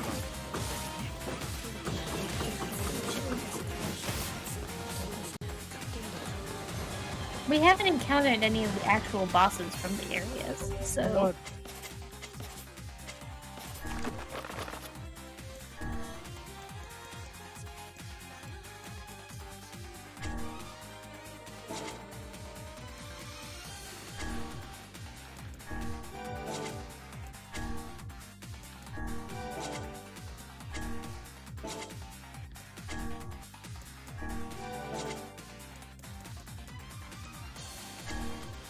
I don't want to use that one. We're gonna change it up though.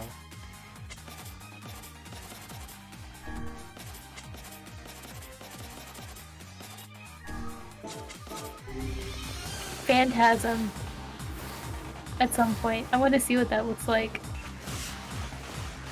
Oh my god. Oh shit, that's oh my awesome! God! Beyblade!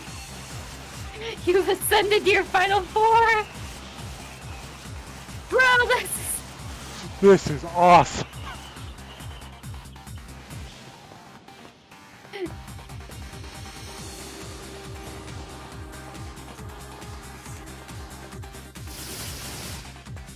Oh my gosh. Okay, we'll try out Phantasm. We're experimenting. We didn't see or even use most of these, so... Yeah, I found two I liked. I was like, I know what Gluttony is, and I know Dark Ball is. I probably won't use those.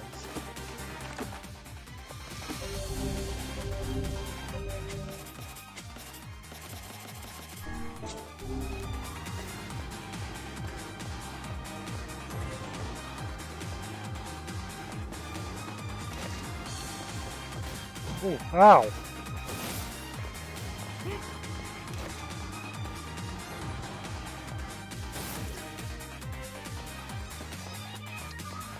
Not nearly as impressive, I'm sorry. It looked like younger Dia. It did.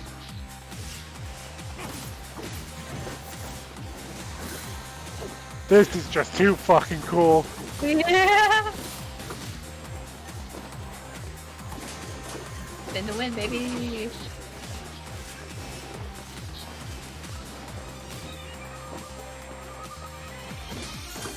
So Fiora is AoE, right?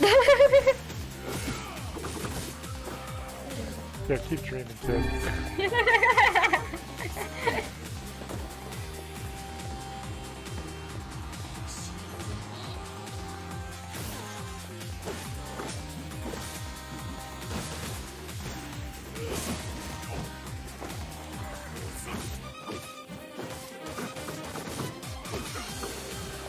God damn, they hit hard and they take a lot of damage to kill. Okay. Not a fan, unfortunately.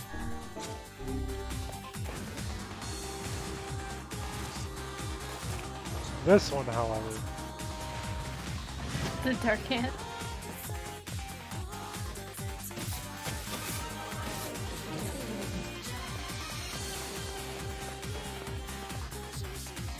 No bosses. Obtain the spear, Fool's Accord. Another spear for my collection. Do not bring back the light, do not bring back the vessel, do not bring back the future, do not bring it back. Fool's Accord looks like a dragon spine. Huh.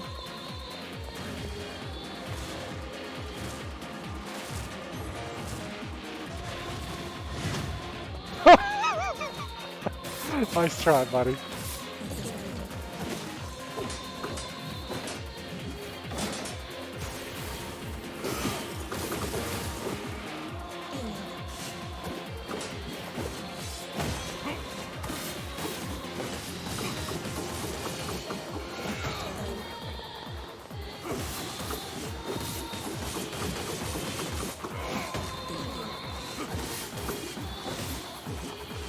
Why didn't I use it sooner? This is awesome!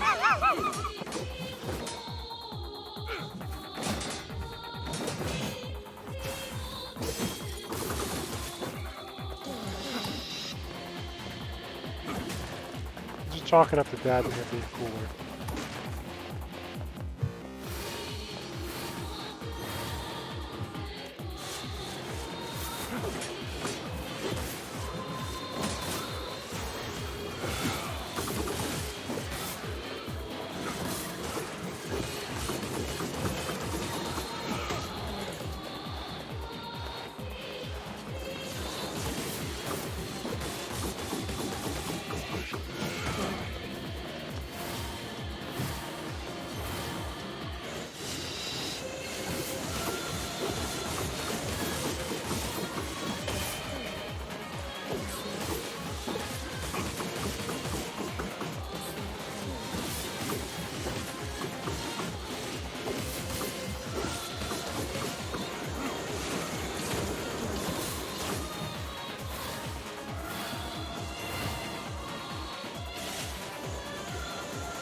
Can't touch me.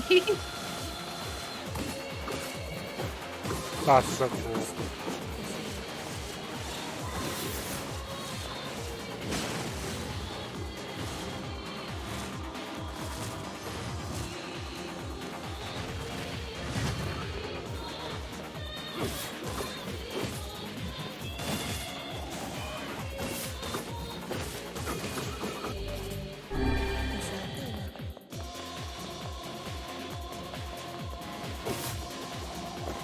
Ow. My face.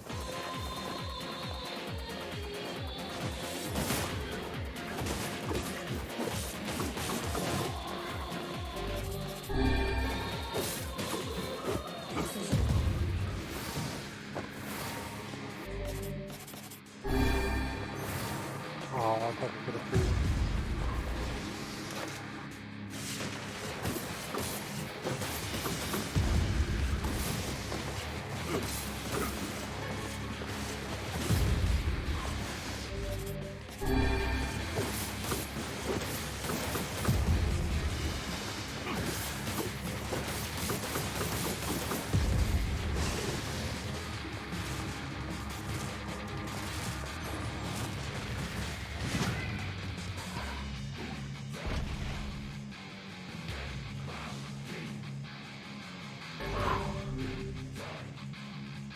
But the husband and wife with matching red bags, they separate part of the time but also get along great. Every beam of light is an invitation to death.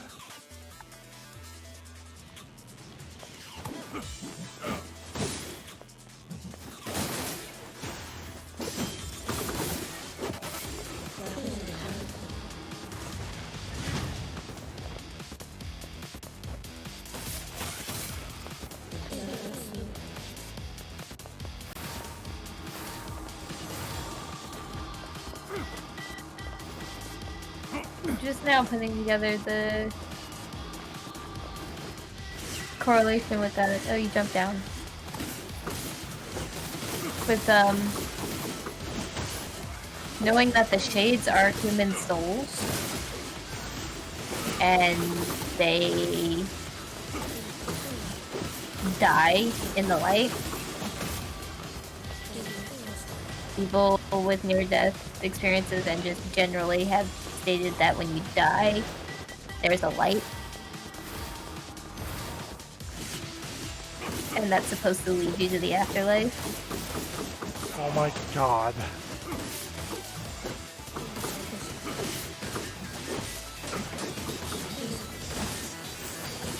I feel kind of dumb now.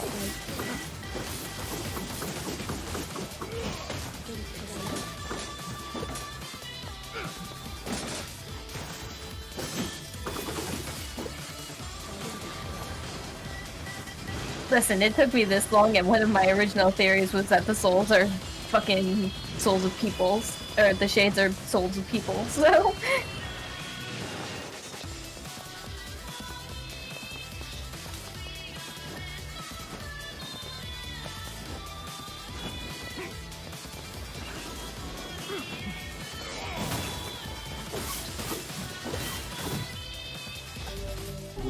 Also, I don't like my powers. I don't either.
Oh!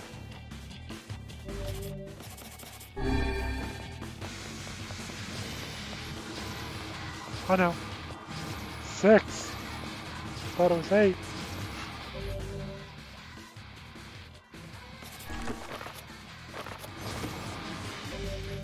Okay. No. Yes.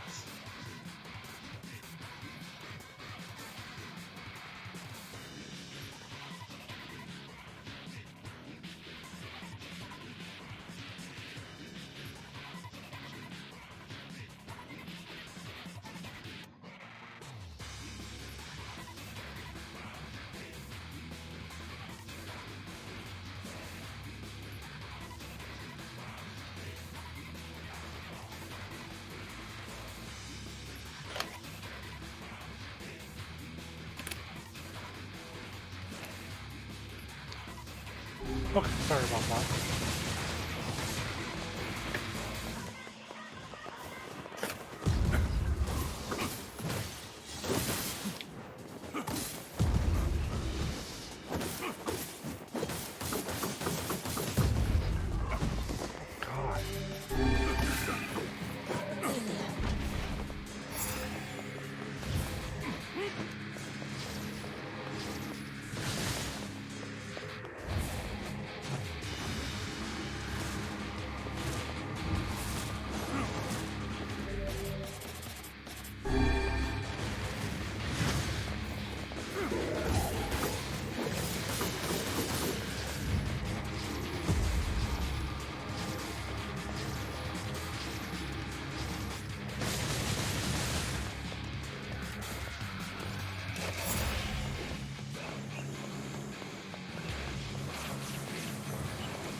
What are you getting into?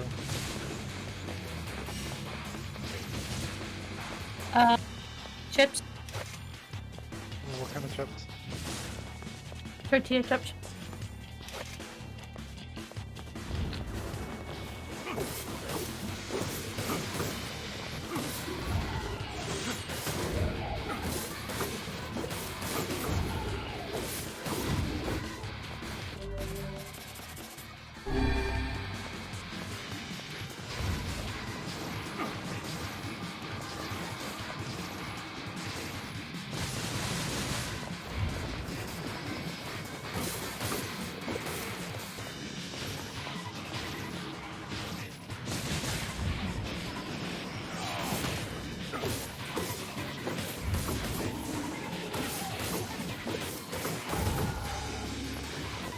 God, it's so hard.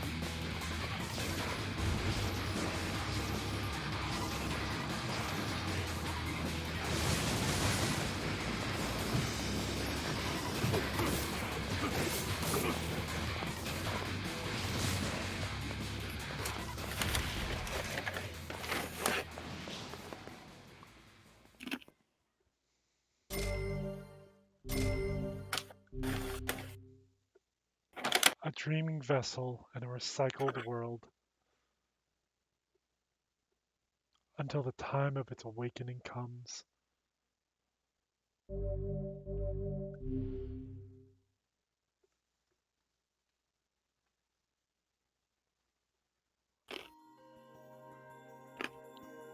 Is that all? Huh? You got it. Is that the final entry of the diary? Seems that way. Interesting. You figure anything out? I fear not. Yeah, I'm not surprised. I got what? You called it about it being the fucking diary. Yeah.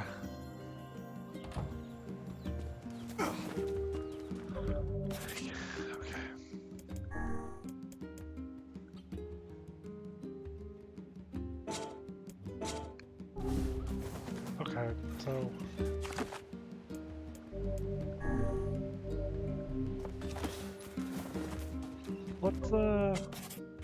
let's check out some of this new music, and then we'll call the stream. You know, see what they got. Okey-doke. See what they got for us in music, and See what the outfits are. yeah, the outfits actually too.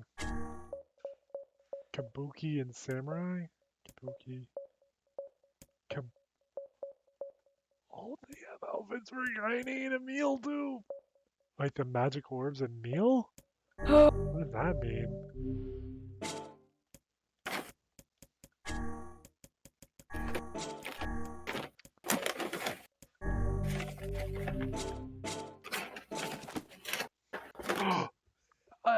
It was the Emil face.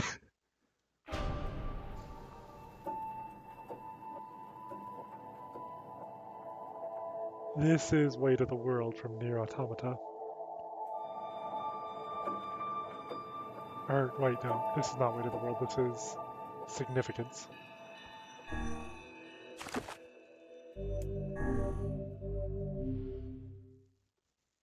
Look at that Emil loading thing. Oh my god!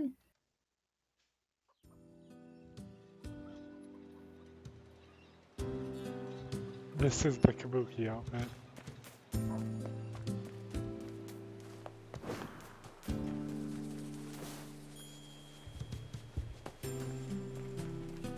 Interesting.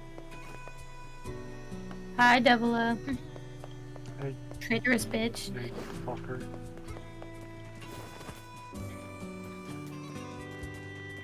Alright, we're gonna go check this music out. And Kaine and Emil's outfits.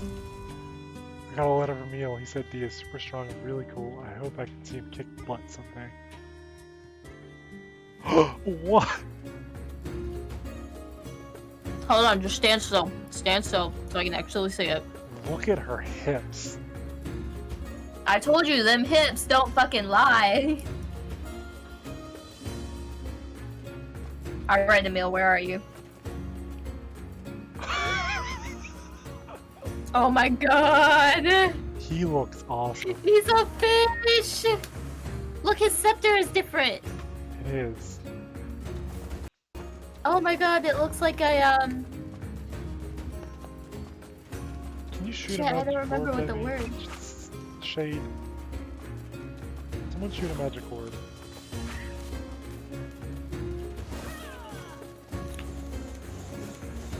They're like Emil heads! Oh my god! This is so silly.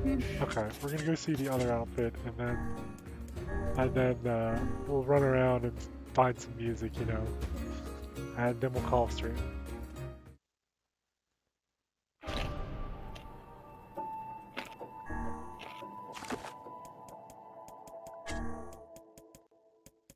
Where was it? Wardrobe, there it is. It was Samurai. I'm leaving the Emil orbs. I love those.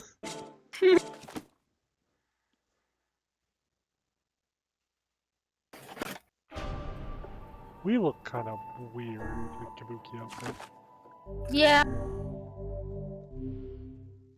We probably couldn't actually. The Kaine loading screen though. Yo, we look awesome! Let's go see. I wonder if we can see Dadmir and Samurai. Maybe. Let's see. If it'll count it. The diary? Yeah. The world of the recycled vessel.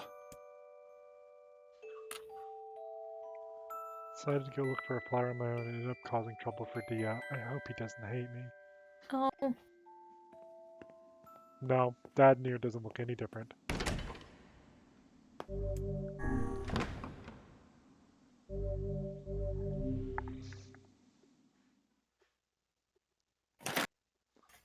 So really, I can go play as Dadmir whenever I want. My word. Something wrong? I feel as if I've just awoken from a most unpleasant dream. I know what you mean. That happens to me whenever I read it.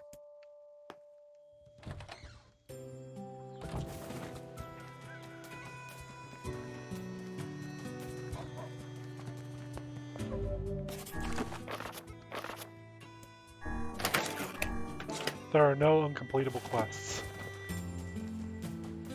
But we're at 95% quest completion, which means we can get the man's gift.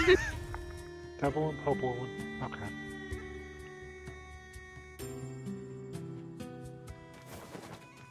Okay. What? This is your samurai outfit, Kaine. Oh my god. Why are you always just in your underwear?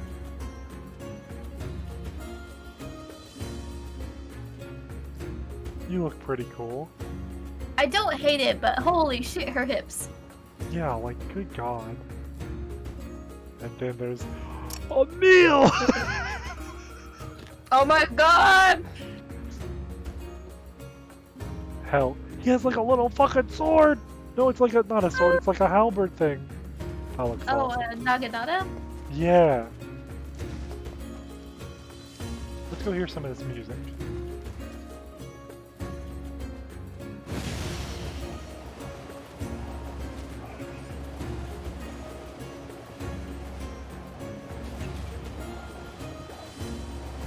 This is like city ruins. Like, It's a little bit different. it's a little different than city ruins, but it's city ruins.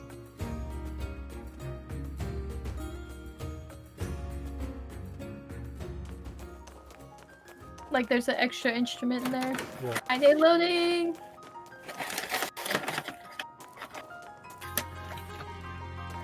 This is...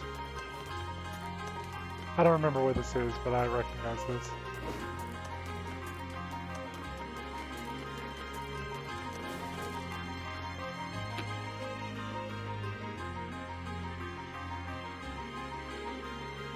To our house. I want to see if the picture is there. Go to what? Tyner's house. Fuck. Okay, yeah, let me do that real quick. Because we saw the lunar tears. I want to know if the picture is there. I want to know. It is. You can't really see it. I can't turn, but it's right next to the lunar tears. Oh my god. It's there. Look, I can kind of get an angle on it. Let me see. Hold on.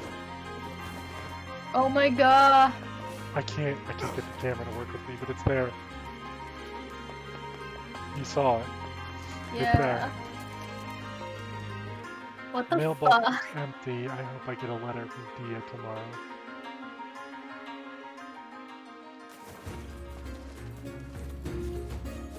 Game will make us sad. Yeah. And then there's the mealheads just rolling around.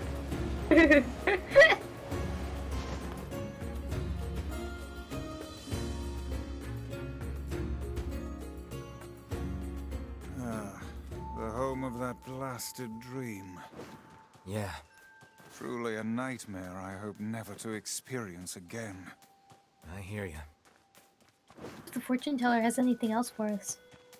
She's not even here yet. Oh yeah.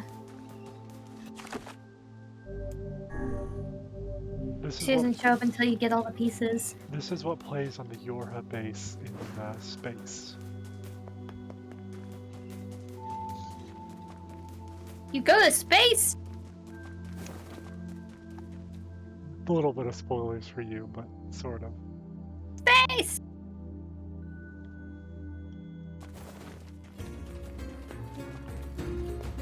Okay.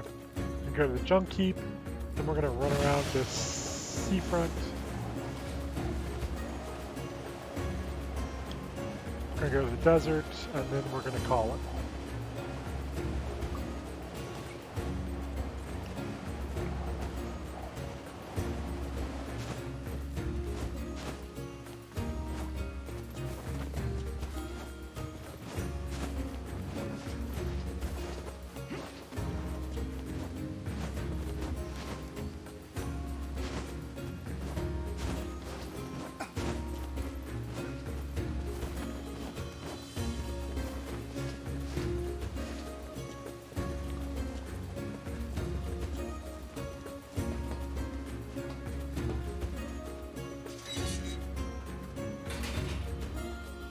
Of course the mailbox empty. It was April 20th. What do you mean it was April 20th?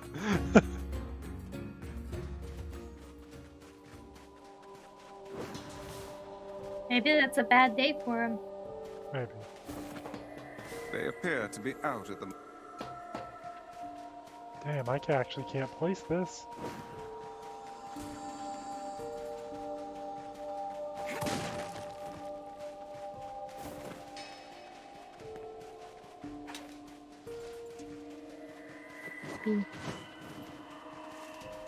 That's eerie. I cannot place this song. Oh, 420. Damn it.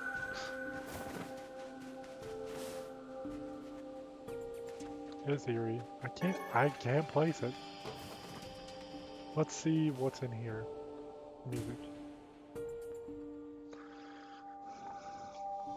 I'll be honest. I didn't realize you were making the...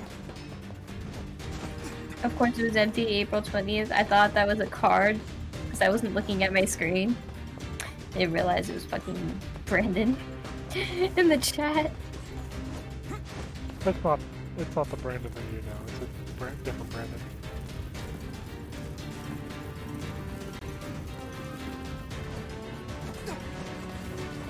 Hello. Oh no, I don't know a good way to follow that up other than hello. Hello. The rando Brando. I don't know what this is either.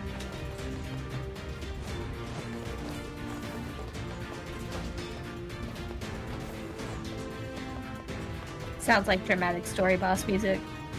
Probably some music I forgot.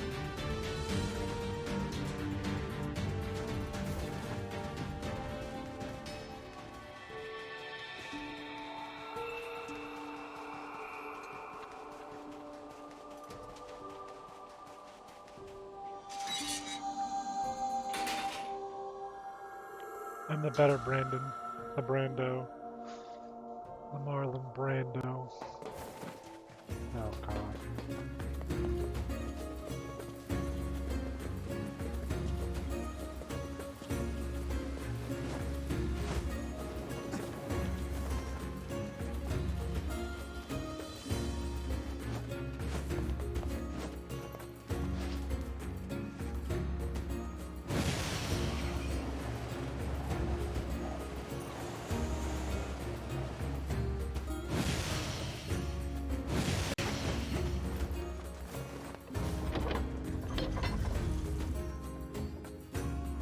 You got Marlon Brando when you worked retail?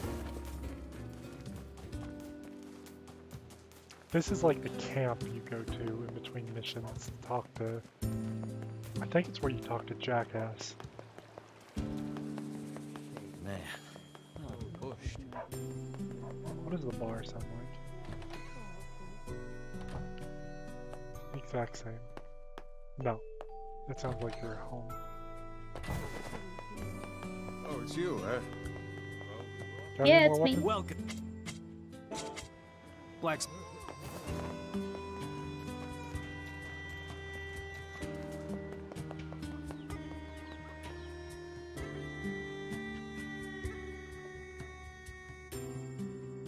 Like Marlon Brando.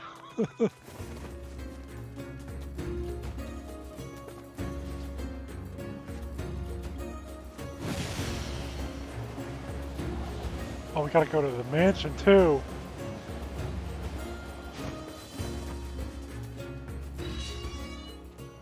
What place in Emil's house?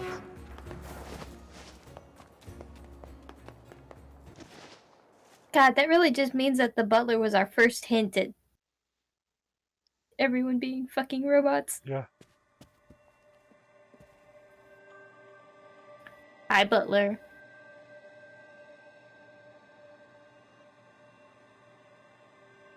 This is different.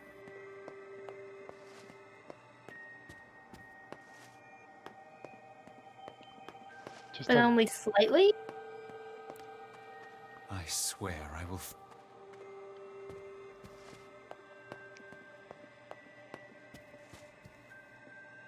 This just doesn't have quite the same effect as the other music.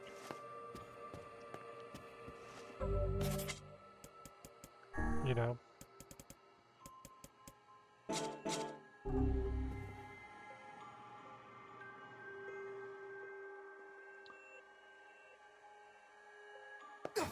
it's not the same.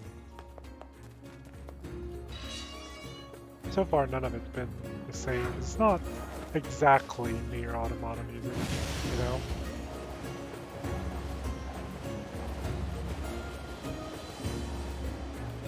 Seafront, what you got?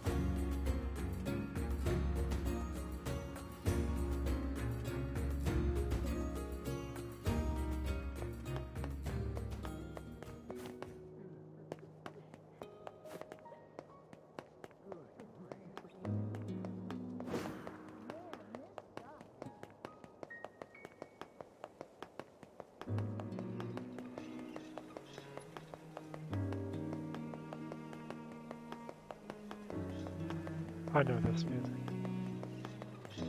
I'm not gonna say where I know it from. Sad Times cello music. Yeah.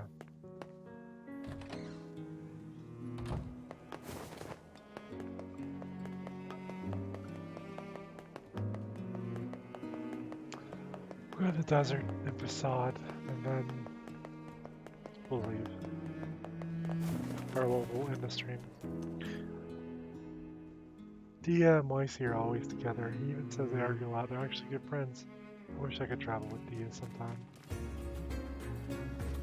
And now...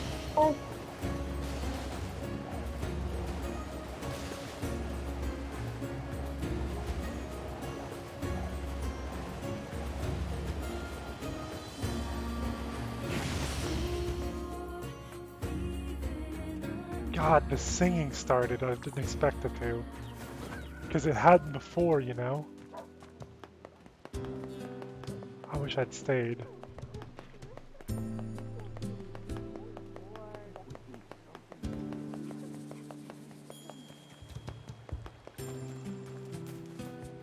Would have been really sad. What? If after you completed the game, instead of Devila singing it, it was Popola. Yeah. Because they had to have recorded it for the duet. Yeah, you can actually look it up on YouTube about the different ones. Like the devil or Popola singing it.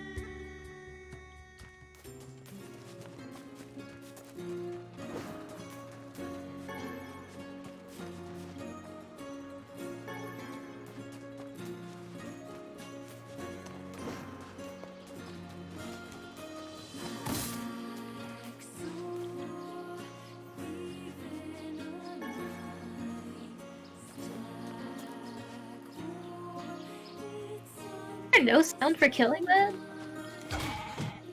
Okay.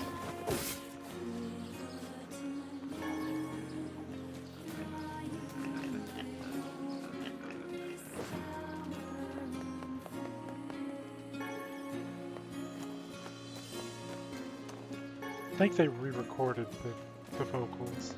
Definitely re-recorded the playing, but... Whoa.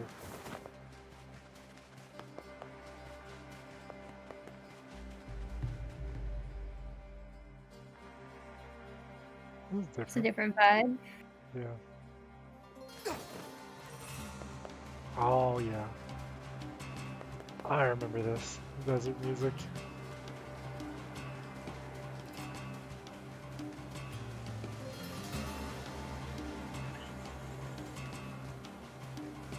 Close your pages.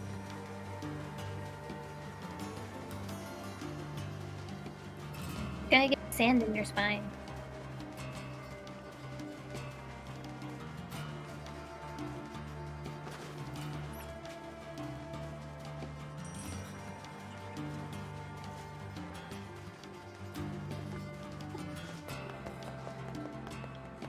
Alright, what does Facade sound like?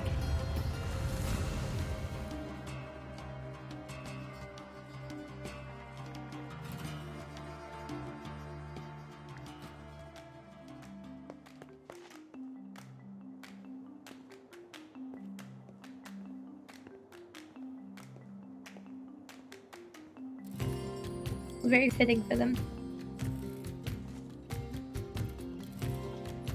Yeah.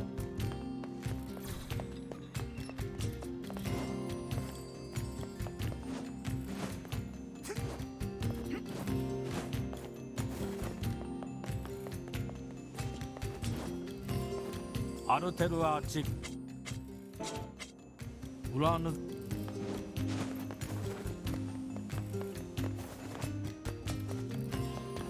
Okay. That is where we will stop. So, thank you all for hanging out. Brandon, I don't know, Shock's still here. Michael, and whoever else has been watching.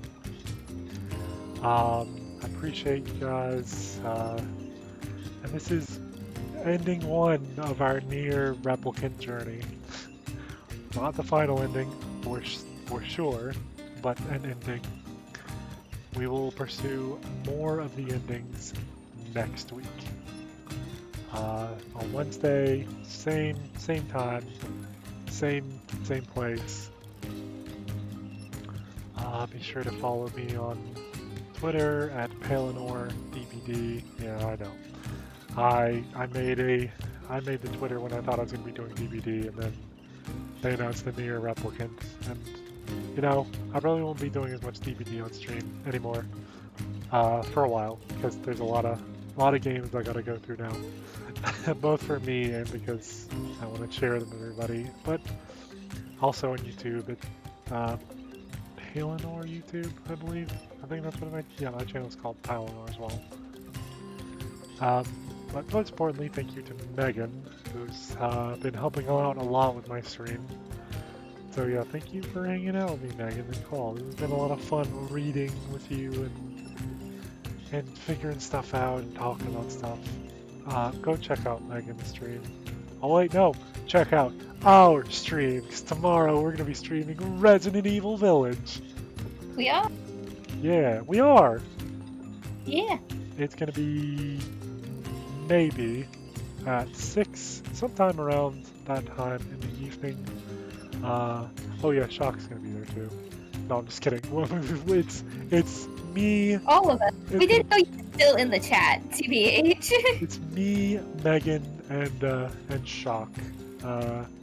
We are all going to be streaming Village. It's not any sort of race. It's not any sort of competition.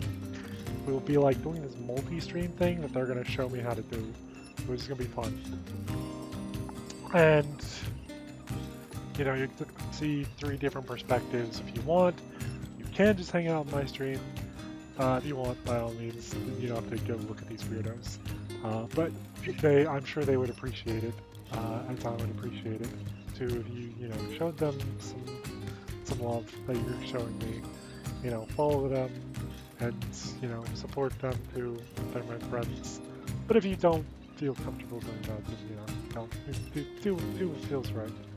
But we're gonna be doing that tomorrow, and you know, if you're on my Twitter, or you know, if you are friends with me on Discord, you'll see my thing turn purple. You know, how many people know that? If your thing on Discord is purple, that means the person is streaming. So, and most people, you know, have a thing like link to their Twitch. I do, but it's smart to do that. But yeah, Megan will be around, hopefully, more for my streams, hanging out in call.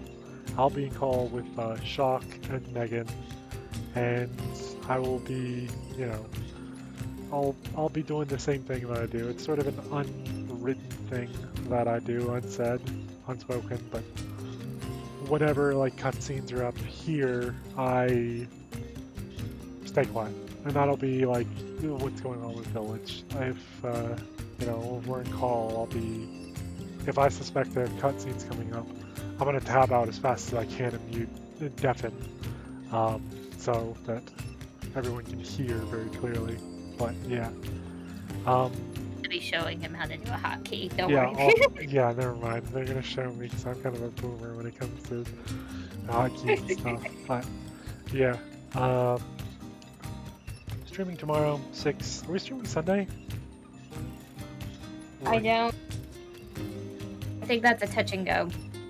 Because I believe Shock is doing something on Sunday. So Okay. we'll have to see. So yeah, we'll be streaming Saturday at the very least. We'll be streaming a lot. Maybe we'll finish Village, maybe we won't.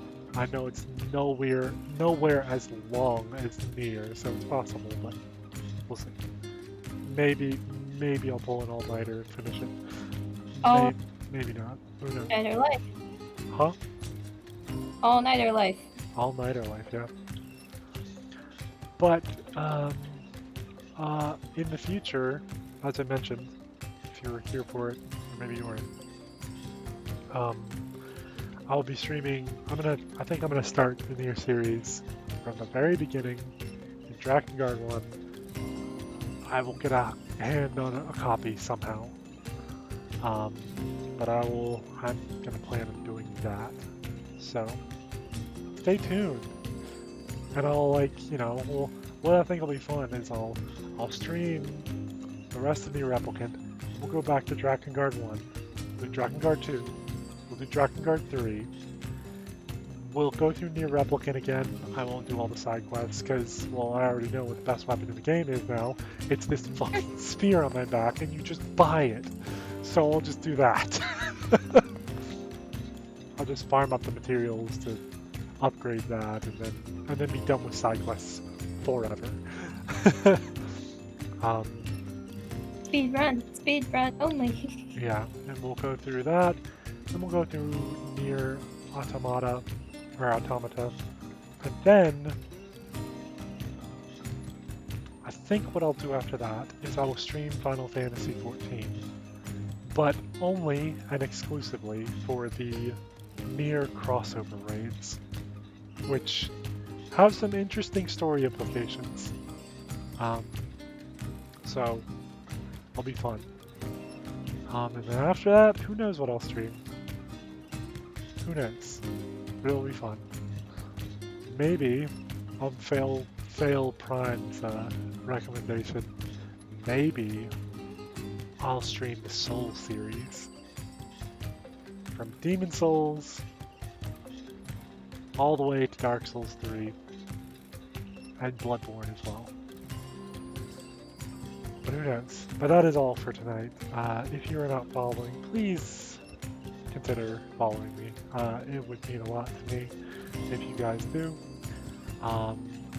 Be sure to follow me on Twitter. Follow Megan on Twitter, Meg Mysteria. Follow her Twitch if you're interested. She's okay, you know, no, she's great, but thank you all for hanging out. I die and swear a lot. That's what happens. Yeah. Vanilla or modded Dark Souls? Probably vanilla, and then, once I go through Vanilla 3, I might do modded Dark Souls 3, because the Cinders mod looks cool, so maybe I'll do both. But that is all for tonight. I will see anyone who feels like hanging out with me tomorrow. If you want to just stay on my regular times, see me during my regular schedule of 3